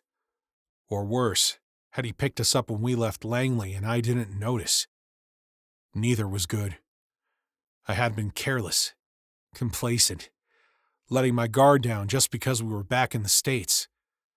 Not good. I would beat up myself about it later. First things first, I needed to confirm whether or not he was alone. Then I would find out who he was and what he wanted.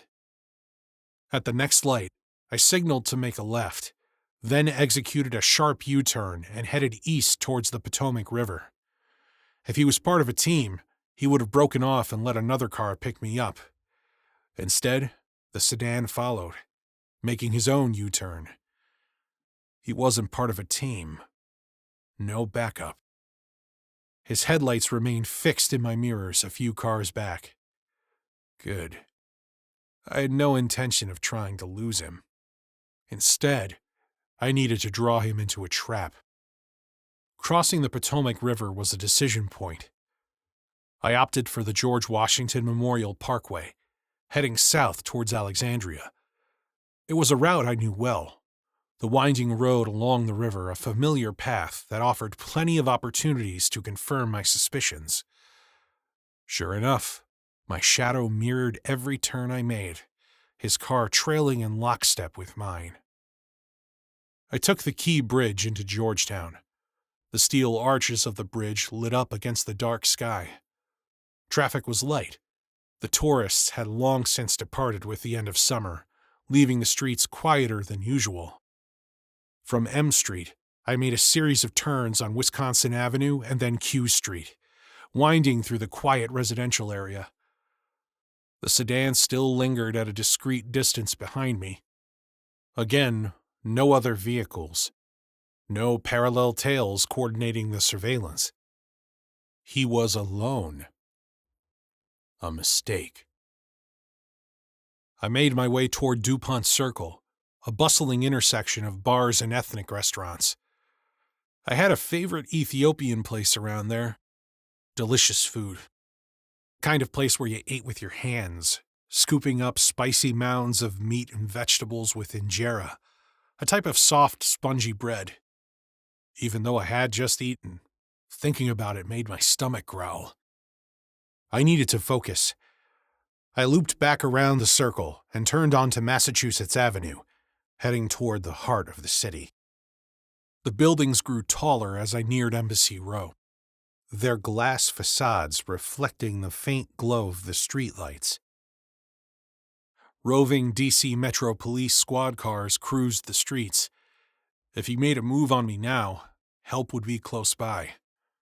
But I hoped he wouldn't. I had a different plan in mind, one where I controlled the game. He followed me across the Anacostia River via the 11th Street Bridge, pulling him deeper into one of the roughest neighborhoods in southeast Washington. Here, streets were almost entirely empty. Dilapidated buildings leaned at awkward angles, their windows either shattered or boarded up. Trash strewn across the pavement added to the sense of isolation that ruled the area. Locals kept to themselves, eyes wary of strangers. The perfect spot for a conversation. Or confrontation. It would be his choice.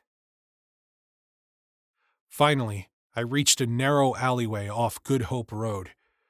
The streetlights were few and far between, casting long, jagged shadows on the graffiti-covered walls. I turned off the engine and stepped out of the car, leaving the door ajar behind me. The sedan pulled up, headlights cutting through the night and illuminating the dim scene. The driver's door swung open, and a hulking figure stepped into view. I recognized him immediately. My friend Pavel from the airport. His shoulders were broader than I remembered, his neck thicker. I noticed a fresh bruise on his chin, courtesy of my trusty thermos. The dull thud of it against his jaw, still a pleasant memory. He moved forward, his eyes cold, calculating, like a predator assessing its prey.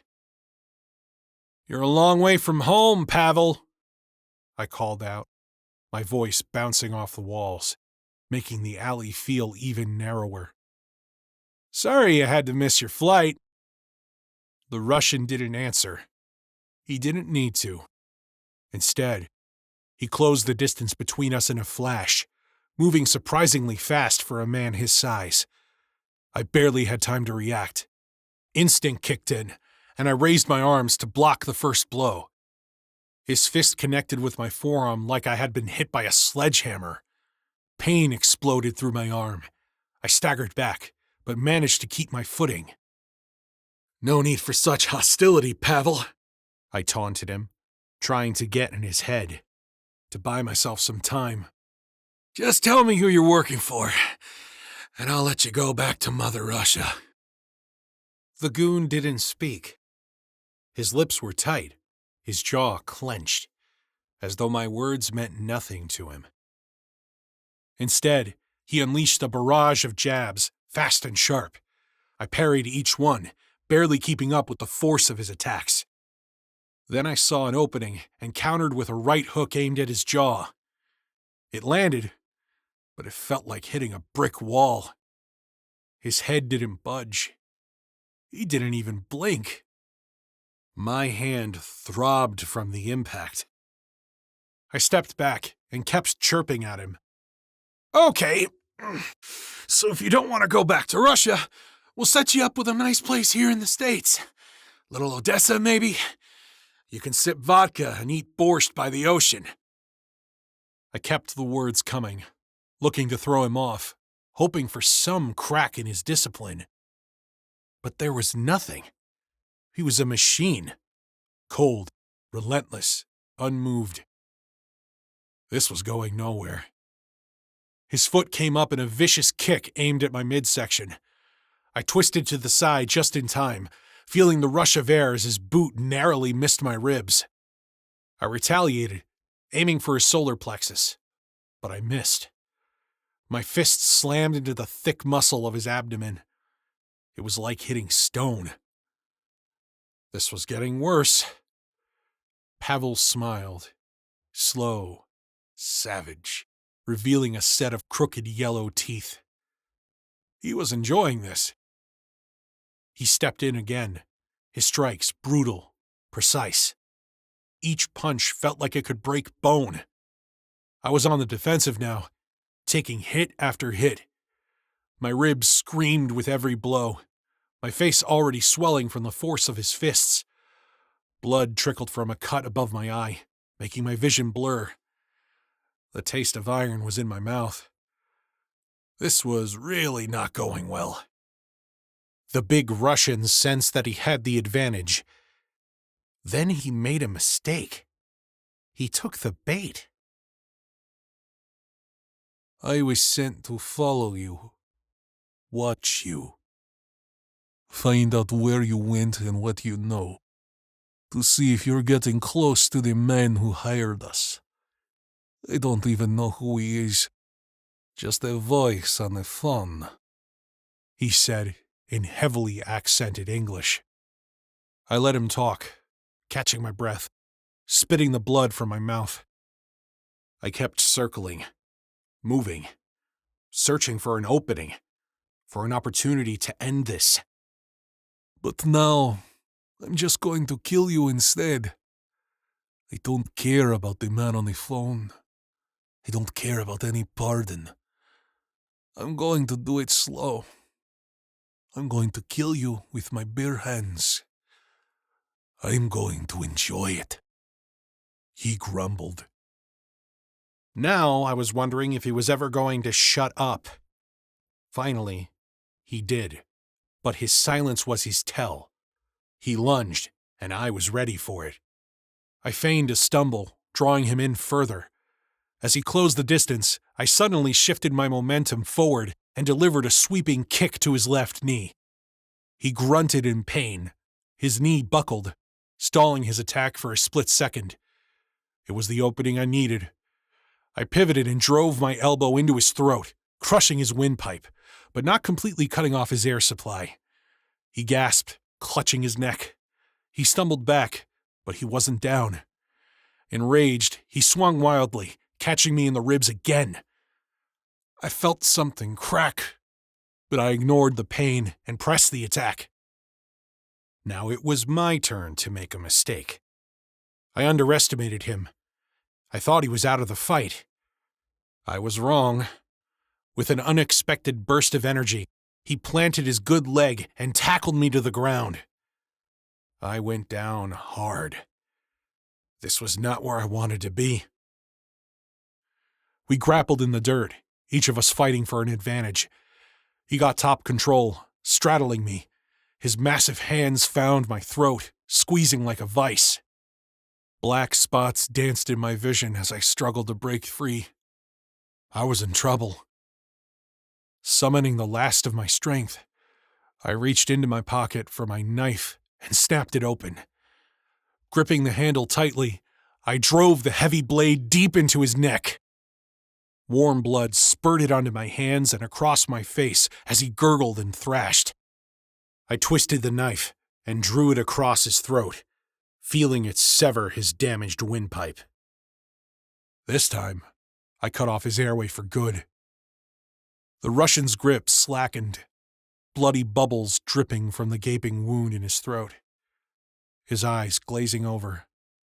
I shrugged him off, and he collapsed onto the ground, lifeless. I staggered to my feet, covered in his blood and gore, gasping for breath. Pain radiated from my injuries. I was definitely going to feel it tomorrow. I leaned against the wall, taking a moment to collect myself. The adrenaline was wearing off, leaving behind a bone-deep exhaustion. I ran a quick systems check and didn't detect any permanent damage. No time to dwell on it, though. I needed to get out of there before anyone happened by. Even in this neighborhood, a blood-drenched body with its head hanging by a thread would not go unnoticed or unreported. I took a moment to search his pockets. Nothing. I wanted to search his car, but I knew that would only leave a trail of bloody fingerprints. Probably not a good idea. Stumbling back to my car, I threw one last look at the lifeless body in the alley. I had been reckless in forcing that confrontation.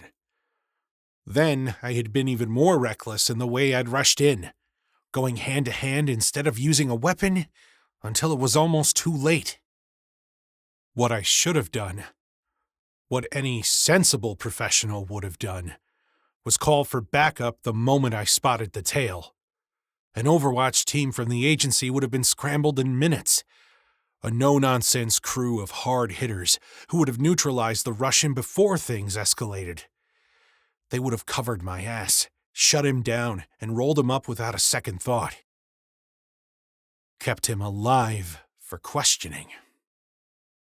But no, I was too stubborn for that. Too arrogant. Too damn proud to ask for help. I let out a slow breath. I'd gotten lucky this time. I walked away on my own 2 feet, but just barely. I wasn't invincible. I was just surviving, by the skin of my teeth. But I'd made my point. Whoever had sent the Russian would know soon enough that he had failed.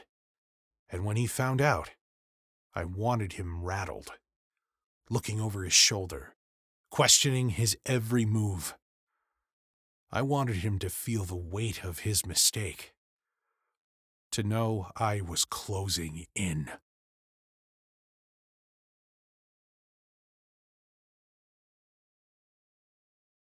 Chapter 26. I met Emma the next morning in the covert cafeteria on the ground floor of the new headquarters building.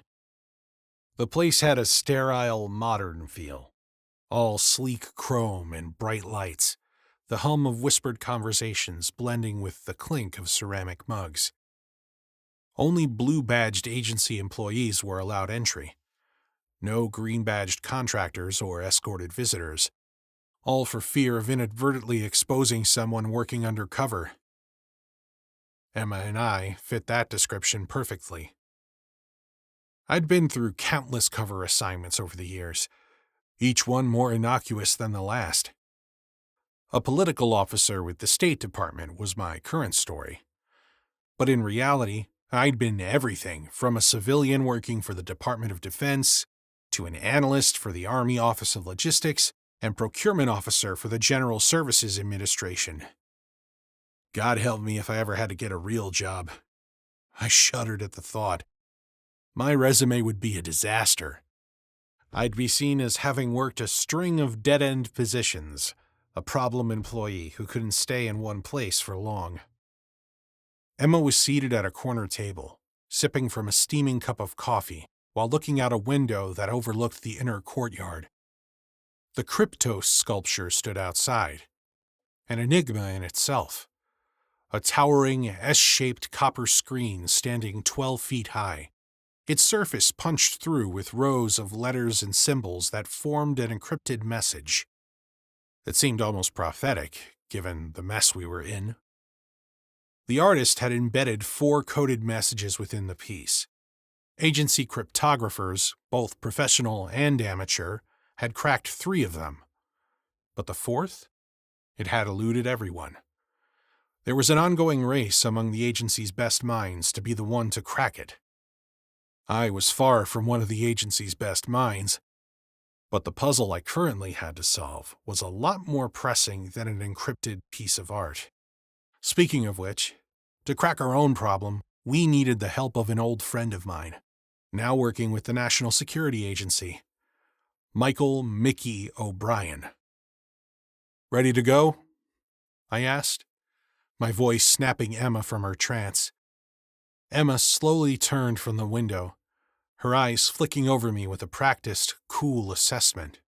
"Do I even want to know?" she asked, as she looked me over, cataloging the bruises and cuts I'd tried my best to clean up.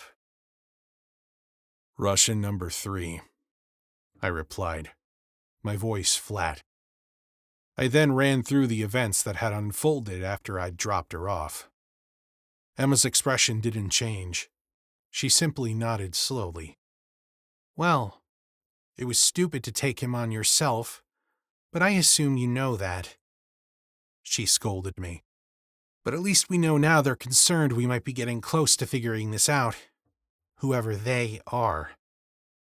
I agree, I said. It's time to stop screwing around and find out who's behind this. I'm in, Emma said. Good. Mickey's expecting us. The drive out to the NSA was quiet. Both of us lost in our thoughts.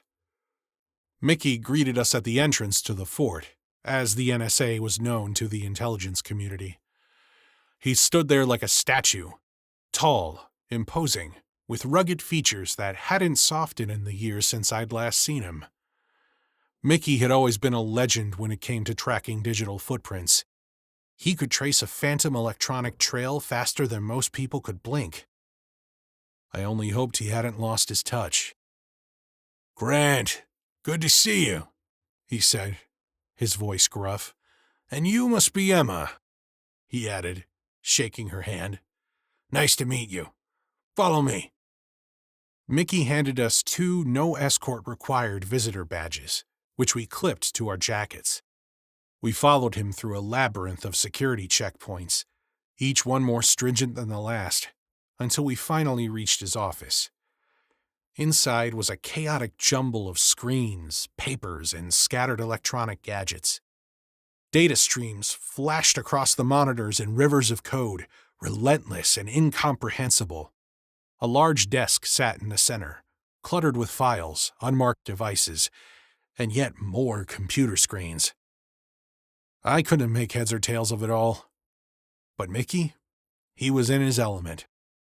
"So, what have you got for me?" Mickey asked, settling into his chair and gesturing for us to sit down. I handed him a slip of paper with a phone number. "We need to trace this number. We found it in the call history on a burner phone belonging to our COS in Bangkok," I said, placing Tucker's phone on the desk. The number was the only one he had been called or been called from before he was found dead. Just between us, we think Tucker was dirty, maybe trying to blackmail someone who didn't appreciate his efforts. I then nodded to Emma. "We pulled the same number from these 2 burners," she said, placing them on the desk as well. "We took one of these off of 2 half-assed Russian mercenaries who killed Tucker's wife. They don't need it anymore," Emma added. "The other one, I took off a 3rd Russian who didn't get the memo to not fuck with us," I said. "He doesn't need it anymore either." Mickey whistled softly and gave me a knowing look. "Spare me the details. Probably best I don't know." Probably not, I thought. Anyway, our amateur attempts to exploit these 2 phones showed that Tucker's phone and the Russians' phones all had contact with the number we gave you, Emma said. After a moment's hesitation, he shrugged. "Okay, let's see what we can do. Let's hope you didn't screw anything up while you were mucking about with them," Mickey teased. He then turned to his computer and began typing rapidly. "First things first. Let's check if this number is associated with any known carriers." As Mickey worked, he explained the process. "Phone numbers, even burner phones, leave traces. When you buy a burner phone, it's usually linked to a SIM card, which is then registered with a mobile network. The network assigns an IMEI number to the device." Seeing my blank look, he continued. "Think of it as the phone's fingerprint or social security number. A similar IMSI number is assigned to the SIM card. These numbers can help us track the phone's movements and usage." I nodded, even though everything he said sounded like gibberish to me. I didn't bother to ask what the hell an IMSI was. "This number is registered with a small carrier right here in the DC area, which is good news. he said, pausing as the screen filled with data. Smaller carriers are easier to trace and often have weaker security measures. The last part he said with a grin. As Mickey delved deeper into the data, his fingers danced across the keyboards. He continued to explain. Like all mobile phones, burners need to connect to a cell tower to work. Each connection leaves a timestamp and location. By mapping these connections, we can trace when and where the phone was activated.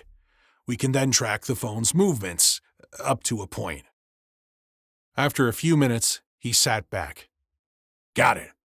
The phone was activated 3 weeks ago in the downtown area.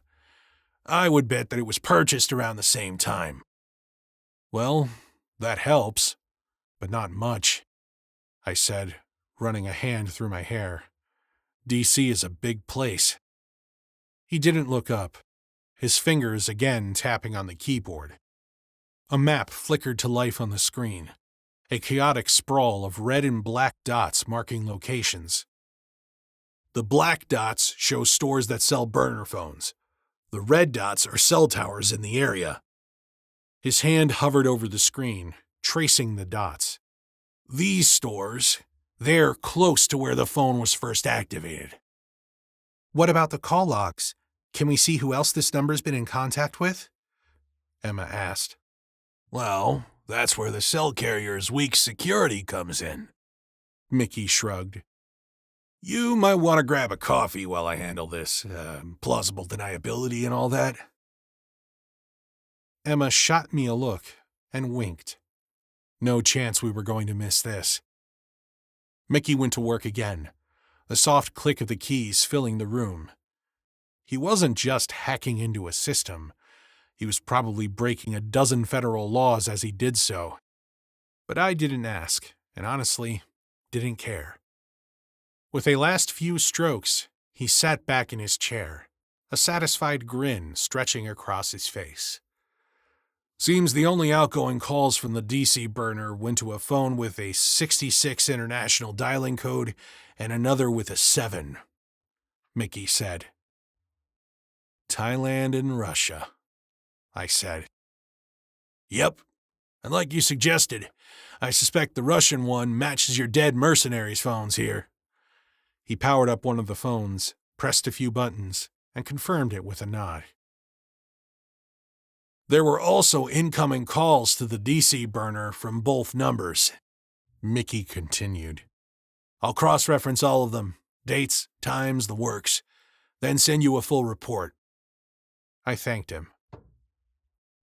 You know, Mickey sighed, leaning back and stretching his arms, tracing call logs is just one piece of the puzzle.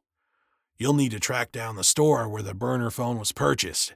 Request credit card receipts, get video footage, the whole 9 yards. He looked at us, his eyes narrowing. Of course, it'll take time to convince a judge to sign off on the warrants. Time, I assume, you don't have. He was right about that.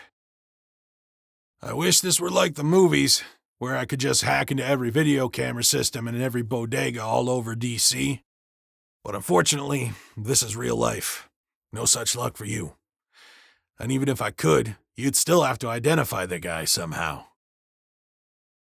Another valid point.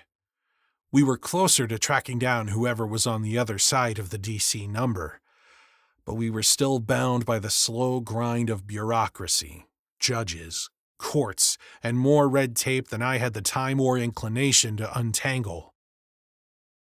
We thanked Mickey for all of his help and left the fort. I'll drop you at headquarters, I told Emma.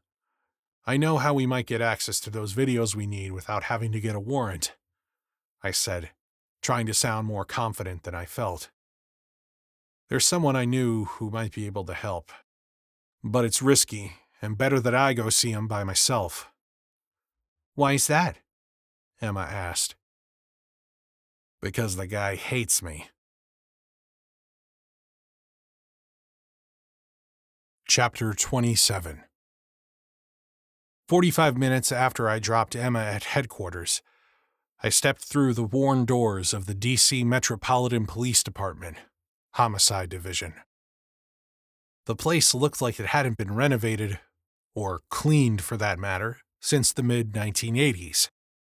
Plain steel desks, their surfaces cluttered with paper and files, sat in rows over a faded linoleum floor that creaked beneath my shoes.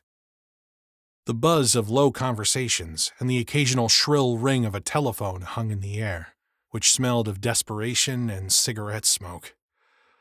Small interrogation rooms lined one wall, their windows barely visible behind the grime. I scanned the room, my eyes landing on the one person who might well make or break the case. He might also break my head. A short, muscular, bald-headed detective in a $2,000 blue pinstripe suit. He leaned back in his chair, exhaling smoke from the cigarette dangling lazily from his mouth.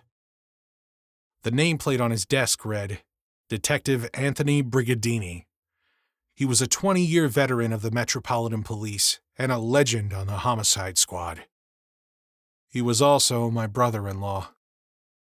His demeanor shifted when I approached, first settling on me with a flash of recognition, which quickly transformed into a hardened glare. I braced myself for what was about to come. The smell of stale tobacco hit me even before I reached his desk. Tony crushed his cigarette into the upwardly folded bottom seam of his desk, an odd design quirk that had turned the bottom of his desk into a makeshift ashtray, now overflowing with charred remnants of countless smokes. He lit another, the red tip glowing defiantly against the no smoking sign that hung just behind him. "Tony," I said flatly. He exhaled slowly, the cloud curling around his face. "Grant," he replied curtly. "You have some balls coming in here. I'll give you that. What do you want?" I had expected the chilly reception. "I need your help."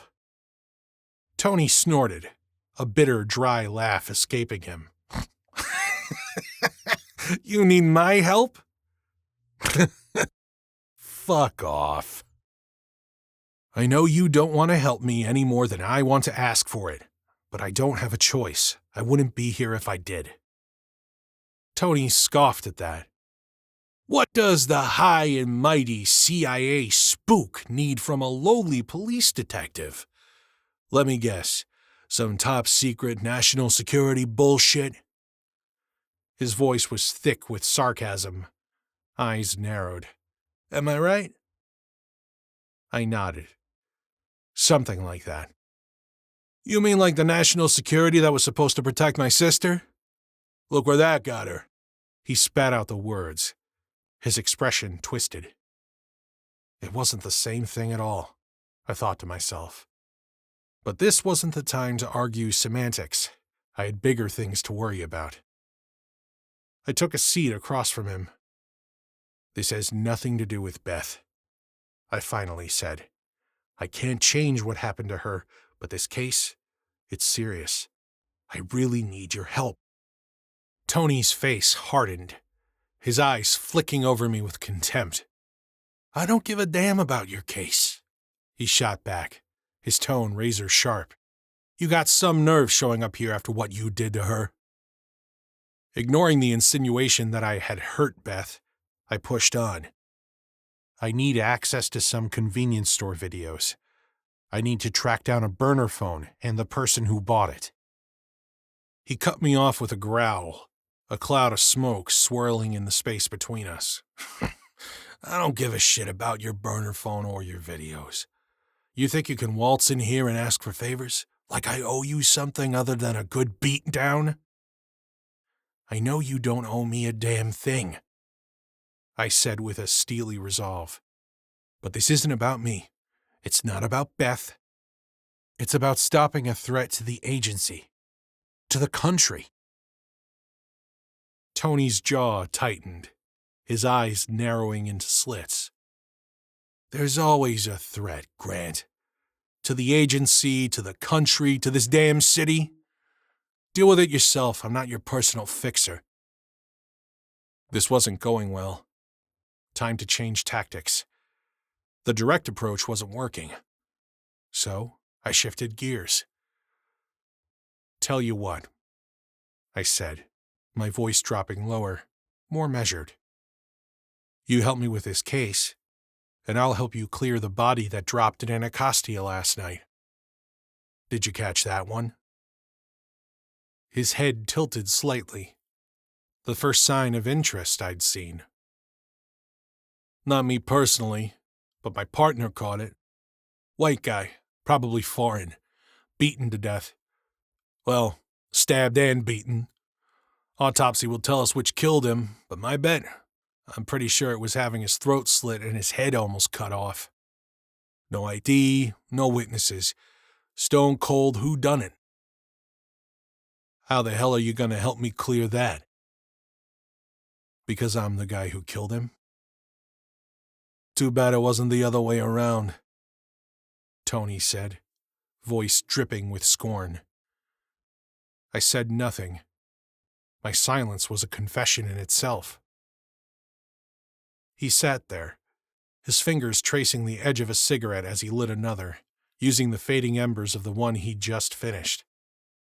The ritual was almost mechanical, and I couldn't help but wonder if this guy was going to die of cancer before I could get him to help me. The acrid smoke filled the air as he took another long drag on his cigarette. He sat up a bit straighter and looked me over again, taking in the cuts on my face, bruised jaw, split lip, a brow that looked like someone had tried to carve it off, and knuckles raw from the night before. At least it looks like the bastard gave you a good beating before you put him down. I wish it was me who had done it. The glee in his voice was unmistakable. I was sure he was imagining himself laying into me just like the Russian had. I didn't let it show, though. Instead, I used the opportunity to walk him through the events of the night before. I told him everything. The whole bloody mess. Legally, the fight had been self-defense on my part, no question about it. But with no witnesses, in the world I was navigating, ambiguity could be a dangerous thing. Tony might well jump at the opportunity and throw me in a jail cell, if for nothing more than spite. I had no illusions about the power he wielded at the moment. He scribbled something in his notepad, a few slashes of ink, and snapped it closed with a sharp sound. Hang out here for a minute, he ordered, his voice flat and dismissive. Without waiting for a response, he got up, his chair scraping roughly against the floor as he crossed the squad room to confer with his partner. A black man, about the same age, short hair going gray, a gut that looked like it had been steadily growing for years. Definitely not wearing a designer suit. Instead, he wore a blue blazer over gray slacks, a pair of well-worn shoes, and a tired look in his eyes.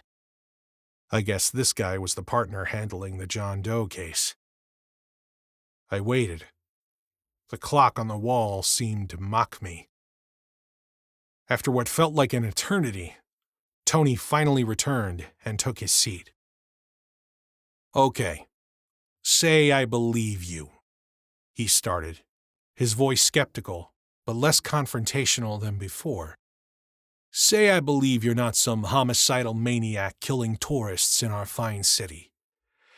Say that the Russian was some crazed player in your international spy game, that he wanted to beat you to death. Say I don't want to lock you up and leave your kids without a father. That still doesn't clear the case off our board. He jabbed a finger at the far wall, where a whiteboard displayed a string of murder victims, an endless list of names, each case waiting to be solved. Few would be. He sat up straight, crossing his arms, considering his words.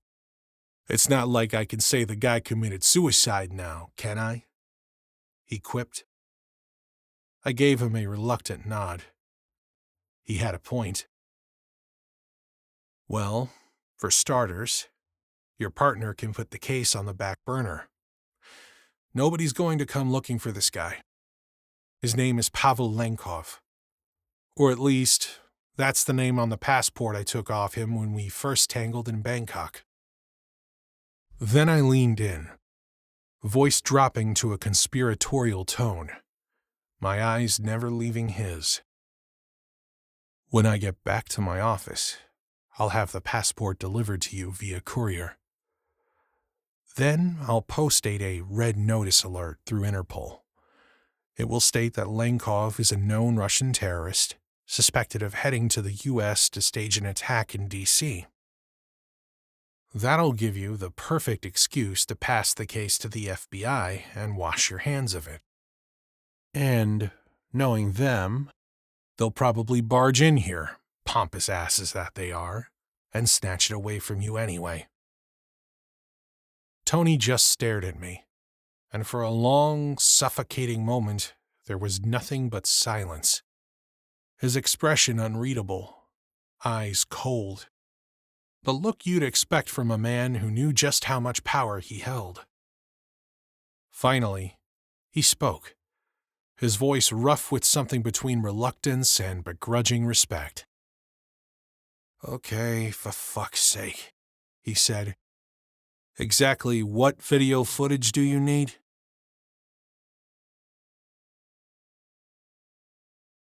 Chapter 28. I ran it down for him, laying out the broad strokes of the case, everything Mickey had told us at the NSA. I placed the map Mickey had given me on the desk, grabbing a red felt-tip marker from a container and marking the stores that sold burner phones near where the target phone had been activated. The red marks I made looked like bloodstains across the city. I don't have time to get a dozen warrants. I need you and your badge to help persuade some shopkeepers to show us their video footage. We need to find the guy who bought the phone. Tony studied the map, his mind clearly elsewhere. I could almost hear the gears grinding behind his eyes, the internal battle I knew so well. Tony wasn't opposed to bending the rules a bit when it was absolutely necessary. But this? I might be pushing him too far. Finally, he exhaled a long stream of smoke, and with a slow, deliberate motion, he stubbed out the cigarette. "All right, Grant. I'll help you. But don't think this means I've forgiven you. Far from it. One day, I'm still gonna kick your ass." I didn't doubt him for a second. The guy had a long memory, and grudges ran deep with him. "Thanks," was all I said, keeping it simple. I was also mindful that while Tony was short in stature, he was also a state record-holding powerlifter. I had no desire to test his strength. We left the precinct and slid into Tony's unmarked police cruiser, the silence between us thick and palpable. The hum of the engine and the occasional crackle of the police radio filled the void. Tony glanced at the map again as we crawled through the usual DC gridlock. Then, finally, he broke the silence. "How are the kids?" he asked, his tone flat, as though he were asking about the weather. "I assume you know more than I do," I replied, keeping my voice casual, despite the sudden twinge of pain at their mention. "Didn't I hear they update you once a week about how Beth is doing?" "Yeah," he sighed. "Tori told me last week that the doctor said there were some promising signs of increased brain activity, but we've got to wait and see." My heart skipped a beat at the news, but I kept quiet. What could I say? Our first stop was a rundown convenience store on the outskirts of the city. Peeling, faded posters advertising cold beer, lottery tickets, and payday loans covered the front windows, each offering their own form of comfort to those who lived in the area. A chime sounded as we walked in, the noise tinny against the hum of the flickering overhead lights. Flies buzzed lazily around a rotating grill contraption with what looked like hot dogs spinning on a set of heated rollers. I could not imagine how hungry someone would have to be to eat one of those. The thought made my stomach turn. The cashier was a nervous, twitchy teenager with long, stringy hair that clearly hadn't seen a comb in days. A few wisps of dark fuzz were struggling, unsuccessfully, to form a mustache on his upper lip. It wasn't working. He wore a black Kiss concert t-shirt, faded and frayed at the edges, paired with dirty jeans that had seen better days. The kid was engrossed in a copy of Penthouse magazine when we walked in, his attention fixed on the naked centerfold. I almost admired his commitment to old-school girly magazines in the digital age of internet porn. Tony flashed his badge, the dull gleam of metal making the cashier's eyes widen. "We need to see your security footage," Tony said, his voice cold, sharp as a blade.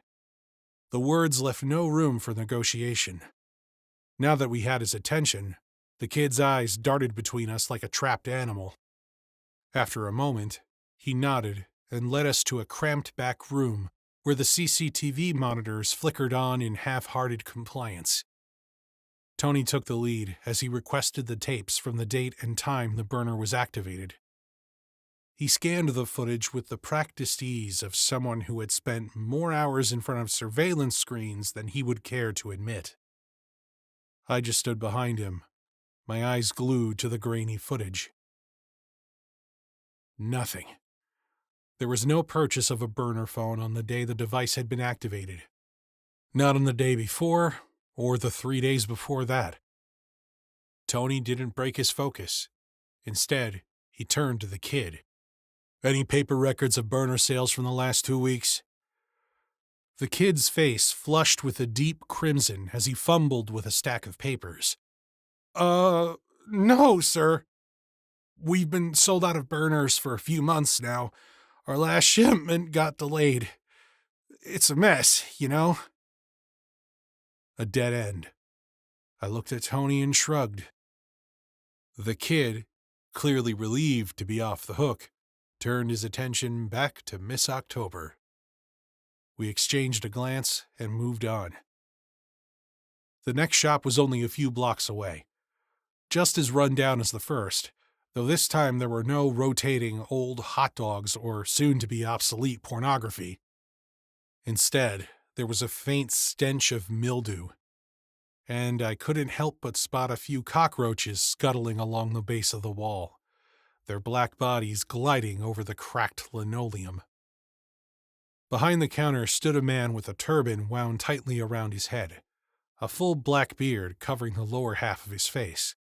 He looked every bit the part of the store owner, not just a worker. His demeanor was calm and steady. He was Sikh, the 5th largest religion in the world, known for their reverence of honesty, compassion, and generosity, ideals that shaped their everyday lives. It always struck me how their community had been unfairly targeted in the aftermath of 9/11, often confused with Muslims by the ignorant masses. Tony didn't waste time. Flashing his badge, he asked about the sale of burner phones. "Yes," the man replied, his voice deep but measured. "We sell them from time to time. Rarely, but in the last few weeks we have had no sales." Undeterred, Tony pointed to the security camera mounted high on the wall behind the counter. "Can we see the footage anyway?" "I'm sorry, Detective. The camera system does not work. It's been broken for months. Too expensive to fix. I leave it up just as a deterrent." Frustration gnawed at me. We thanked him for his time and each bought a bottle of water before we left. The next store was 2 blocks away. The third store was as grim as the last 2, if not worse. Bottles of every kind of spirit, mostly small, quick-to-consume varieties, were stacked high on the shelves behind the counter. a sure sign the place catered to a certain crowd. A mountain of a man also sat behind the counter, so large that I was surprised his stool hadn't buckled. His head, shaved smooth, glistened with sweat, beads collecting along his furrowed brow. He wiped his forehead with a soiled hand towel, his heavy breathing audible even from where I stood. Tony got straight to the point. "Do you sell burner phones?" The giant nodded, his voice rumbling like distant thunder. "Yeah, man. Not as many as we used to, but we still sell a few every week." "Do you have a working CCTV system?" The giant blinked, then nodded again. "Yeah, you could check the tapes in the back room." With an audible grunt and considerable effort, the big man heaved himself off his stool, the strain causing his muscles to strain under his loose clothing. He was wearing what my grandmother would have called a muumuu, a floor-length, loose-fitting garment that probably helped him stay cool. I couldn't help but wonder what he wore underneath, or, more troubling, what he didn't. The guy lumbered out from behind the counter, his slipper-clad feet shuffling along the dusty floor. He moved slowly, but with purpose, gesturing for us to follow. The guy's broad shoulders filled the narrow hallway like a barricade. When he opened the door to the so-called back room, I couldn't suppress a smirk. Room? That was a stretch. It was barely big enough to qualify as a broom closet. The walls were plastered with an out-of-date calendar and yellowed posters of long-forgotten store promotions. I stole a glance at the man, wondering how he managed to squeeze his bulk inside. No chance in hell all three of us were fitting in there. "Tony, you're up," I said, stepping aside. Our host wedged himself in the doorway, his belly brushing the frame, and pointed to various buttons on the aging equipment shoved against the far wall. "That one for playback, that one to fast forward, that one to rewind, that one for zoom. Don't touch anything else," he grumbled. Tony nodded, his focus already zeroing in on the gear. Satisfied, the big man retreated with a muttered excuse about needing to mind the counter. Tony got straight to work. His fingers flew over the keyboard as he brought up the footage. 2 days before the activation," he muttered, mostly to himself. The screen lit up with grainy black and white video. It was like watching ghosts haunt the aisles. The timestamp flickered in the corner, a painful reminder of how long this would take. The shop operated 24/7, and even at double speed, it was a slog. People came and went, their faces weary, their movements slow. Locals mostly, low-income families, worn-out workers grabbing last-minute essentials, and the occasional working girl ducking in for a break from strolling the corner. The monotony was mind-numbing, a carousel of nothingness. By the second hour, my patience was fraying. "Tell me this isn't a bust," I said, leaning against the doorframe. Tony ignored me, his concentration unshakable. There was no denying his skill. It wasn't just competence from years of experience. It was instinct. It had to be in his DNA. His father had been a mounted cop with the U.S. Park Police, patrolling the Capitol on horseback in the good old days, before Miranda rights, cell phone videos, and citizen oversight committees changed the game. Finally, after what felt like an eternity, Tony froze the playback. "Got him," he said. "The only person to buy a burner during the time frame we are looking at." I straightened up. The footage showed a white man stepping into the store. He wore a Washington Nationals baseball cap pulled down low and dark sunglasses. The man moved about tentatively, as if he didn't want to be noticed. He paid cash, slipped the burner phone into his backpack, looked around, and left as quickly as he could. But not quickly enough. Tony zoomed in, pressing this button, and then that one. I had no idea what he was doing. Finally, the image sharpened until the man's face filled the screen. The cap and glasses didn't hide everything. A sharp jawline, perfect teeth, and a 3-day growth of stubble. "That's our guy," I said. Tony grunted, his expression dark. "And what now, super spy? You gonna pluck his name out of thin air?" "No need," I replied. My pulse quickened as recognition hit me like a freight train. Tony frowned. His skepticism was obvious. "And how in the hell do you know him?"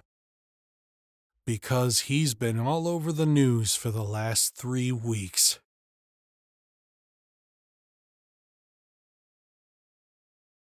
Chapter 29. Tony made copies of the video, then printed screenshots of the guy who bought the burner. When he dropped me at my car, I thanked him for his help. He reluctantly shook my hand. Progress, I thought, and left. I made it back to headquarters in record time and found Emma hunkered down in our usual conference room. She was poring over a stack of files in front of her. They had grown since the last time I had seen her. She had been busy. I dropped the photo dramatically on the table. Emma stared at it, recognition slowly registering across her face. "Oh my God," she whispered. "Let's go." "Where to?" "Back to the records room," I responded. We took the elevator down, again passing the portraits of the former directors of Central Intelligence, their stern gazes seeming to follow us like the haunted house ride at Disneyland. Then another elevator ride to the sub-basement. Back to the records room. The same clerk as before was again on duty. I wonder if he ever left. I requested the file for one James Joseph Kincaid. The clerk shuffled off and returned with it, his expression neutral. By now, the American public was intimately familiar with Kincaid's background, thanks to the non-stop news coverage. Stories put out by his PR team read like a hero's tale. Navy fighter pilot, CIA officer, and a rising star in Florida and national politics. But his agency file told another story entirely. It was surprisingly thin. Kincaid entered on duty in September 1983 after passing all the usual background investigations and polygraph tests. As a trained pilot, he was assigned to the Directorate of Support, Aviation Operations Group, the team responsible for flying agency personnel, equipment, and assets all around the world. At first, he flew cargo flights to various agency bases. Routine work. Boring work. His performance was satisfactory, but not exceptional. After repeated requests, he was granted a transfer to fly in support of the Directorate of Operations. He became a pilot for Southern Air Transport, a CIA-owned and operated airline that flew covert missions for the agency across the U.S. and South America. I turned to the back of the file, to his initial background investigation. The Office of Security conducts a comprehensive 15-year background investigation on every prospective agency employee. The field agent who conducted Kincaid's background investigation had done a thorough job. I read a summary excerpt aloud to Emma. Kincaid was born on January 15, 1955, in Jacksonville, Florida. No siblings. He was raised by a single mother, Irene Kincaid, who divorced his father, Robert Kincaid, when James was 5, citing physical and emotional abuse. It looks like his father was never in his life after that. except for multiple court dates and an unsuccessful attempt to compel him to pay alimony and child support. He never paid. Years later, he was found dead of a drug overdose in a Motel 6 on the outskirts of Las Vegas.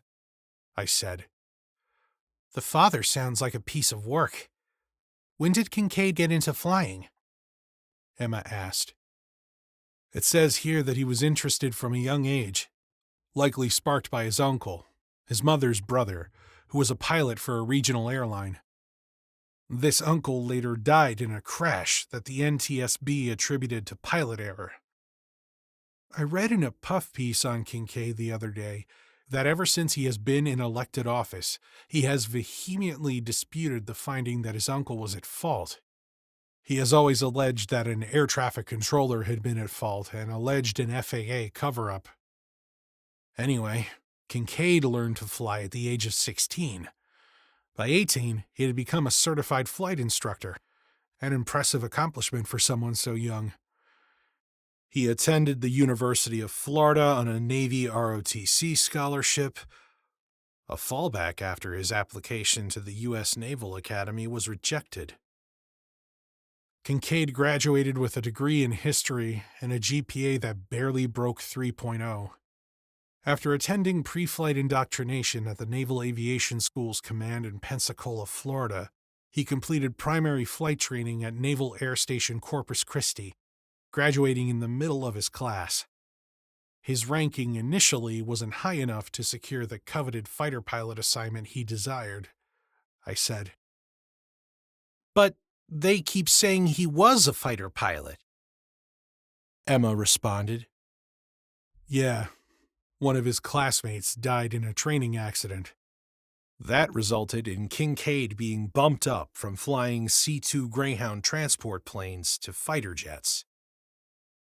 The investigator reviewed Kincaid's military records. All performance evaluations rated his skills as satisfactory. which in Navy speak is not satisfactory at all, Emma said. Apparently, I agreed.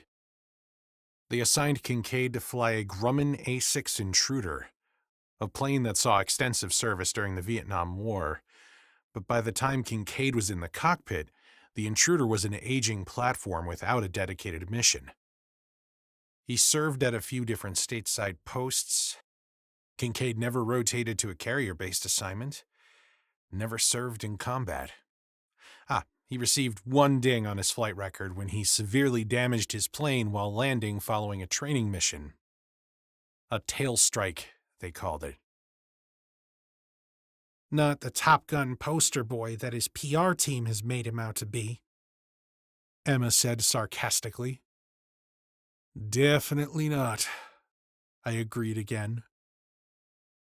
He received an honorable discharge and left the Navy in 1983. Which is odd, because naval aviators usually have to agree to an 8-year commitment. He joined the agency a short time after. Emma slumped in her chair, rubbing her temples. But there is something wrong here. This guy's file is like Swiss cheese, Grant. So many holes. Yeah, and it's what's missing that worries me, I nodded, flipping through to another page. Since he was not a field operative, Kincaid received little training in the ways of tradecraft or intelligence operations. His performance reports continued to show a gradual deterioration of both his skills and his attitude. He was said to be disgruntled with his assignments, with the mission of the agency, and the direction of the United States in general. He became more politically active, his views more politically extreme. So much so that it reached a point that the General Counsel's office reprimanded him for violating the Hatch Act, which prohibits federal employees from actively taking part in partisan political activities and campaigns while at the office. It appears he saw the writing on the wall. He resigned voluntarily from the agency in July 1986, just before he was terminated for cause. In summary, his time with the agency was brief. His assignments were routine, forgettable, His performance reviews were less than stellar, a pattern of mediocrity that seemed to define him. Then suddenly it hit me, sharp and clear. Emma, when Tucker and Yurchenko took that trip to Vegas, what airline did they fly? Emma's brow furrowed as she flipped open her battered notebook. Her pen paused midair as her eyes widened. Southern Air Transport, she replied, her voice tinged with excitement. And who was the pilot on those flights? I asked, though I already knew the answer. James J. Kincaid, she said, her voice barely above a whisper. The counter-surveillance after-action reports mentioned they suspected Yurchenko of making a brush pass with an unknown person when Tucker wasn't looking. My words hung in the air, thick with anticipation. I think Tucker actually did see Yurchenko make the pass, maybe not realizing what it was. Not until he cracked the Venona message. I think he saw Yurchenko with Kincaid, before the first flight, at a time and place where it wouldn't have been natural for them to be together. I think Tucker remembered that Kincaid was their pilot on the West Coast trip, I said. Emma's breath hitched. Kincaid is aircraft, she said.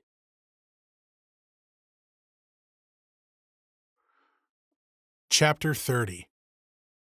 So, you're telling me the man about to become Vice President of the United States is an SVR spy and has been for nearly 30 years? Emma's voice was barely audible, filled with disbelief. Grant, nobody is going to believe us. I'm not sure I believe it myself. You're right. Nobody will believe us. We need more. So let's keep running this down, I said as I again looked through Kincaid's file. There was nothing more to see. Okay. We know Kincaid left the agency in the summer of 1986. He was unemployed after unimpressive stints with both the military and the CIA. Yet somehow, he suddenly emerges as a self-funded candidate for Congress and then wins the election 3 months later. How does that happen? Where did he get the money? Who was backing him? Emma's pen tapped against the notebook rhythmically. All good questions, but how does that tie in with the KGB, with the SVR? Kincaid is no Marxist or communist, or even a Bernie Sanders-style liberal Democrat socialist. No, he's worse, I said, leaning closer. He is, and always has been, the exact opposite. An extreme right-wing, ultra-conservative Republican. He's built his reputation and political following on an America First and isolationist policy. Emma nodded as understanding flickered across her face. I had her attention now. Think about it. You and I were both poli-sci majors in school.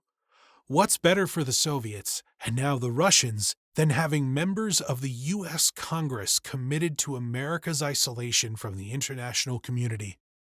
Politicians who obstruct cooperation between the U.S. and its allies, who refuse to vote for monetary aid to foreign governments, who block attempts to ship weapons and arms to friendly nations needing protection from Russian aggression.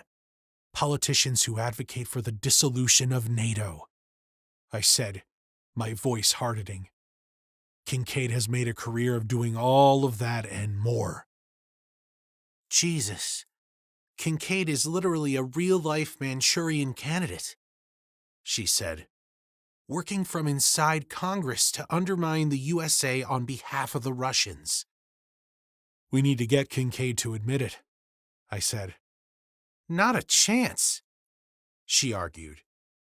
Besides, in 48 hours, he's going to be nominated for vice president. As soon as that happens, he'll get Secret Service protection. We won't be able to get within a mile of the guy. Well then, we need to get to Kincaid before the Secret Service does. Emma's brow furrowed as she thought for a moment. We could just leak it to the press. Put doubt out there about Kincaid. That might be enough to scuttle his VP chances. Then we'd have plenty of time to take him down. When we're ready. That might work, I agreed reluctantly. But any legitimate reporter or news network with enough reach to derail the nomination will demand concrete proof before making such an explosive accusation. A simple internet rumor won't cut it, and we can't give up any classified documents to make the case. I'm not about to divulge sources and methods to the press. Emma exhaled heavily, her reluctance clear. It would also give Kincaid time to cover his tracks, destroy any evidence, she said, pacing the room.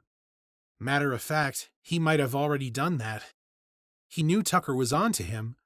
I don't know exactly how, but we can assume Tucker wasn't very sophisticated in his blackmail demands. Probably just said, "Send money to my Swiss bank account and I'll keep my mouth shut." I shook my head, doubtful. Tucker couldn't have been that naive. But then again, maybe he was. Emma wasn't entirely wrong. After all, the Russians had found him. Someone had sent them. My money was on Kincaid. Also, thanks to you going rogue and calling him on the phone you took off the Russian in the airport, he knows someone else is after him. She scolded, her voice sharp. I just shrugged. What was done was done. Speaking of calling him, she continued, her tone icy. How did Tucker set up the calls to and from Kincaid to begin with? I've wondered that myself. For days I tried to figure out what sophisticated covert communication method or intricate scheme that Tucker might have used. But then it hit me. I was overthinking it. Tucker wasn't a mastermind at tradecraft. He may once have been, but that was long ago. Once Tucker realized who Kincaid was, he would have gone the simplest route. He probably looked him up online, like any of Kincaid's constituents might. Then Tucker called his office, probably from a phone booth. Old school. We didn't see any calls to the congressional office on his burner phone, which means he called some other way. It wouldn't have been easy. I'm sure Tucker had to get past a gauntlet of phone screeners and congressional aides, but eventually he found a way to grab Kincaid's attention. Maybe he came right out with it, Emma said. Told Kincaid that he knew he was a spy, that Yurchenko had been sent to protect him all those years ago. Told him he had the one-time pad to prove it. Then Tucker demanded that future communications happen by cell phone. After all, it's hard to negotiate an extortion attempt from a phone booth. Makes about as much sense as anything else Tucker has done, I said finally. The problem now is the clock. If you're right about us having 48 hours to get Kincaid, we're going to have to move fast. We don't have time for proper surveillance.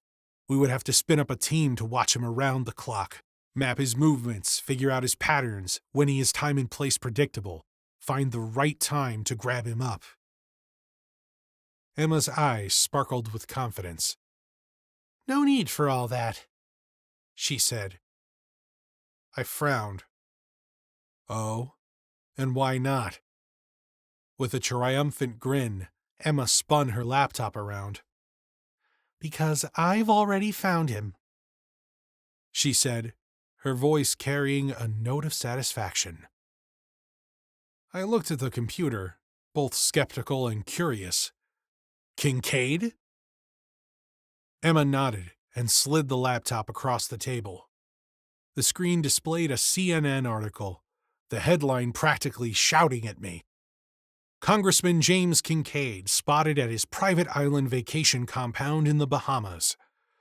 The article was brief, but packed with just enough detail.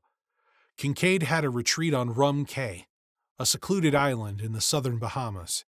According to the report, he'd be there for 2 days, ostensibly to unwind and meet with advisors as he prepped for his expected nomination as vice president. Emma was right. No need for a classified team of intelligence operatives combing the shadows for Kincaid. CNN had done the heavy lifting for us. Open source intelligence gathering, we call it in the business. Emma pulled up a chair beside me, her energy contagious. "This is our window," she said, pointing to the screen. "If we're going to confront him, it has to be now, while he is out of the country, before he returns to D.C., before the Secret Service locks him down." I nodded slowly, my mind already racing through the logistics. Grabbing him on foreign soil conveniently sidesteps the whole CIA can't operate domestically problem, I said. Emma nodded, but remained quiet. I'm sure she was thinking the same thing I was, but neither of us wanted to admit it out loud. The CIA targeting a U.S. citizen, let alone a sitting U.S. congressman, was a significant problem. We both knew the risks, and neither of us cared. A snatch and grab might just work, I said, the idea solidifying in my mind. Emma's expression darkened slightly. "What about his family? I don't want to traumatize his wife and kids when we kick down his door." I shook my head. No worries there. His wife left him years ago. Took their daughter with her when Kincaid was caught with a high-priced hooker at the Willard Hotel. The fallout was messy. Some thought it might kill his political career, but it was just the opposite. His South Florida constituents barely batted an eye. In fact, I think his approval ratings went up. So, no family to worry about. Though I can't promise we won't find a bimbo or two in his bed. "Wonderful," she said, her voice flat, empty. Her focus was elsewhere as she pecked away at her keyboard, already starting to map out the operation. Anyway, Rum Cay is about 350 miles from Miami. We could get there in a day by fast-moving boat, or better yet, a helicopter. Less than 2 hours by air if we push it. I paused, locking eyes with her. We'll also need a safe house for planning and staging our assault. If all goes well, we'll then need a black site to hold him, to make him talk. Emma's lips curled into a sly grin. "Luckily, we know a chopper pilot with combat training." A glint of mischief sparked in her eye. I didn't take the bait. "Flight and safe house details can wait," I said, brushing it off. "For now, I think it is time to brief the 7th floor."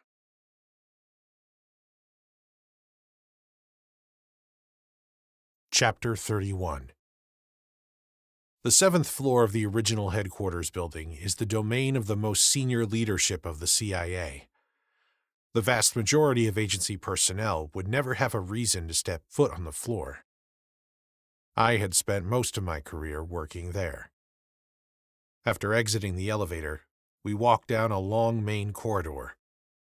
Doors on the left and right led to the offices of various high-ranking paper pushers: the Office of General Counsel, the Office of Military Affairs, and the Congressional Liaison Office. Farther down the hall was the Office of Protocol, where Beth used to work. I pushed that thought out of my mind. We had time before our meeting with the DDO, so I took us on a brief detour. On the right was a large and formidable oak door. A sign next to it read, "Office of the Director of Central Intelligence." Through the door was an outer waiting area, tastefully decorated with plush carpets, stately furniture, and deeply polished wood panel walls. The DCI's private office suite was just across an inner corridor that ran the length of the building. It connected to many other senior offices and allowed the DCI and his team to move from meeting to meeting without having to walk down the main hallway. A private elevator was to the right, leading directly to the secure parking lot 8 levels below. To the left was Pinnacle, the radio code name for the DCI Security Staff Command Post, manned 24/7 by members of the team tasked with protecting the director, deputy director, and their families. My old unit. The DCI security staff is a tight-knit and professional group. Most of the team on duty would be staged in the ready room in the garage level far below. Only the team leaders and detail leaders would be posted up here in the CP, awaiting the next movement. I recognized a few familiar faces. "Hey, Hunter!" called out Bill Dixon, one of my old partners. Dressed in a dark charcoal suit, white shirt and red tie, and spit-polished black shoes, he looked like any mid-level corporate executive. Until you noticed the clear plastic radio earpiece in his left ear, the push-to-talk microphone threaded down the sleeve of his suit coat and clipped to his left cuff. The Glock 19 pistol on his right hip and double mag pouch on his left were also clues that he was a man who meant business. I knew that a Mossberg 590 tactical shotgun was discreetly mounted in the knee wall of his bullet-resistant desk. The desk itself was surrounded by radios and CCTV monitors, displaying feeds from various security cameras that monitored the complex. He stood up to greet us. "Good to see you, Dixon," I replied, shaking his hand firmly. "Please tell me you've been reassigned up here," he said. "It's been a shit show since you left." "No such luck," I replied. "Damn it," he muttered. "You got hosed when they forced you out." Inwardly, I agreed, but I changed the subject. "This is Emma Mitchell, the new security officer at the Bangkok station. I roped her into working with me on an investigation." "Nice to meet you, Emma. But be careful. Hanging out with this guy might not be career-enhancing," he joked. "I'm starting to figure that out," she said. "I like her already," Bill said with a grin. Enough with the BS. I was just showing Emma around, killing a few minutes before our meeting with the DDO. Bill raised an eyebrow. "Huh. Have fun with that. The Ice Queen has been ripping everyone a new one up here for the last week or so. Something must have gone off the rails because she's been seriously spun up. Watch your step." I let out a long, heavy sigh. "Wonderful," I muttered, the weight of the upcoming meeting only getting heavier. "Ice Queen?" Emma's voice broke through, soft but intrigued, as she glanced between us. Bill chuckled. "Her unofficial staff call sign. To her face, it's because of her reputation as an expert mountain climber. Specifically, free climbing frozen waterfalls and glaciers. Insane, right? But it's the one thing she's passionate about. Well, besides the agency. She takes a few ice climbing trips every year, climbing the toughest, most dangerous sites on the planet." I leaned in, slightly, adding, "It's also a perfect description of her personality. Cold, calculating, dispassionate, impersonal.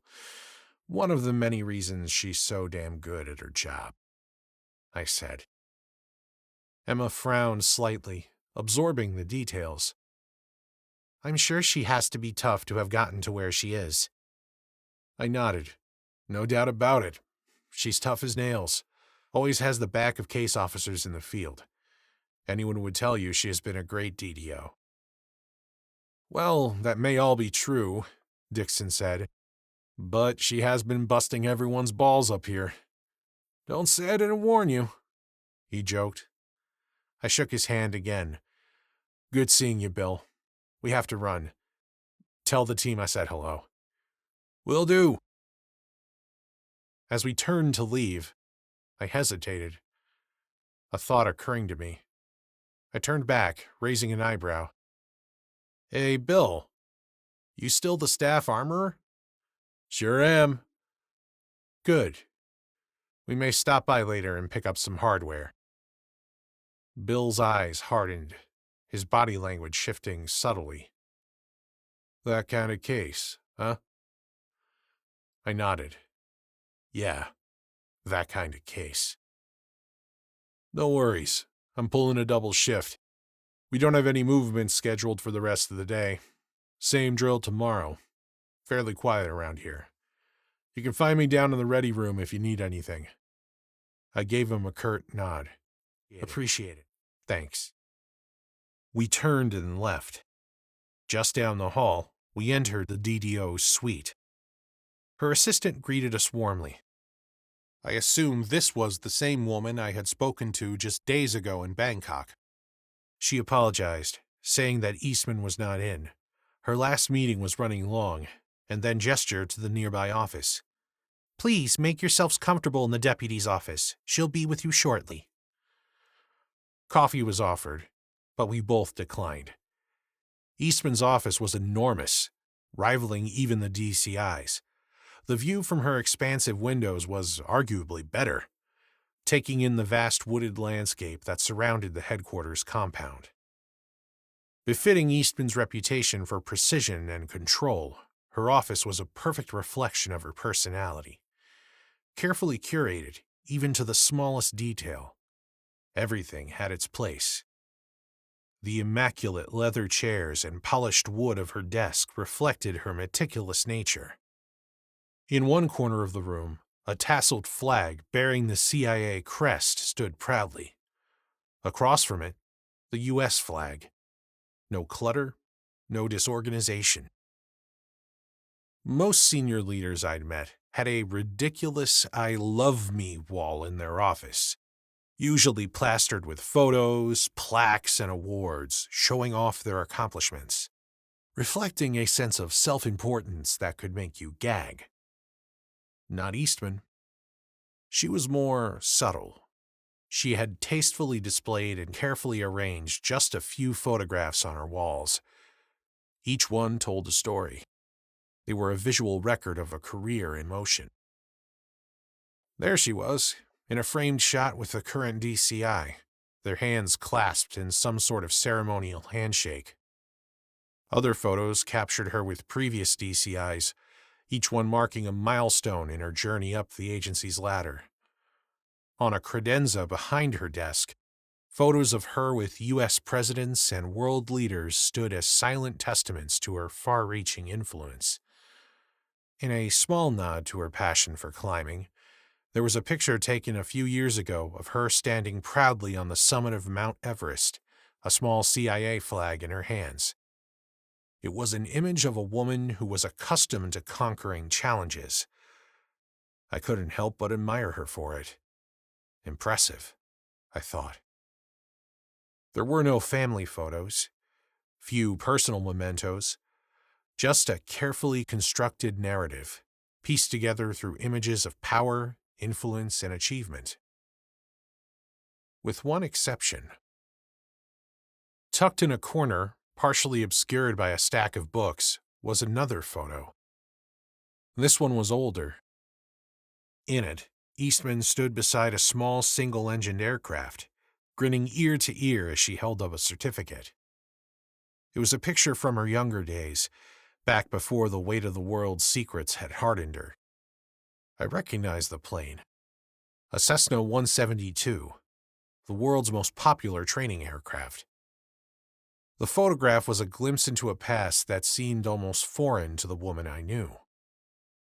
It might also have been the only time I had seen her smile. The occasional ring of a secure telephone and the rustle of papers filtered in from the outer office as we settled into the leather chairs opposite Eastman's desk. I could tell that Emma was nervous as she shifted uncomfortably in her chair. She had never been on the 7th floor, had never briefed the DDO, and here we are about to tell the boss that we suspected there was an SVR spy in the U.S. Congress. I was about to go over a report again with Emma, when the door opened and Eastman strode in.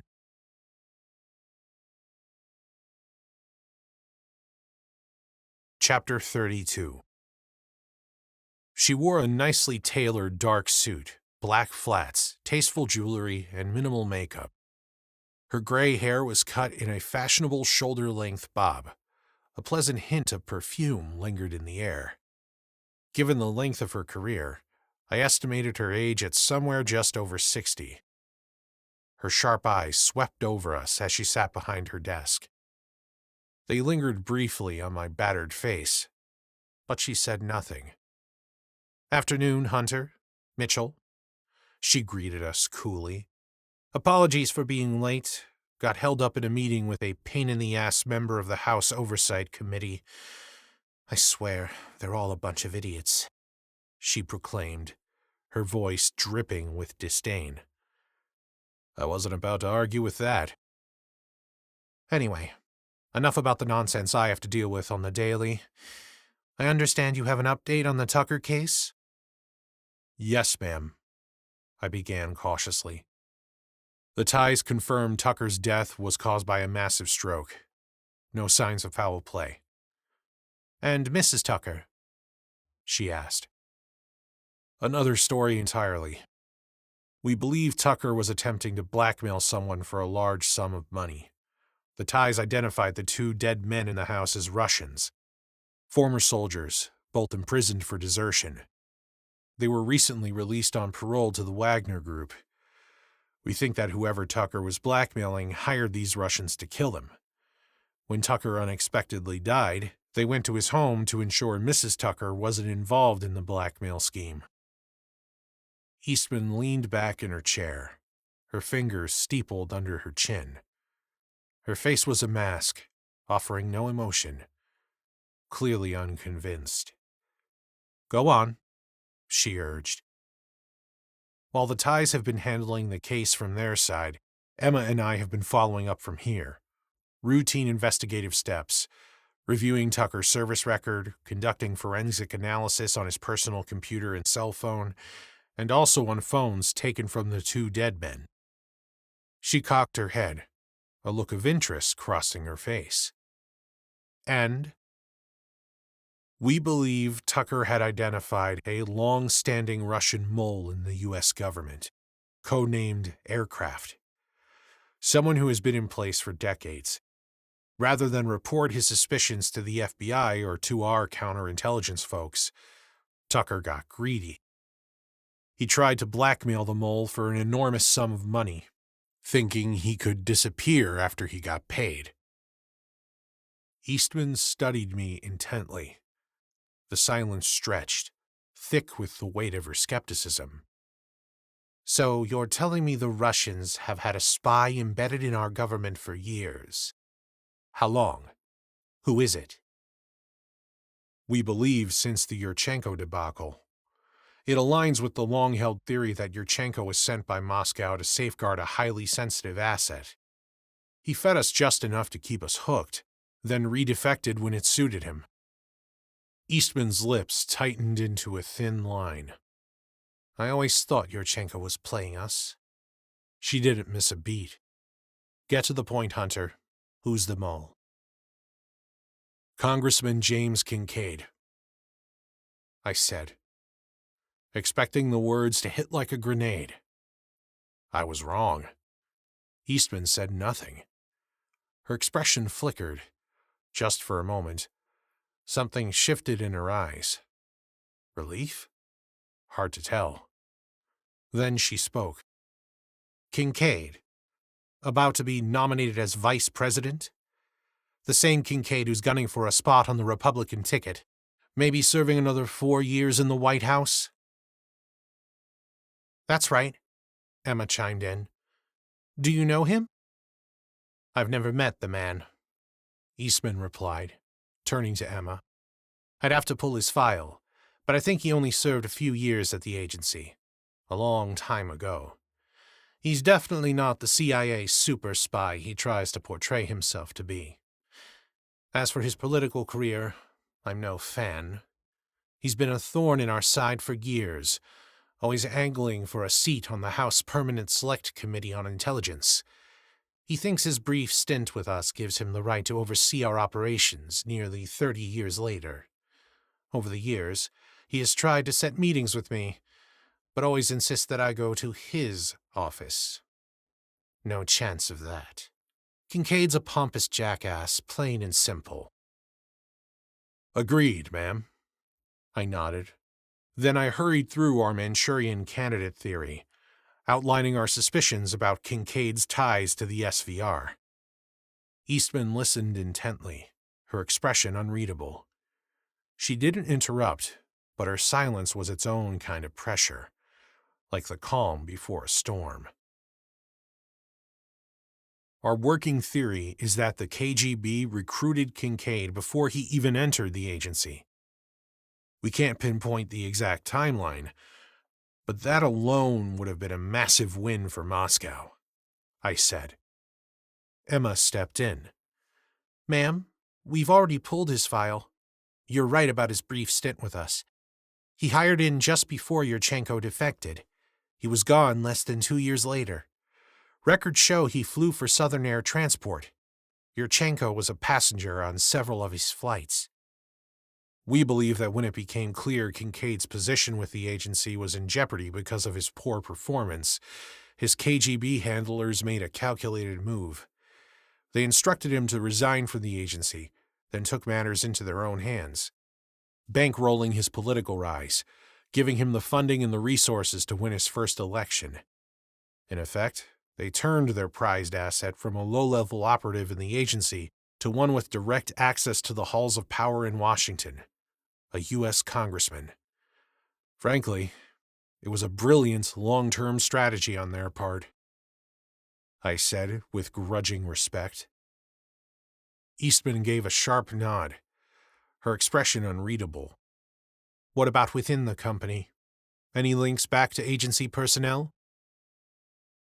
Emma hesitated for a beat, the air tense as she weighed her response. Nothing solid yet. Our investigation points squarely at Kincaid. But of course, we'll keep looking for any other connections. Eastman's face tightened, her expression hardening almost imperceptibly. Not just out of concern for the agency's reputation. I could tell. This was something deeper. Something personal. I understand and appreciate the thoroughness of your investigation, she said. But I need you to focus all efforts on Kincaid and Kincaid alone. Any suspected agency connection can wait. That caught me off guard. Ma'am, we have the manpower and resources to tackle both angles of the investigation, I protested. Eastman's voice dropped a notch, her words clipped with a sharpness that was hard to ignore. Grant, our first and only priority is Kincaid. His potential nomination for vice president isn't just a political risk. It's an unprecedented threat to national security. Distracting ourselves now by chasing ghosts within the agency would be foolish. A moment of tension passed before I spoke again, offering a solution that I knew would be immediately shot down. I'll reach out to a contact at the FBI. I'll hand the case over to them. Her response was instant. You will do no such thing, she snapped, in a way that made it clear this wasn't up for debate. The agency will handle this ourselves. You two will run this down, and you'll bring Kincaid in. Whatever it takes. I couldn't help but admire her resolve. She was determined to keep this in-house, no matter how precarious the situation might be. Honestly, I didn't want to involve the FBI any more than she did. But the CIA tracking down and capturing a U.S. congressman with no formal arrest powers, it felt like a sure way to end up in jail. As if she could read my mind, Eastman pressed on. The General Counsel's office and I will work together to establish a formal national security finding. I'll personally deliver it to the DCI's office for his signature. You and Emma will have full, unquestionable authority to carry out this operation. I glanced at Emma, trying to read her, but her face was a mask of professional indifference.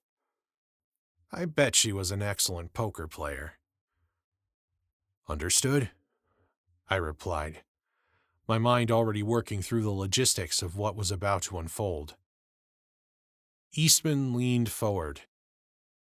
I want you to nail this guy. This is your operation, Grant. Requisition whatever resources you need. Every asset is at your disposal. Hell, I'll even move a Talon keyhole satellite for you, if that's what it takes. Name it, and you will have it. But keep your assault team small, nimble, no mistakes, get in, get out, no footprint. Nothing to link back to Langley. As of this moment, the entire investigation and takedown mission is classified top secret SCI. It's code word. No one outside this room and your immediate tactical team gets a whisper of this. Is that clear? Crystal, Emma replied. I nodded in agreement. Yes, ma'am, I said. Do you have a plan for how you're going to take him down? Eastman asked. Yes, ma'am. We've got open-source intel confirming that he's holed up at his vacation home in the Bahamas for the next 48 hours. That gives us a window to fly in from Miami, grab him up, and get the hell out. We've got black site options lined up for the follow-up interrogation. I'm leaning towards Guantanamo due to its proximity, but have no qualms about dragging him to rendition sites in Africa or Southeast Asia if necessary. Eastman gave me a slight nod, a rare sign of approval. Good. The mission is a go, she said, standing and signaling the end of our meeting. Let me know the moment you and your team deploy. We turned toward the door, the weight of the mission settling on my shoulders. But just as we reached for the handle, Eastman's voice stopped us. Grant, one more thing. Her voice was sharper now, colder. Who killed the Russians at Tucker's house? And don't give me that drug deal gone bad bullshit. I'm not an idiot. Emma glanced at me, her expression unreadable. I cleared my throat. This was about to get complicated. Yes, ma'am. I owe you an apology for the deception. When I filed the follow-up report, I wasn't sure who I could trust with the information. I thought it was best to keep a plausible cover story until I was more certain of what we were dealing with. Emma wasn't involved in that decision. I understand, Eastman said, her voice softer, but still intense. Honestly, I might have done the same thing if I were in your position, but I'm going to ask you again. Who killed the Russians? I did, ma'am, Emma spoke up. Eastman blinked, clearly taken back. You did? She asked. Yes, ma'am. I shot the first one when he had Grant at gunpoint. Eastman gave Emma a lingering, almost approving look. And the second Russian, did you kill him too? Eastman asked. No, ma'am, that was me, I said. In defense of Mrs. Tucker, I assume? Eastman asked. No, ma'am. Why, then? Because he pissed me off. Chapter 33. Now that the mission was a go, it was time to find Dixon. Eastman had made it clear. We could use any and all agency assets. I wasn't about to let that go to waste. If we were going to do this, we were going to do this right. First step would be to requisition some weapons. Dixon was nowhere to be found at Pinnacle. An unfamiliar agent had replaced him at the desk. He shrugged and said Dixon was likely downstairs in the ready room. The doors to the DCI's private elevator slid open with a soft hiss as we reached the basement. I led the way down a hallway, Emma walking stoically beside me, no doubt already mentally running through a list of gear we'd need for the mission. Bill Dixon was the man to get it for us. Tucked in a corner of the basement, the ready room was strategically located, close enough to the garage for quick access to vehicles, but far enough removed to preserve a kind of peaceful solitude. I swiped my badge at the security control panel, and the door snapped open. I hadn't expected that. I figured they have cut off my access the moment they kicked me out of the staff. Inside, we found a scene of stark contrasts. Purposeful preparation intertwined with moments of needed downtime. The first thing that hit me was the smell. Sweat, stale coffee, and a faint but unmissable hint of gun oil. A scent any operator worth their salt would recognize immediately. This was the staging ground where the agents could rest between assignments or gear up for whatever came next. The uninitiated and the idiots who make television shows and movies always called CIA officers agents. A mistake. There were no agents in the field. Not really. The men and women of the clandestine service were case officers.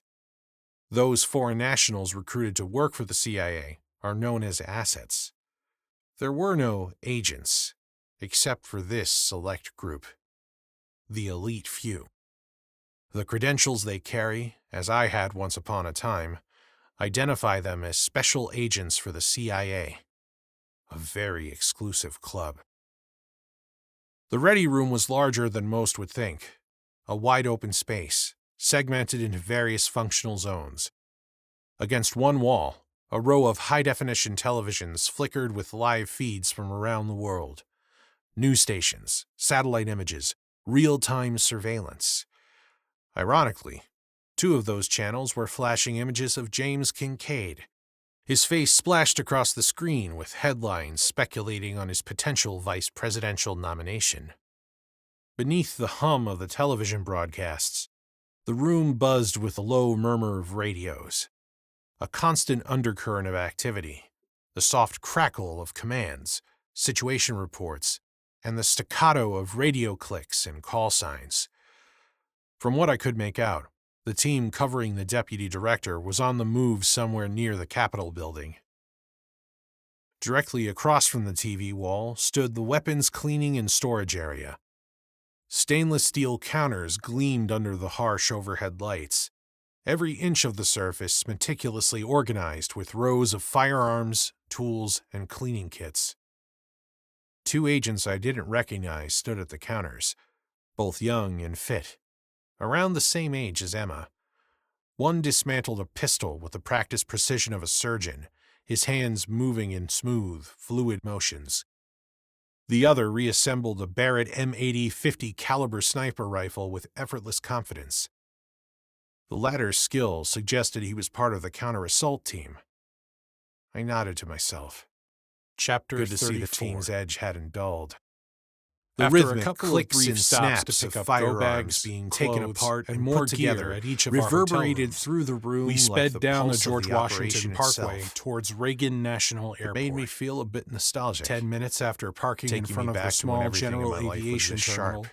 we boarded a When I was sleek still in the thick Learjet of it. 60XR executive In the jet, center of the room, operated clusters by of Fairways worn chairs Airlines. and sofas formed in To the formal casual groupings. observer, Fairways Some was agents were just stealing one of a the few many minutes of charter rest, companies their serving heads the tipped elite back, businessmen, eyes half lobbyists, closed, and politicians while of others Washington, whispered D.C. in hushed tones, But to checking their those in the schedules know, and planning those their with next the top movements. security clearance, I knew a Fairways couple of was, them, in fact, well enough owned to and exchange operated pleasantries by the Central and a casual Intelligence wave Agency. or a discreet nod.